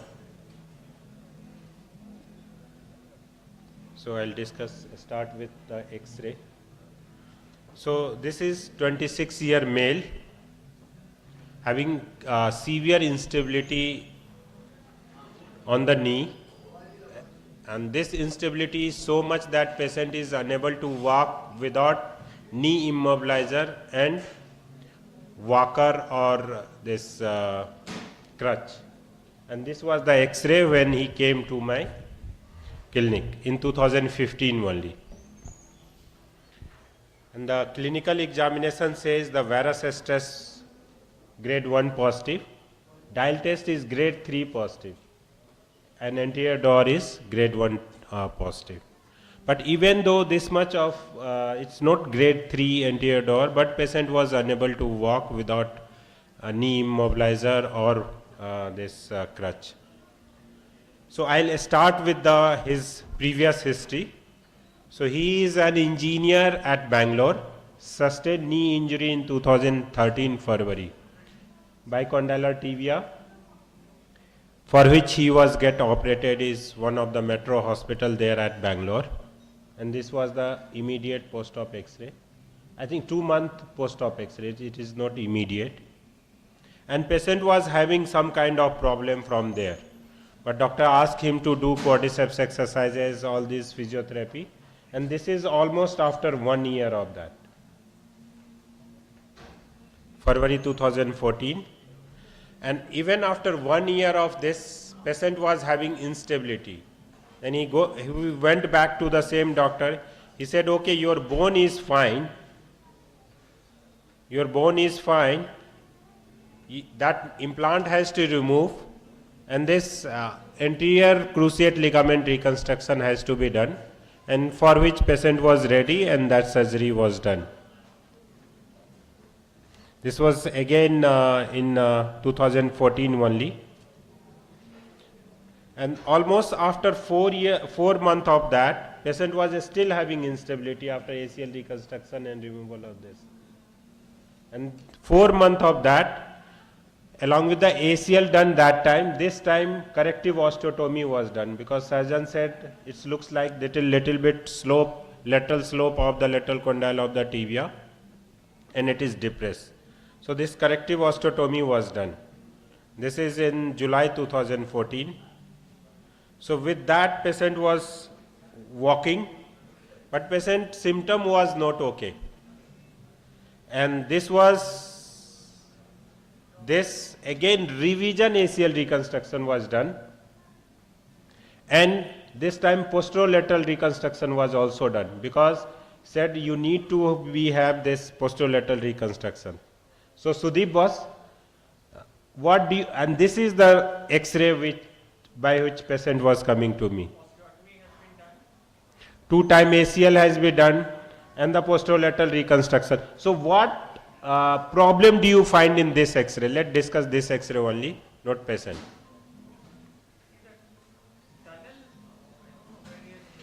Tunnel, yes. So your ACL is going somewhere here. This is a weak guide wire for the screw that is broken. So absolutely right. This tunnel is wrong for ACL. Anything else, Santosh bhai?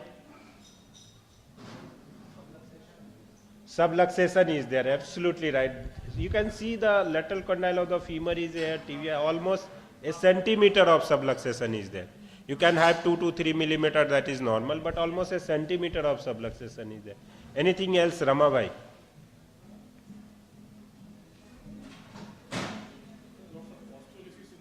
Yeah, absolutely right. There is lot of osteolysis around the proximal tibia. That is expected. 2-time this osteotomy, proximal tibia fixation with a screw for the ACL and the posterolateral corner. Yeah, big osteolysis is there.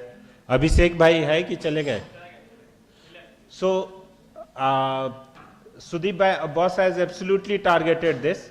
At the same time, this is the placement of a screw here for the posterolateral corner. It was supposed to be somewhere here. So ACL tunnel is also non-anatomic. At the same time, the posterolateral corner is also non-anatomic. So keep in mind that only reconstruction is not going to work. It should be anatomic, then only it's work. Only doing surgery, ACL, posterolateral corner, MCL is not going to work for your patient and for you. It should be the anatomical for its success. So 2-time ACL surgery was done. You can see here one time here. Again, this was the BPTP with a screw.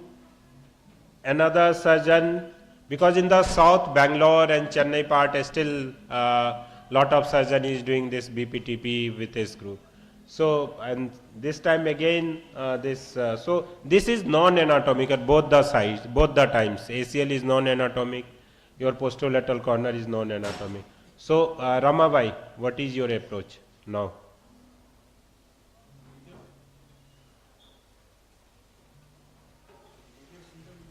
Right? Instability. Posterolateral instability. Posterolateral instability. Anterior door test is also positive. Okay. So certainly And you have, this much of subluxation you can see here. okay. So certainly you have to remove the implant, and Okay. since all the tunnels are non-anatomic, we have to do a revision ACL plus PLC reconstruction. So removal of implant, okay. Yes. Third time ACL. So CT definitely. For before any revision for whether you are going for ACL or until unless it's not very obvious that you are very much confirmed that this is the tunnel diameter is there, this is the placement of your hardware, you most of the time require CT. So message in this case that in the revision you should have your CT done.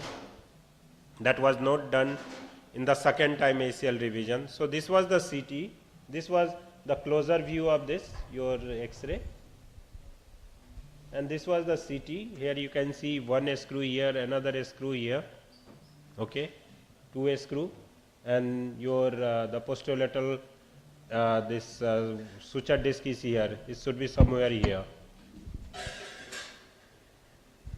So this was the axial section. This is the coronal section here. This was the plate. You can again appreciate such a big hole here.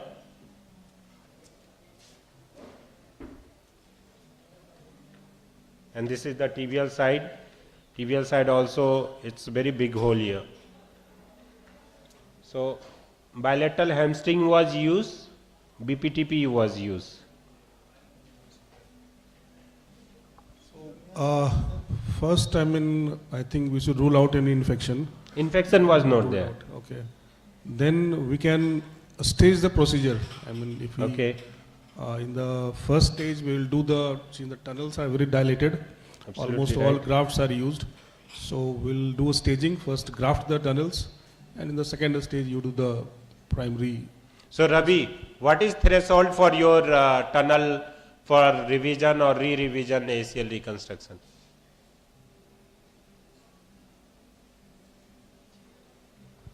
He said he will do in 2 stage. For Rajiv? Gaurav? No, it's here discussion is of diameter only. Gaurav? Sudeep boss? But suppose tomorrow patient comes to you. Not to one stage. Unless So until the tunnel is very off, and Okay. because the tibia, the problem is there's a huge problem on the tibial So side. Rabi, you said not- 14 mm. Suppose 13 mm diameter is there and patient comes to you, okay? One time I revision, one time ACL has been done. So what graft you will use for this 13 mm tunnel diameter? Bone patellar tendon bone graft, and you will use 13 mm. It also depends upon the position of tunnel. It is anatomical or non-anatomical. If it is non-anatomical, you can go further. So if it is non-anatomical, there is no point of discussing it. It's only when it's anatomical, okay? So for the tibial, Anatomical, if the tunnel is 13 or 14 mm, you can go for general graft and use extra bias screw in the tunnel itself. so that is one of the method. If you want to go with the single, you use one screw there, over that you pass the graft, then you use another screw, okay? Otherwise 12 mm is the standard, you can go with the 12 mm till 12 mm. Somebody does for 14 mm also, but maximum this agree is with 12 mm diameter, okay? So somebody says it's 2 stage, somebody says my preference was for single stage. This was 12 mm in the tibia, and the femur, since it was non-anatomical, so I was not worried. So Arvind, just yes. one question. Patient has already gone 2 surgeries. Previous, Yeah. Previous it's 4 surgery, 4 times surgeries, surgery. 2 arthroscopic surgeries he has already undergone. And seeing everything, like what is the rationale behind going in 1 stage? Why not 2 stage? Because there is a high chances of failure versus success would be around 60-40. So it's a So- huge risk that a surgeon will be Yeah, undertaking absolutely right. going for one surgery. So boss, you have to identify the reason behind failure. So the biggest reason was non-anatomical reconstruction of the ligament. It was non-anatomic. If it would have been anatomical and it would have been failed, then you have to think something else. In my mind, it was going that the ligament which was reconstructed was completely non-anatomical. That's why my plan was to do in single stage. Suppose the same situation would have been happened with the anatomical reconstruction, then I would have been thinking about something for the bony things. That on the lateral side, because ligament reconstruction was anatomical, but still it's failed. So I would have been thinking about the bony thing like lateral side depression or something else. But it was the non-anatomical reconstruction. That's why it was planned for single stage, second time ACL, third time ACL with posterolateral corner. But here problem is the stage we have discussed. The problem was of graft. Rama. So already they have used hamstrings and patellar tendon, right? They have used hamstring patella tendon. So you have left, you are left with peroneus. 2015. Just remember the year. It was 2015. I had not given my talk. And so the boss has not given the talk. Okay. So the left is like you have quads. left Quads open. again, quads has came after this COVID, most of the time COVID. So somewhere I heard about the peroneus longus, absolutely right. And this was my first case for using peroneus longus. And as Sudeep boss has said, the diameter is not the problem, length is not the problem. If you quadruple, you can see it's 32. And Sudeep boss has demonstrated that his patient is thin horse worker. But I am telling you, if you are bodybuilder guy and you are harvesting peroneus longus, you will not be able to harvest your with a standard harvester. You need to have minimum 6 mm or even more than that for harvesting this peroneus longus. In this case, we were able to harvest with the standard one, but with the time, I have learned that if your bulky guy is there, your muscular guy is there, athlete is there, you should keep in your OT more than 6 mm harvester ready. Okay? And this was 32, so quadruple was 12 mm. Okay? So one quadruple for bilateral hamstring was used, one for ACL, another for posterolateral. And this was the X-ray. So shifting from here to here, ACL tunnel was this, from there to there. And double fixation for the posterolateral corner, I do modified laparade. With the ACL, along with the screw, I put suspensory fixation. So double fixation for the ACL. If you go through the literature, most of the time ACL fail because of fixation is your tibial side. Most of the time, because the proximal tibia is not so strong, and the literature says if any failure of the implant happen most of the time, if it is anatomical, then it's happen at the tibial side. So in revisions, I used to do this double fixation, one for the tunnel.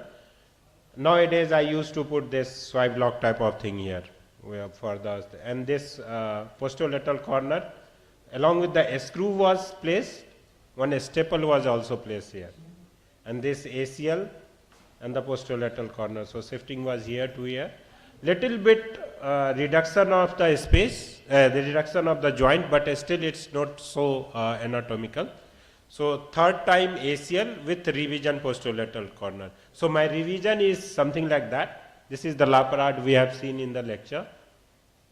2 screw here, but in spite of 2 screw, I do only 1 screw from very beginning, almost for 14 year, but everything is fine for my patient, so I haven't shifted from there to there.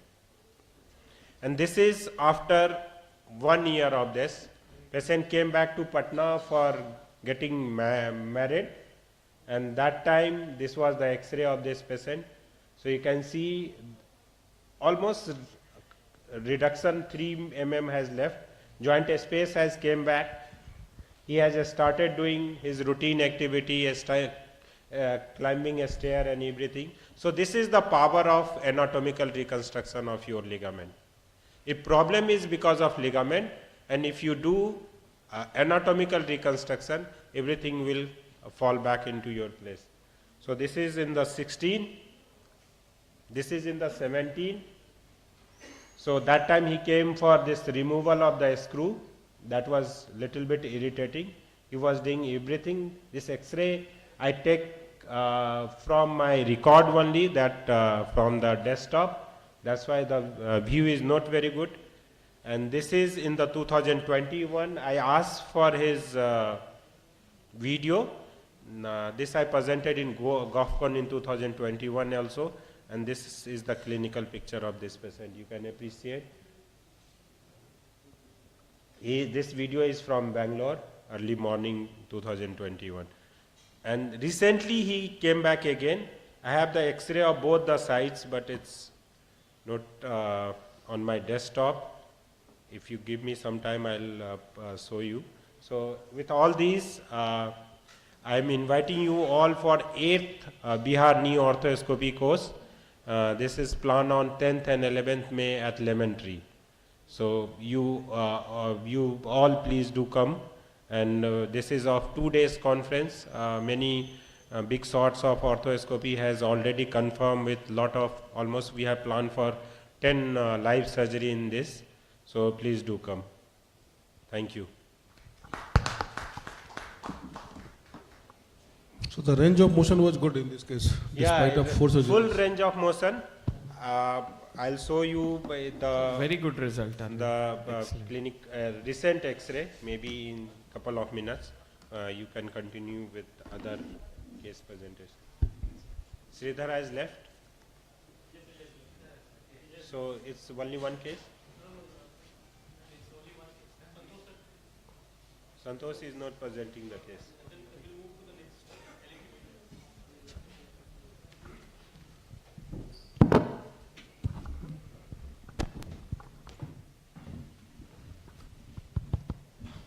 The next talk is LAT Relive by Dr. Neeraj.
So, good afternoon, everyone.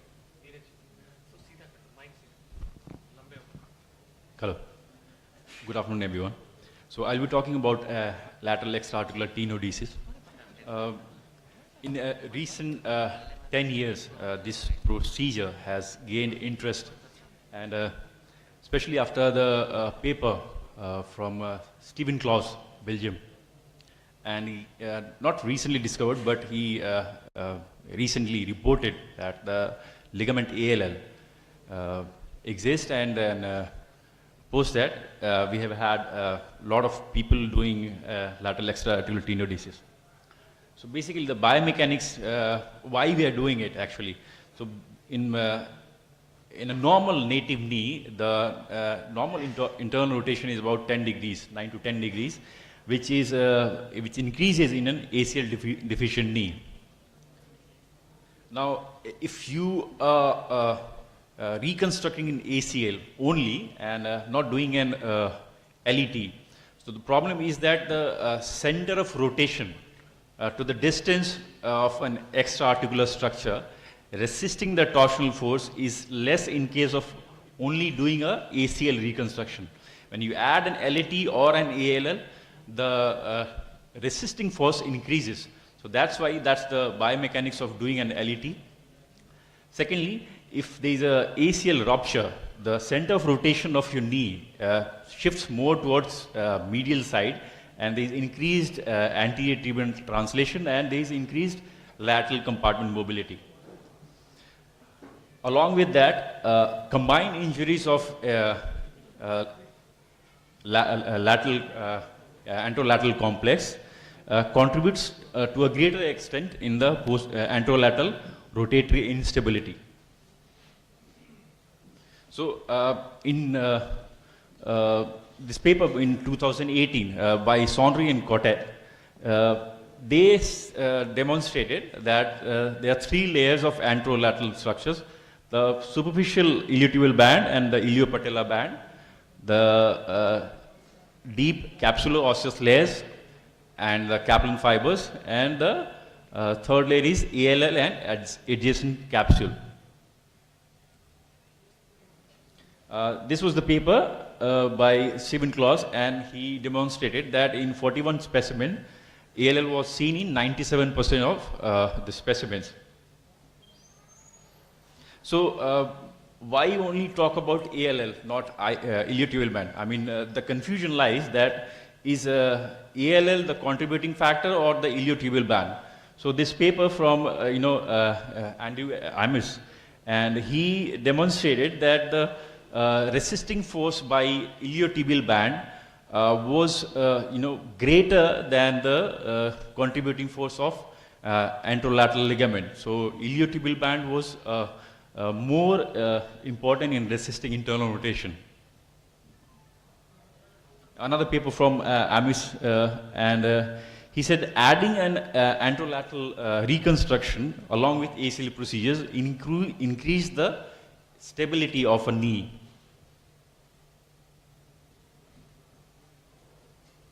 So what are the other contributing factors for anterolateral rotatory instability? If there are impaction fractures of lateral condyle, Seagon's fracture, or if there is an increased tibial slope, that also can contribute to anterolateral rotatory instability.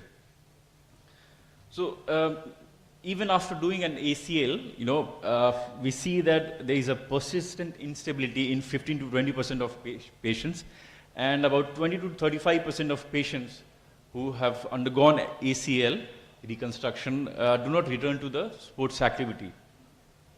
So that is the region that, and the figures are large enough that we should add an lateral extra procedures to increase the stability of the knee.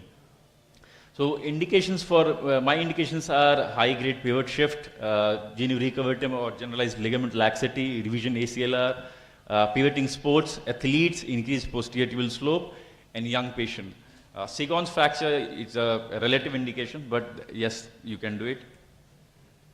So in 1967, Marcel Lamaya, he recognized that anterolateral tibial subluxation, and he developed iliotibial band tenodesis under FCL on the lateral femoral condyle as a procedure to increase the stability of the knee.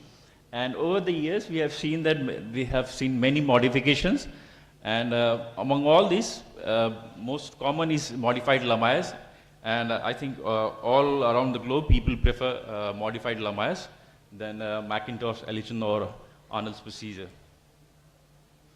So the technique. So your incision is centered over the lateral epicondyle towards the Gerdy's tubercle.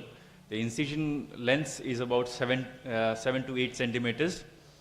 You leave the distal portion of the iliotibial band intact on the Gerdy's tubercle. Strip central 1 centimeter of the iliotibial band, and in next step you identify the fibular collateral ligament. So if you're not able to identify fibular collateral ligament, put the knee in figure of 4 position, pass your loop, and dissect, make a passage below the FCL. Because if you don't make a passage, there are times when you'll be in a difficult position and the graft passing below the FCL will be difficult. So pass the graft below the FCL, and fixation is on the isometric point, and the isometric point exists about, according to most literatures, 10 centimeters, 10 millimeters proximal to the FCL insertion and 5 millimeters posterior to it. So 10 millimeter proximal and posterior 5 mm to the FCL insertion. That is the isometric point. And you pass your bead pin at that point, pass the loop, and you can fix it with either staples, screws, okay. So, but for me, I always fix it with screws, because it's a stable construct, more stable construct. So the point of the problem while you are putting the drilling the tunnel is that you might have a tunnel convergence. So this was a paper in 2023 and published in ISAGOS, and it tells us about 3 things which we can do to avoid tunnel convergence. So coronal angle and axial angle 10 and 40 is the first configuration. The second configuration, they said, that is 5 degrees coronal angle and 35 degrees axial angle. Coronal angle third is the 0 degrees coronal angle and axial angle of 30 degrees. So these are the 3, if these configurations, you can avoid the tunnel convergence. Second thing, the tunnel which you drill is not more than 2.5 centimeters. And, you know, I have not had a problem doing, you know, a problem with the tunnel convergence if you follow these, you know, methods. This was published by Professor Michael Hantes. So looking at the outcomes, I mean, if you do an LET with ACL, the re-rupture rate is less if you do an isolated ACL. Another paper, this paper also suggested and demonstrated that the chances of lateral tibiofemoral arthritis are more in case of LET, and more than that, partial meniscectomy was more correlated with lateral compartment osteoarthritis. But also said that you know, augmentation of lateral extraarticular tenodesis was better procedure. Another paper which said that 9 to 80% of osteoarthritis at 5 years follow-up, lateral meniscectomy was greater predictor for development of osteoarthritis and not the LET. This was another paper from Sonnery Quartet, and the risk of re-rupture was more than 3 folds higher in patients who underwent isolated ACLR than bone patellar tendon autograft. Another paper from Sonnery Quartet, ACLR and ALLR were at midterm follow-up, and there was no associated osteoarthritis in midterm follow-up. So to summarize, an ACL is an evolving procedure. I don't say that it's the absolute procedure, but it's an evolving procedure, and only time can tell that we are right or we are wrong. The problem is that either we are over-treating or over-considering the lateral compartment. But if you have a procedure which works, and you know, if you can make the knee more stable, then why not do it? And I think it better controls the anterolateral rotating instability than an ALL, and we have had good clinical outcomes. Thank you. Any questions? What's your indication of doing LET? Sorry? What's your indication of doing LET? So recently I did an LET in a medical student who was obese. She was 130 kgs. And that was the reason. So for me, doing an LET in this patient was to protect the graft. So I say that LET you want to do in a high athlete persons, that is to resist the internal rotation to make it more stable, but you can also use it to protect your primary fixation of ACLR. So it helps in both the things. It protects your graft as well. Because literatures have suggested that if you do an ACLR with LET, the LET protects your ACLR graft as well. The failure rate and re-rupture rates in ACL reconstruction is less with LET. Without LET, there are more ruptures rate. Not every cases, but if you see the literatures, before 10 years, they were doing some 10 to 20% of patients with ACL with LET. Now they're doing 70%. So the shift is there because the more and more data are coming and they are more towards LET, not an isolated ACLR. Thank you, sir. The next talk is ALL Relive by Dr. Abhinav.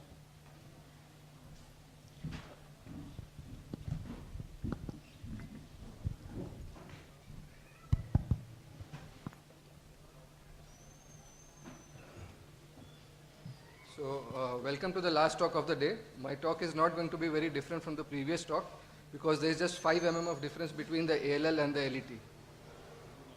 So, is it actually a fictional ligament or does it actually exist? So, Paul Segond had first described it as a pearly resistant fibrous band on the lateral side of the knee. However, the term anterolateral ligament was first used in literature by Terry et al. In 1986, but it there was no interest shown in the ALL reconstruction until the landmark paper by Stephen Klaus et al. In 2013, where we have shown that they showed in 97% of cadaveric dissection specimens that the ALL was a consistent ligament with definite origins and insertions.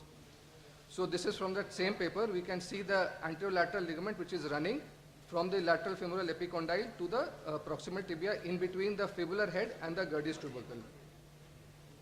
So later a consensus paper co-authored by several leading surgeons reconfirmed the existence of the anterolateral ligament, and they further described the function of the ALL. The group stated that ALL acts as a restraint for internal rotation of the tibia and affects the pivot shift in ACL deficient knee. And they recommended that for a high-risk patient, a combined ACL and ALL reconstruction improves rotational control and reduces the rate of re-rupture, as already discussed in the previous talk, without increased post-operative complication rates compared to ACL-only reconstruction. So they described that the anterolateral complex, just like the PLC, it consists of the superficial IT band and iliopatellar band, the deep IT band and Kaplan fiber system, the ALL and the part of lateral capsule. So the anatomy, the origin is proximal and posterior to the lateral epicondyle of femur. It runs superficial to the LCL and deep to the ITB. It crosses the joint, giving some attachments to the lateral meniscus, and then inserts on the tibia between the anterior border of the fibular head and posterior border of the Gerdy's tubercle, approximately 10 millimeters below the joint line. So this is from the same paper from Klaus et al. So why do we need to construct an ALL?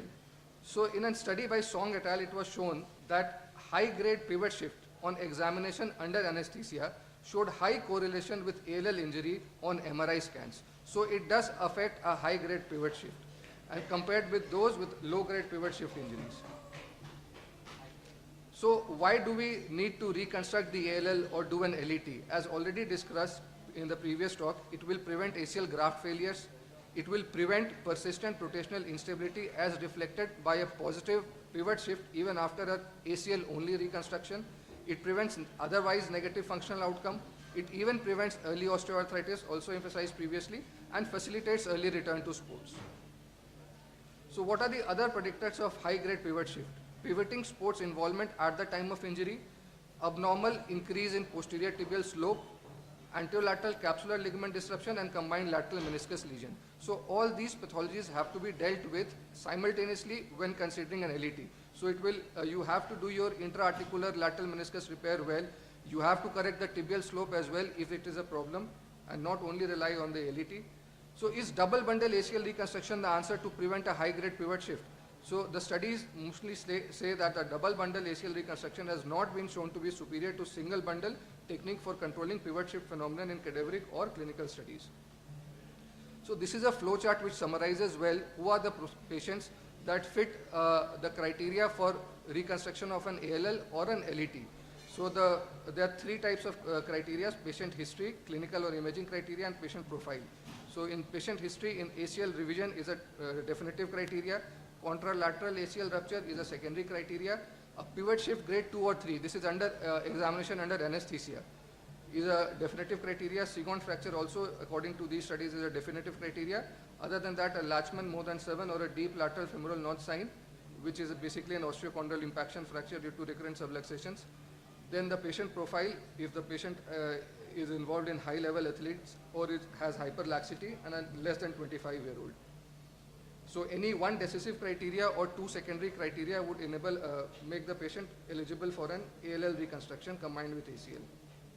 This is the deep lateral femoral notch sign. So this is how we started. Actually, in 2018, we had given a thesis when I was in Lady Hardinge Medical College. At that time, we used to do single tunnels.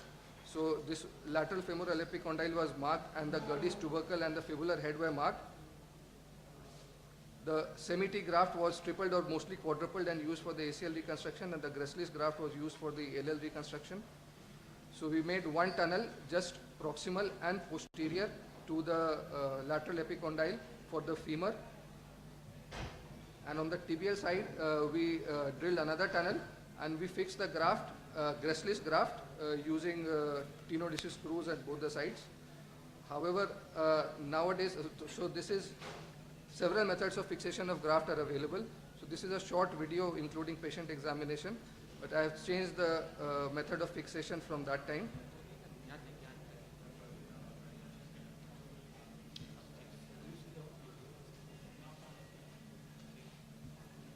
So this patient, as we can see, has a high-grade pivot shift. He also has hyperlaxity. There is genu recurvatum, both the knees, approximately 20 degrees of hyperextension, and he had all the criteria of ligamentous generalized hyperlaxity. So ACL reconstruction has already been done, and now we are proceeding with the ALL reconstruction.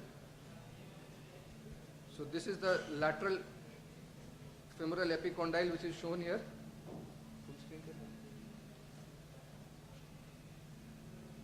So now we don't drill the big tunnels to prevent the tunnel coalition and all that. So we prefer making 15 mm sockets at the lateral epicondyle level, and we make rather two tunnels at the tibia. So these two tunnels, one tunnel of 15 mm is made just at the posterior border of the Gerdy's tubercle, and the second tunnel is made just anterior to the fibular head, and both these tunnels are then combined using a 90-degree artery forceps, and a passing suture is passed through this tunnel. So all these tunnels are 15 mm each. There is much less chances of having tunnel coalition.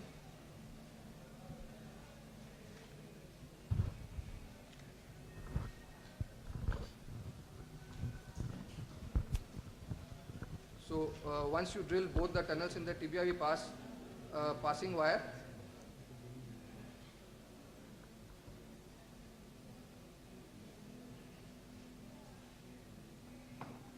So if you are fixing it with a biotenodesis suture anchor, then the same size reamer has to be used as the size of the screw that you are using. So this is the Gresslis graft which is taken.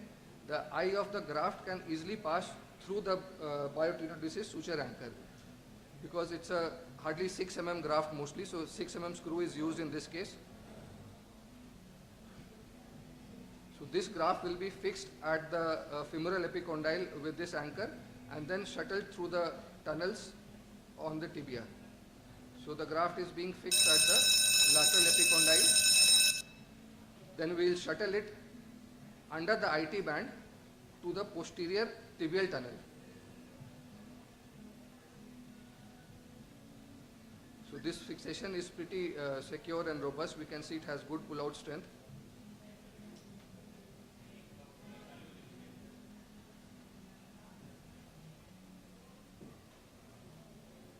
Then the graft is shuttled to the posterior tibial tunnel and through that to the anterior tibial tunnel and then passed again deep to the IT band to the proximal femoral site where the two threads are there of the initial anchor that we have used, and the graft is retied to that same suture anchor. So this kind of reconstruct I think provides a more robust reconstruction than the single gracilis that we were using previously and fixing with one screw at femur and one screw at the tibial side. So that's it. The graft is sutured back to itself, and that will complete the reconstruction. Thank you. Thank you, Dr. Abhinav. So what's your, how do you choose between LET and LL? Are the indications are same, and how biomechanically both are different? So most of the studies have shown there are no biomechanical or functional differences in LET and ALL reconstruction. So coming to the recent practice, I have also mostly shifted to LET. It seems easier procedure to do one tunnel to make one fixation, one side fixation. So most of the studies, there is not much difference between LET or an ALL. Both are basically same with similar indications. Both have similar indications and similar application as well. Same patient criteria, same patient selection. Thank you. So it depends upon training, I think, whatever you are trained well in. Thank you. Thank you, Abhinav. A nice demonstration of your surgery steps. Now we'll switch on to the live surgery. The last session of the day before the workshop is a live surgery by Rityayudi Mukhopadhyay is doing an ACL reconstruction. Rityayudi. Hi, am I audible? Yes, Hello? we can hear you. We can see the scope view and we can see the outside view as well. Okay, it's the right. So while we were waiting for you, we have already done a few steps. We have harvested the semitendinosus. We have left the gracilis intact, and we have done a diagnostic. So just a background: we have an 18-year-old male, about 8 months old injury, and he is a kabaddi player, but just plays in his village, not a professional kabaddi player. So the plan is a single bundle ACL. We'll do a suspensive fixation on both the sides and use a quadruple semitendinosus. Okay, go ahead. Yep. So that's the diagnostic. I'll just take you through again. That's the patellofemoral, pristine cartilage. That's the medial meniscus. Probe there, no?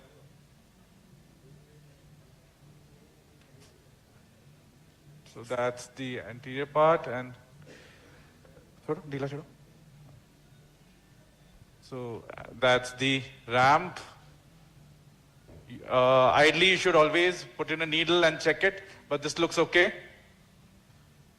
So that's the rest of the meniscus.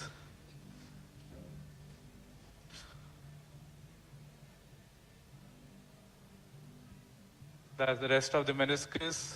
That's the undersurface. That's the superior surface. I am not going to pie crust or see in more details as it looks like a stable meniscus to me here. This is the capsulomeniscal junction.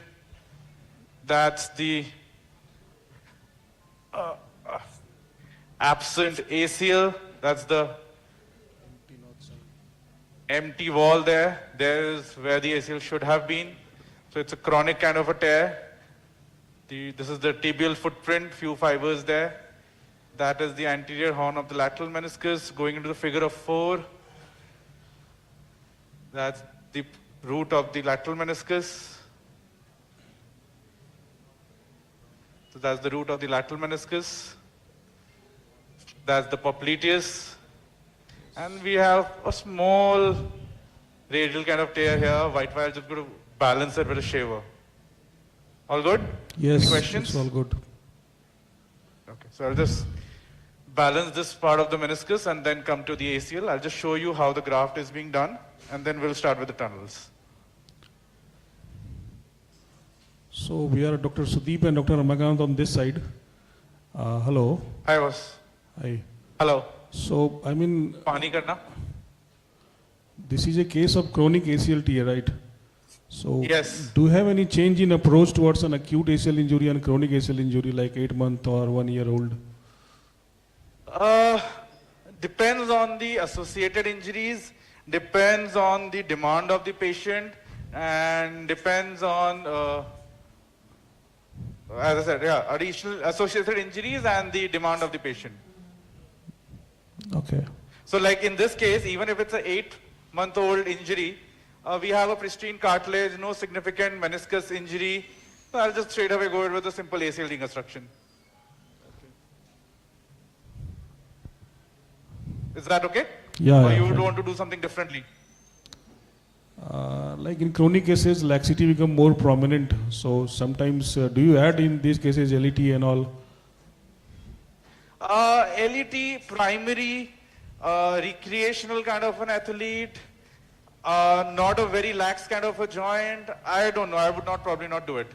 Yeah, but if he was a professional athlete, a loose joint, yeah, I would probably go ahead, but not in a primary. Otherwise, not a very loose joint. Not a very loose joint. I would not do it. Okay. Primary. If it was revision, maybe yes, we could think. All right. Is that okay? Yeah, fine. So I'll just scope पकड़ना. Cameraman, एक बार graph दिखा देते हैं आपको. So let's show you the graph. Is the graph visible? Yes, it's visible. So that's a quadruple semitendinosus. It's tight through 8.5, smooth through 9. So we'll take it as a 9. We have an adjustable button on the femoral side, and we have a peak button on the loop on the tibial side. So the tunnels would be standard tunnels. On the femur, I'll use an offset, and on the tibial side, we'll just use the ACL tibial jig and pull the graft through the tibial tunnel into the ACL tunnel. Is that okay? What? Okay. So we'll go ahead and start making tunnels. Length of the graft. What's the length of the graft? Length. So this is roughly 6.5. We'll just measure it in front of you. 6.5. Yeah, fine, fair enough. So that's, 6.5, or maybe a millimeter more than 6.5. So that's almost like you make your graph for all inside, except that the tunnels are not using a flip cutter, but a standard ACL jig and a standard tibial reamer. Yeah, so you are going to create an open tunnel on the tibia side, right? It's not closed tunnel. Yes. No, not a closed tunnel, an open tunnel. Yeah. So that's the area of just clearing the old scar tissue. And I think we are good to go. Offset dena saath ka. So we have a 9 mm graph, so I'll use a 7 offset. So that's the PCL. Do you use any formula to use the offset?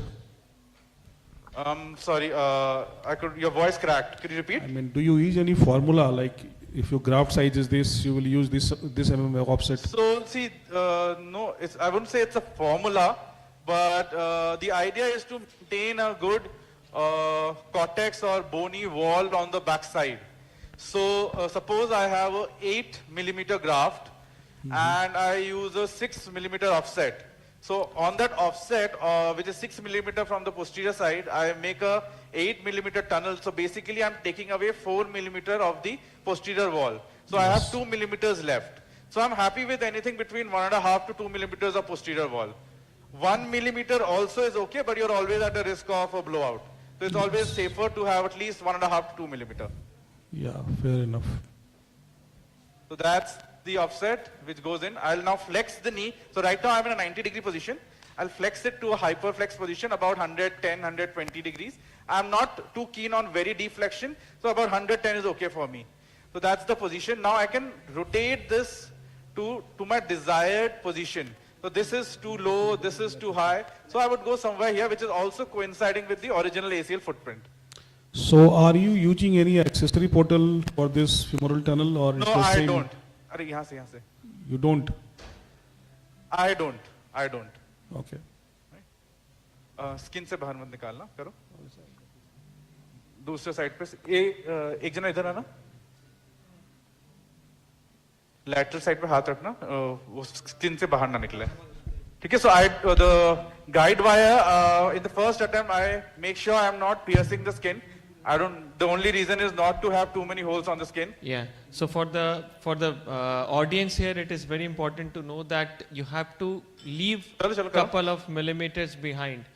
Okay. So if your graft is around 8, so the center of the wire, so 4 will be behind, 4 will be in front. There has to be 2 to 3 millimeters. We have gone. So yeah, if it's visible, you can see the yes, we can see. pin We can not see the pin has yeah, come on the out, skin, yes. but we have try not to pierce it. So I'm going to over-ream this with a 4.5 reamer. I prefer always measuring my tunnel with a depth gauge. इसमें 4.5 से ream करना. निकालना नहीं, अरे निकालना नहीं था. So different systems use a different type of like some of the system will have the pin which will drill automatically 4 mm. Yeah, so that's So even if that is there, I always prefer putting in a depth gauge. That's my comfort zone. So yeah, whichever way you're comfortable. And the idea is, now that he has already made the pin exposed on the outside, you can see that this is the anterior part, this is the posterior part, and this is more or less in the center. So this is more or less where your pin should be exiting on the lateral aspect. So we are coming in with a 4.5 millimeter reamer. आराम से करना, दूसरा cortex जब आए तो रुक के करना, ठीक है? So this is one guide to the depth. So that's your first line. Okay. So that's about 15, I think. Yeah, that's 15 going in. 15, yeah. चलो करते रहो. दूसरे cortex पे रुकना. 20 gone in. That's 25. चलो cortex आ गया. चलो पार करो. So that's 30 almost. करते रहो. 35. So somewhere around 35 we have pierced. So we'll just check it again with the depth gauge. निकाल लो. And in this stage, just have to be very careful that you're not scuffing the lateral medial femoral so cord. You have to be aware that you're quite away from the condyle. So this is always checked when you're putting in your needle to make your portal. So if you're not If comfortable, you have made a portal, right? Yeah, you can make an accessory medial portal as well. So खींच के निकालो. very easy. Yeah, you can always make that, but yeah, I have. No, just for the audience. Just for the audience, yeah. Yeah. So just clean it a bit and take a depth. So that's the depth gauge. So put it in. Make sure you're hooking onto the bone and not onto the ITB. That's about 34. So that's okay. Yeah, 34 is fine. Okay, breathe in वापस. So they were mentioning that Osteocare has another device to measure the length from the outside. I don't know if they have it here. So they have a device which they put on the lateral side, go down to the bone, and which gives you a hint of the tunnel that you're having. So normally, I mean, your graft length is approximately 6.5, right? Yes, graft is 6.5. So how we much can you are go going in to? comfortably about 20 to 25. So we'll go in comfortably about 20-25 on the femoral side, and we'll still have about 15-20 on the tibial side. All right.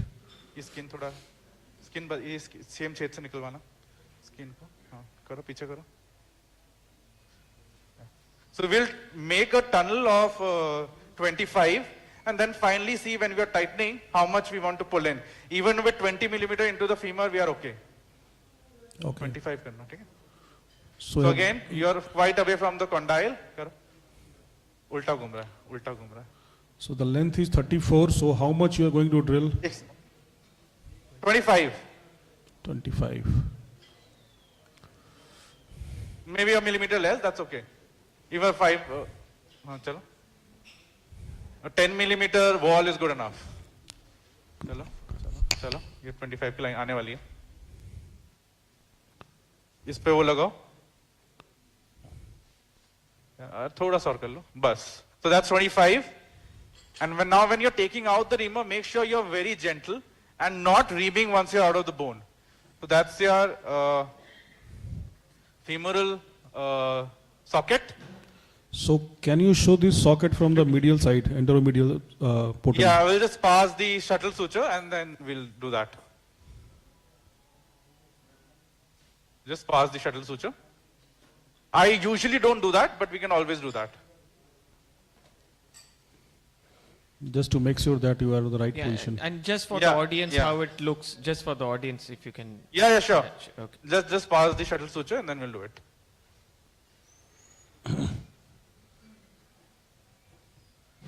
चलो, ठीक है? खींचो.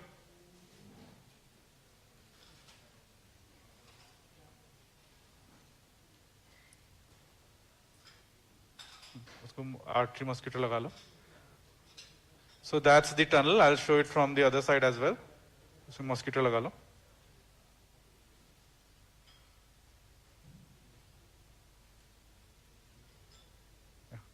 So that's now into the anteromedial portal, and that is the socket. Yeah, right? that's perfect. We have bone on all sides, and that's the lateral wall that we have. So this is called tunnel within tunnel sign. I mean, for the audience. Yeah. So we come back to the anterolateral portal now.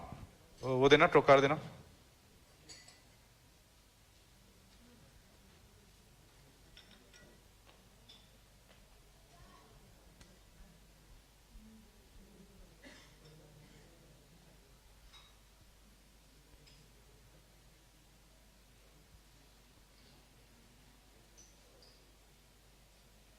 So now coming to the tibia, so that's the, so I usually take the anterior horn of the lateral meniscus as my landmark, but whenever you have the natural ACL already there, you can take that as well as the landmark. So this is a kind of an offset, ACL jig, and the wire would come in this hole that we see. If possible, I always try to take away this, use this as a retractor, take away the existing ACL as much as possible and then put it under. In this case, it's quite already hard, so I'll just probably make a drill over. Yeah, so considering that it will come out in the center, and this is the anterior root of the lateral meniscus, probably somewhere here is where I want my tunnel to come out. But I always make an attempt not to drill through the existing ACL and go under it. Retractor ले लो ना, हाथ से क्यों कर रहे हो? So you are a fan of remnant preservation, or?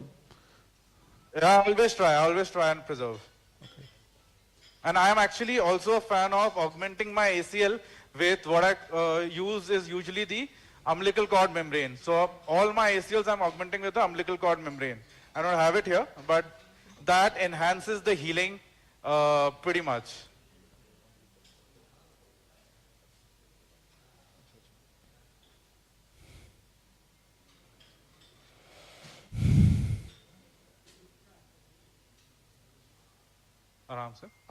So see, that is where my wire comes out.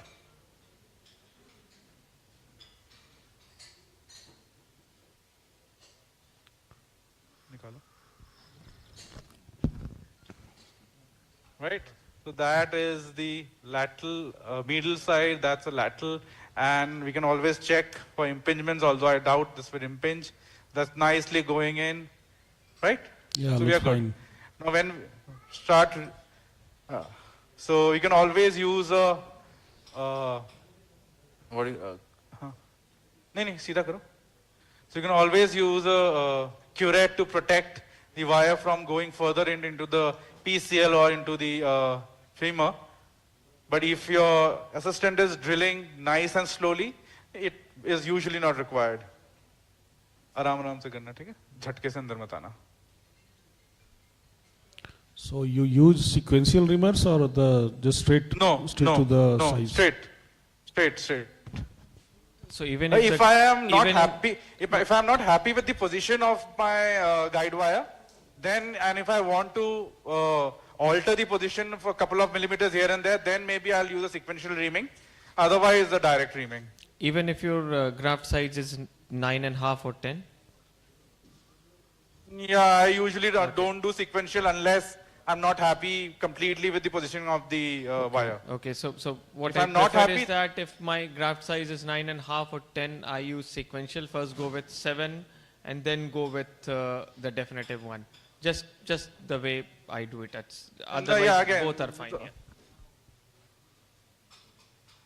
Ramakant, what do you do? No, I do straight. I mean, it's very difficult to hold the wire once. Okay, even if it is So we have a nice, Yeah. we have a nice strong bone. So now we are starting to come in. करो करो आराम आराम से करो आराम से घुमाते रहो.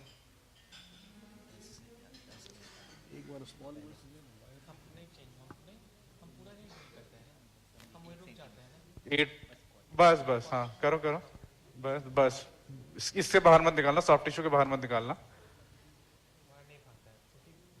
करो चलो हो गया थोड़ा हाथ से घुमा लो so last you can always do the thing with your hand so that हाँ बस बस निकालो निकालो निकालो निकालो वापस निकालो हाथ से निकाल लो ऐसे हाँ हाथ से निकालो आराम से very good you can always do it with your hand so as to damage minimal of the soft tissue if you want you can actually shave off this but not needed here.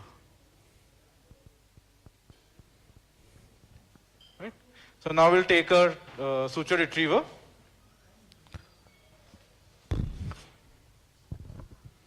ये ऊपर से mosquito खोलो.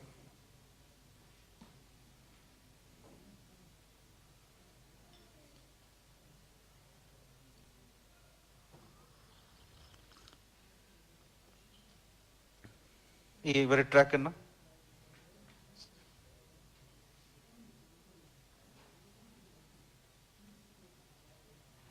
नहीं ऊपर दिख नहीं रहा नहीं नहीं होल दिखाओ ना टनल दिखाओ अरे यार इधर दिखाओ ना यहाँ है ना टनल हाँ हाँ ठीक है so we come in with a suture retriever grasp one limb ऊपर से मॉस्किटो खोल दिया ठीक है pull it out so we have a shuttle suture in place and now we'll just shuttle the graft ready. So we have done the marking on the graft as well. So you have like drilled 9 mm till 25, right? In the Yes. femur. So how So long? we'll initially pull it. We'll pull it in only till 21st. 20? See how much of the graft is still on the tibial side, and in last, if needed, we'll probably pull in that remaining 5 millimeter. Okay, so you will keep 5 millimeter for retensioning in the last, right? Yes, at the end, yes. So that's the shuttle suture. ये graph पकड़ लो. Any question? एक बार Gaurav, button दिखा देना show. इसको, ठीक है? Button जाने से पहले दिखा देना. नहीं यहाँ नहीं अंदर दिखा देना.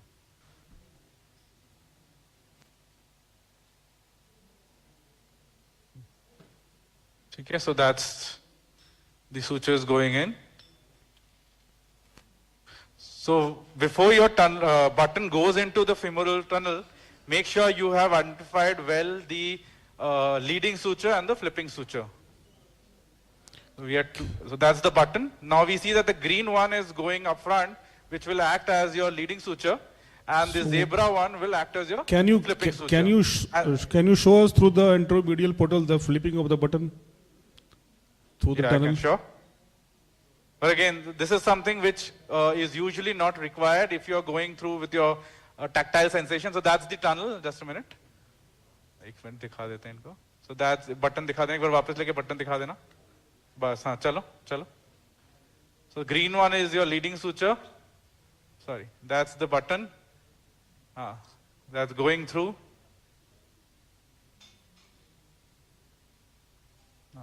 और थोड़ा जाएगा.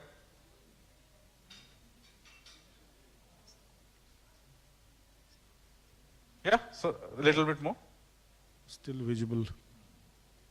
Yeah. Yes, Now flip yes. कर लो, बस हो गया. Flip कर लो. So you can counter check with the flipping suture, right?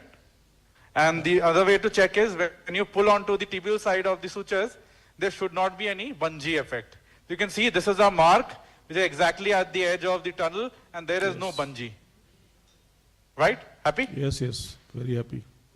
Okay. So go back into the lateral, anterolateral portal, and we shorten the shortening loop to pull in the graft.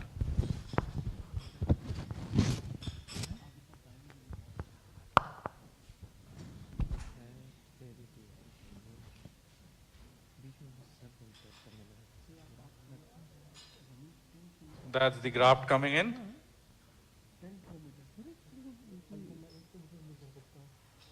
Yeah, so that's the mark.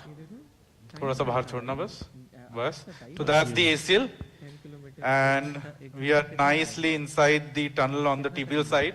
So the beauty of this device is that if we have even a shorter length of a graft, since we are using a suspensory fixation, it works quite well. Now we have a nice thick graft, almost 20-25 millimeter in the femoral tunnel and adequate length in the tibial tunnel, wrapped by the original footprint of the ACL. There's a little bit of debris there, I'll just take it out. Mosquito वगैरह देना. And then we'll shorten the loop on the tibial side. I'll show you how we do that. Mosquito या कुछ भी देता. Just going to remove that little.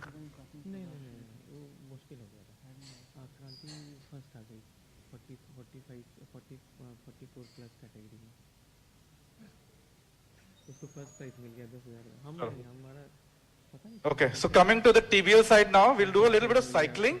I'm taking out the scope. We'll do a little bit of cycling and then shorten the tibial sutures, and then we'll show it to you on the camera. So I tighten my ACL in full extension, maybe 10-degree flexion at max. Retractor lagao. So any reason why you do that? You don't tighten 30-degree flexion?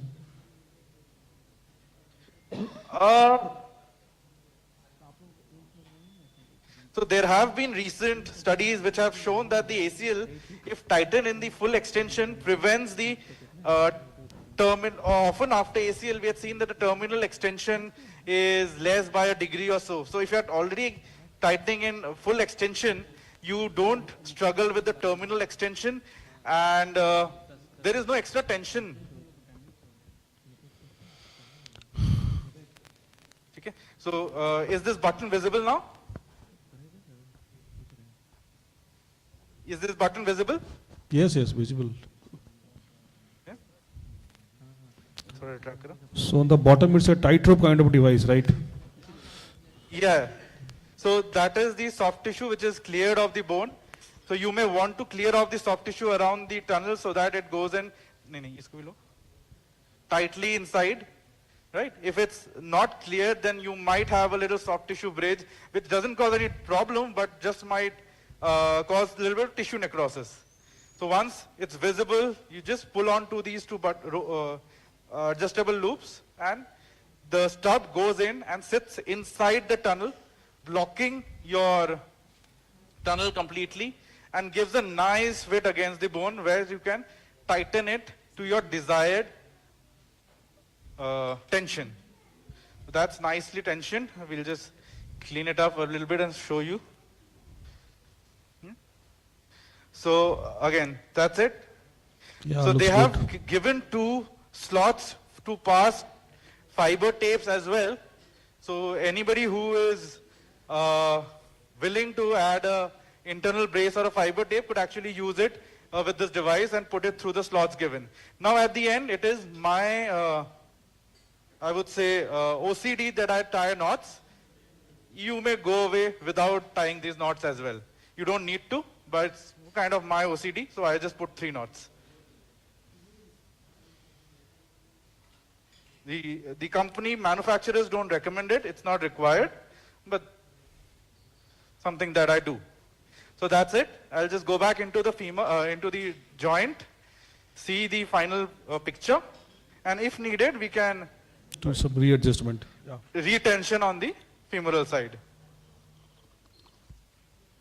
Right? So that's so that's your ACL.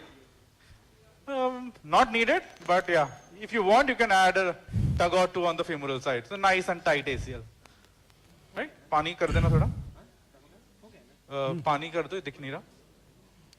Yeah, looks perfectly fine. So yeah, so that's your ACL, right? That's the ACL. Thank you for a wonderful demonstration. Thank you so much. Very well done. Thank you so much. Thank you. Thank you so much. Okay, chalo, closure le. So, thank you to the OT team. We'll sign off from the theatre. Thank you so much. Sign off kar dijiye. Thank you so much for having me here. Thank you. Okay, so finally we'll sign off from here. I'll hand over the mic to Ravi for the last part of the workshop. Thank you. We have a meniscus repair workshop in the back side. So we'll just join over there. यार एक वो ले आना camera team के साथ एक photo ले लो